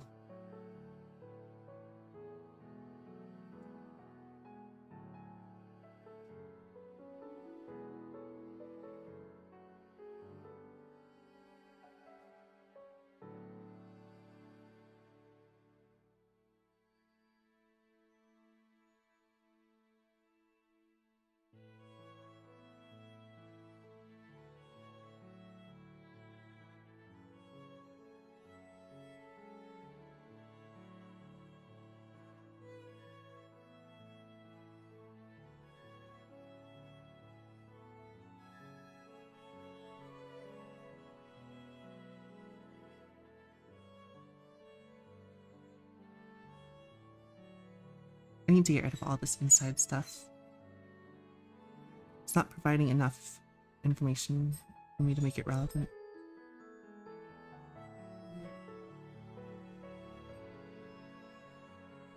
What's the matter, buddy? What's the matter, baby boy? Is it 5 p.m. and you want food? Is that it? Is that what you want? I think you got a little bit of anxiety. Weather. Oh, but you're a good boy. Good little baby.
That looks better. I like that.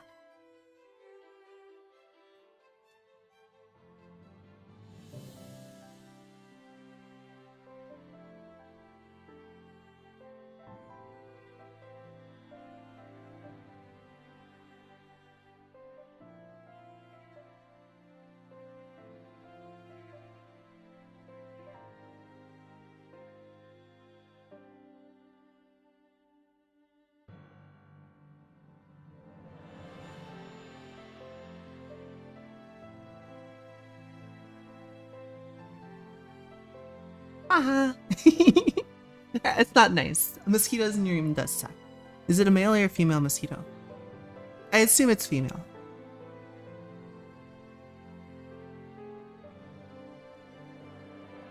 The only way you would know is if it tried to bite you. Or successfully bit you.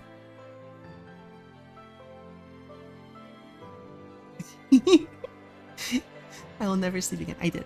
I laughed a little bit at your pain. Just a little bit though. A socially acceptable amount of laughter at your pain. Just Schadenfreude. You just Schadenfreude me?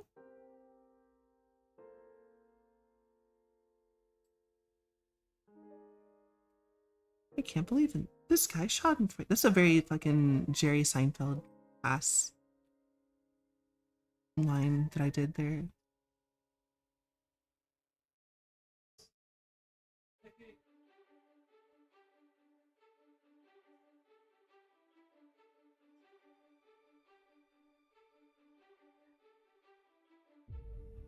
Baby boy, I know. I am quite aware that you are uncomfortable. But I don't think there's anything I can really do about it. I'll be honest.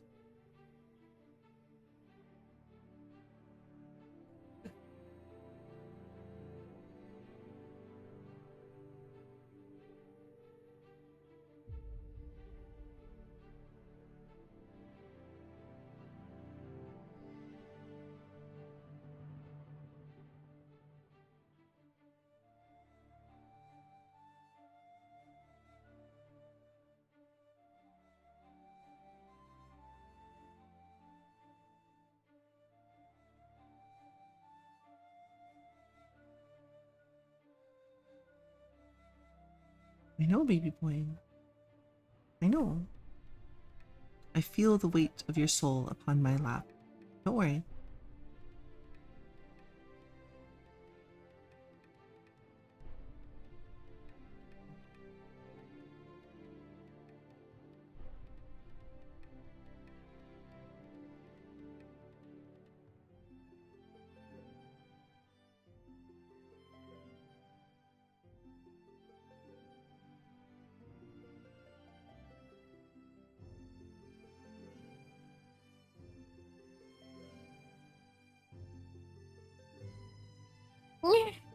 Ow, ow, ow. I'm still sore from rock climbing. You've got to be kidding me. Oh, to feel Maho on your lap. Yeah, it's really nice until the saliva starts to seep through the clothes.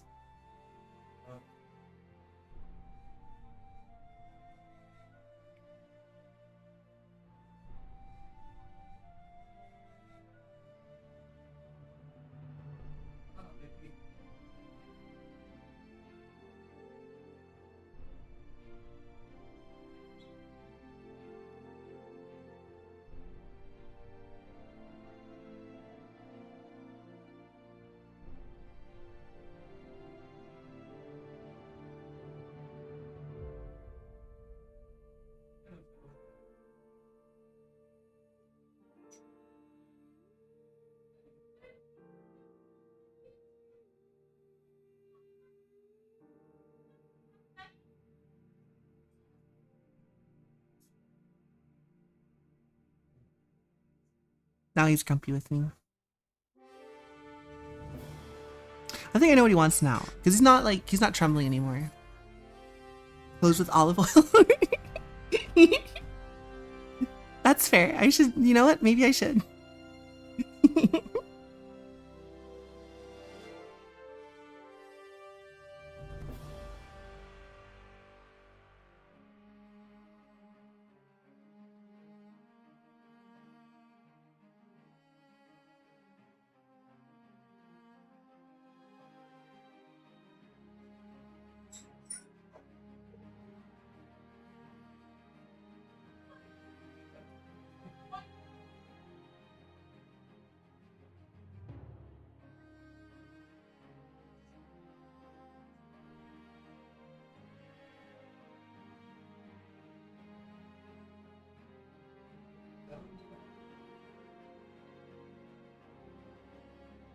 Yeah, that looks fine.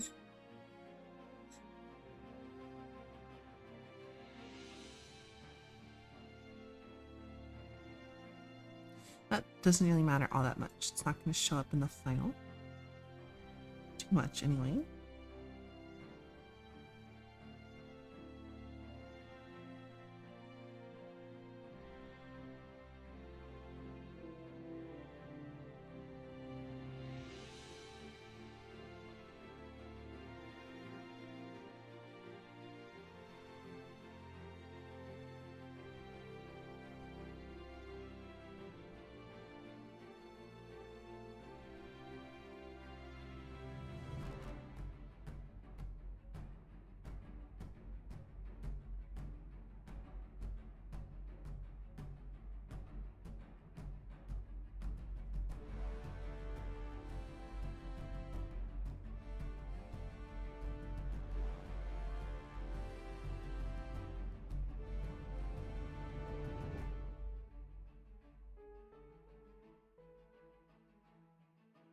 Alright, that thumb is good. I want to start working on this cloth and the flag because it's not super refined. I know that I want this to come in and twist a little bit.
Here it is. It's the garden. I'll try to. I want to finish this. I don't know if I will though. We have to see.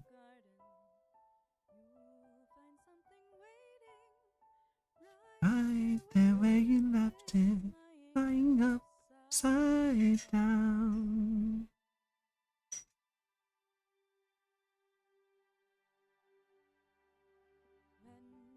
You finally find it.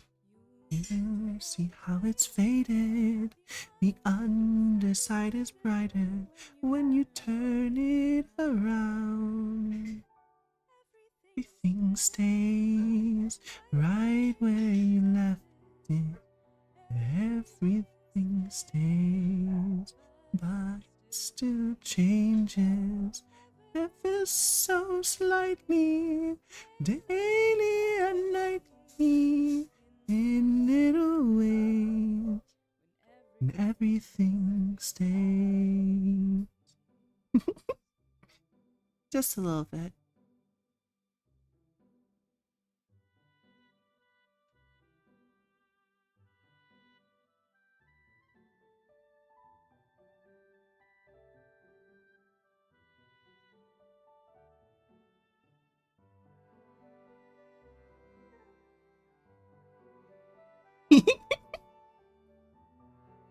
find more songs I can post I can sing along to.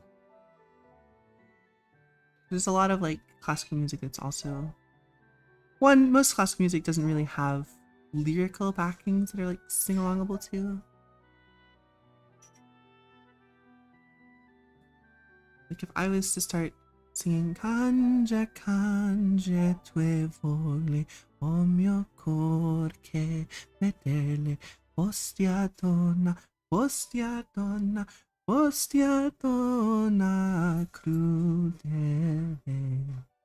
It would be mostly because I was singing the entire piece. Not because, what's it called? That song was playing.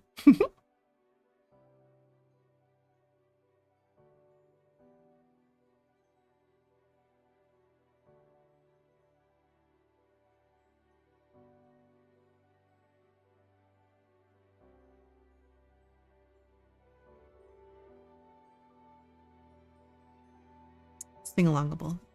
It's very true. It's a word. It's a word that I made up. That makes sense. That's why it's a word.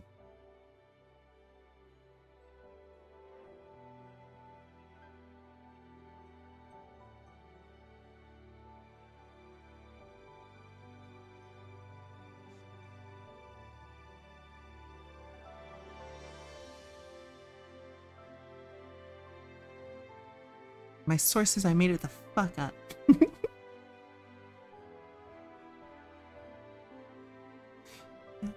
So lightly, daily and nightly, in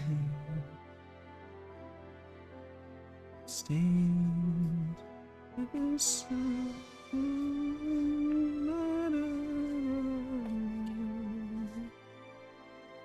Okay, this is a little bit more, it has a little bit more definition.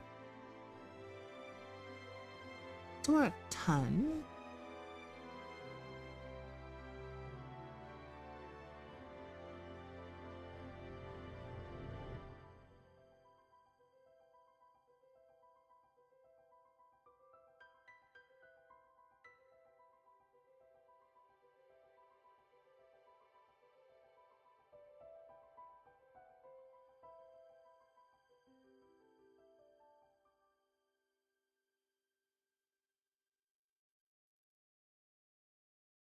Cool.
Hmm.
trying to see if that looks very cloth-like, but I'm not sure.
Make this line a little bit darker down here for ambient exclusion reasons.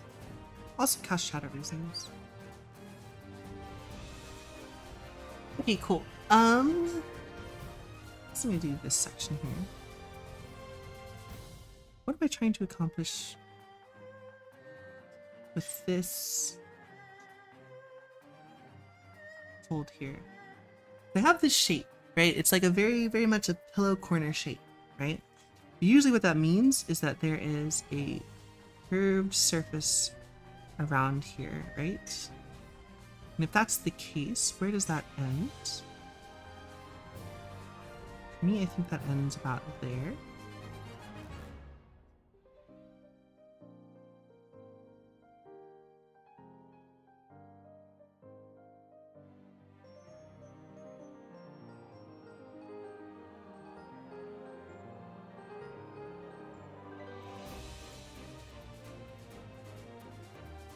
This volume is going to have to be preserved all the way around, though.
This is not even going to be really noticeable from this distance.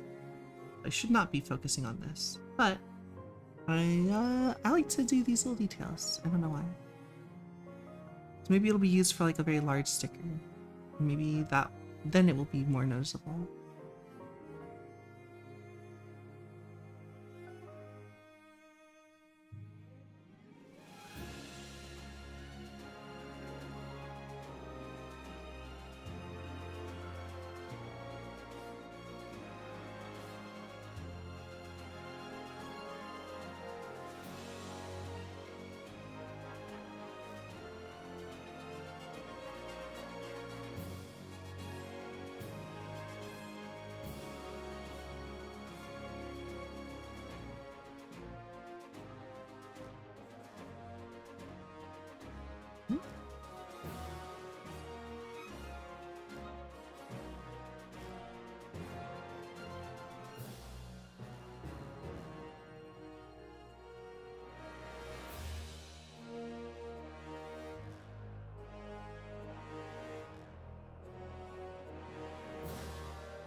That's gonna make it stand out a little bit more. And then outside of that, I don't really care too much. Because that's the other thing.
Bum, ba, dum, ba, da, ba, da, bum.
Okay, cool.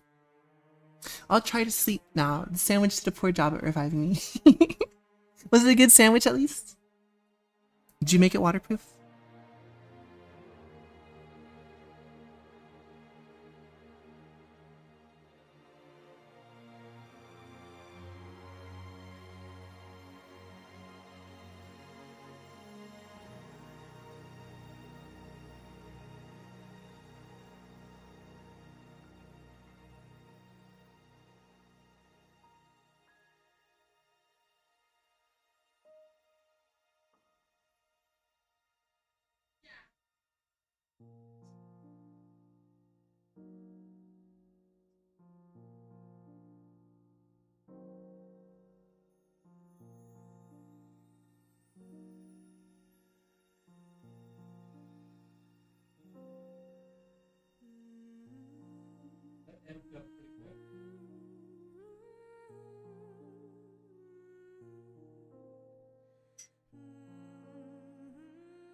Didn't even put sauce on anything, just slapped cheese and salad on it. Listen, that's probably fine, right?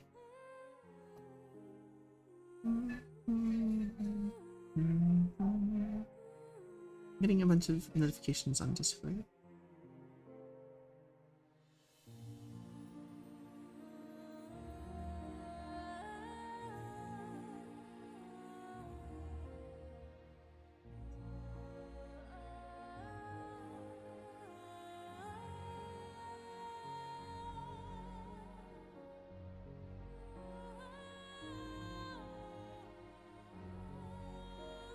Good enough. It really is.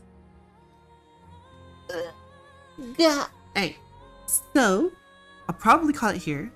My friend Neko just messaged me and asked me if I have cough syrup.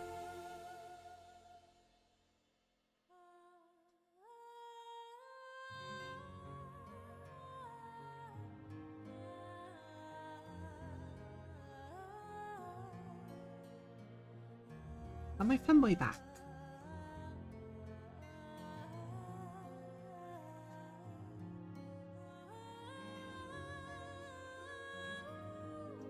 So, go ahead and just end the stream for today. Tomorrow we'll pick up pretty much the same as... Oh, my friend is playing Love and Deep Space, but they're also like, they've been texting this femboy, trying to like gaslight them into having a personality.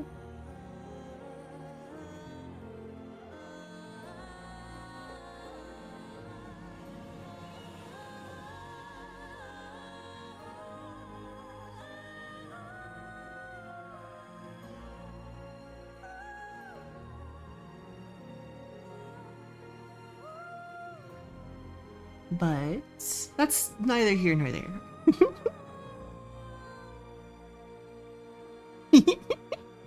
Exactly. Cool, I guess. I hope they manage to succeed into gaslighting them into having a personality. I think the world would be better when people have more personality, not less.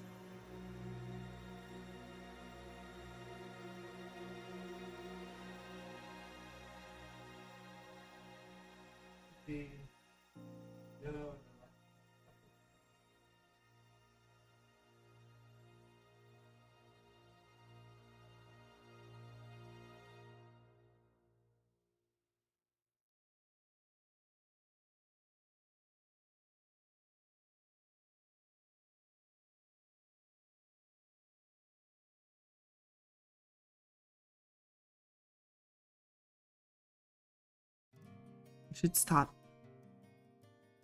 trying. I can end and go get cough syrup from the store for my friend who is deathly ill. Not deathly ill, they're just like a little sick.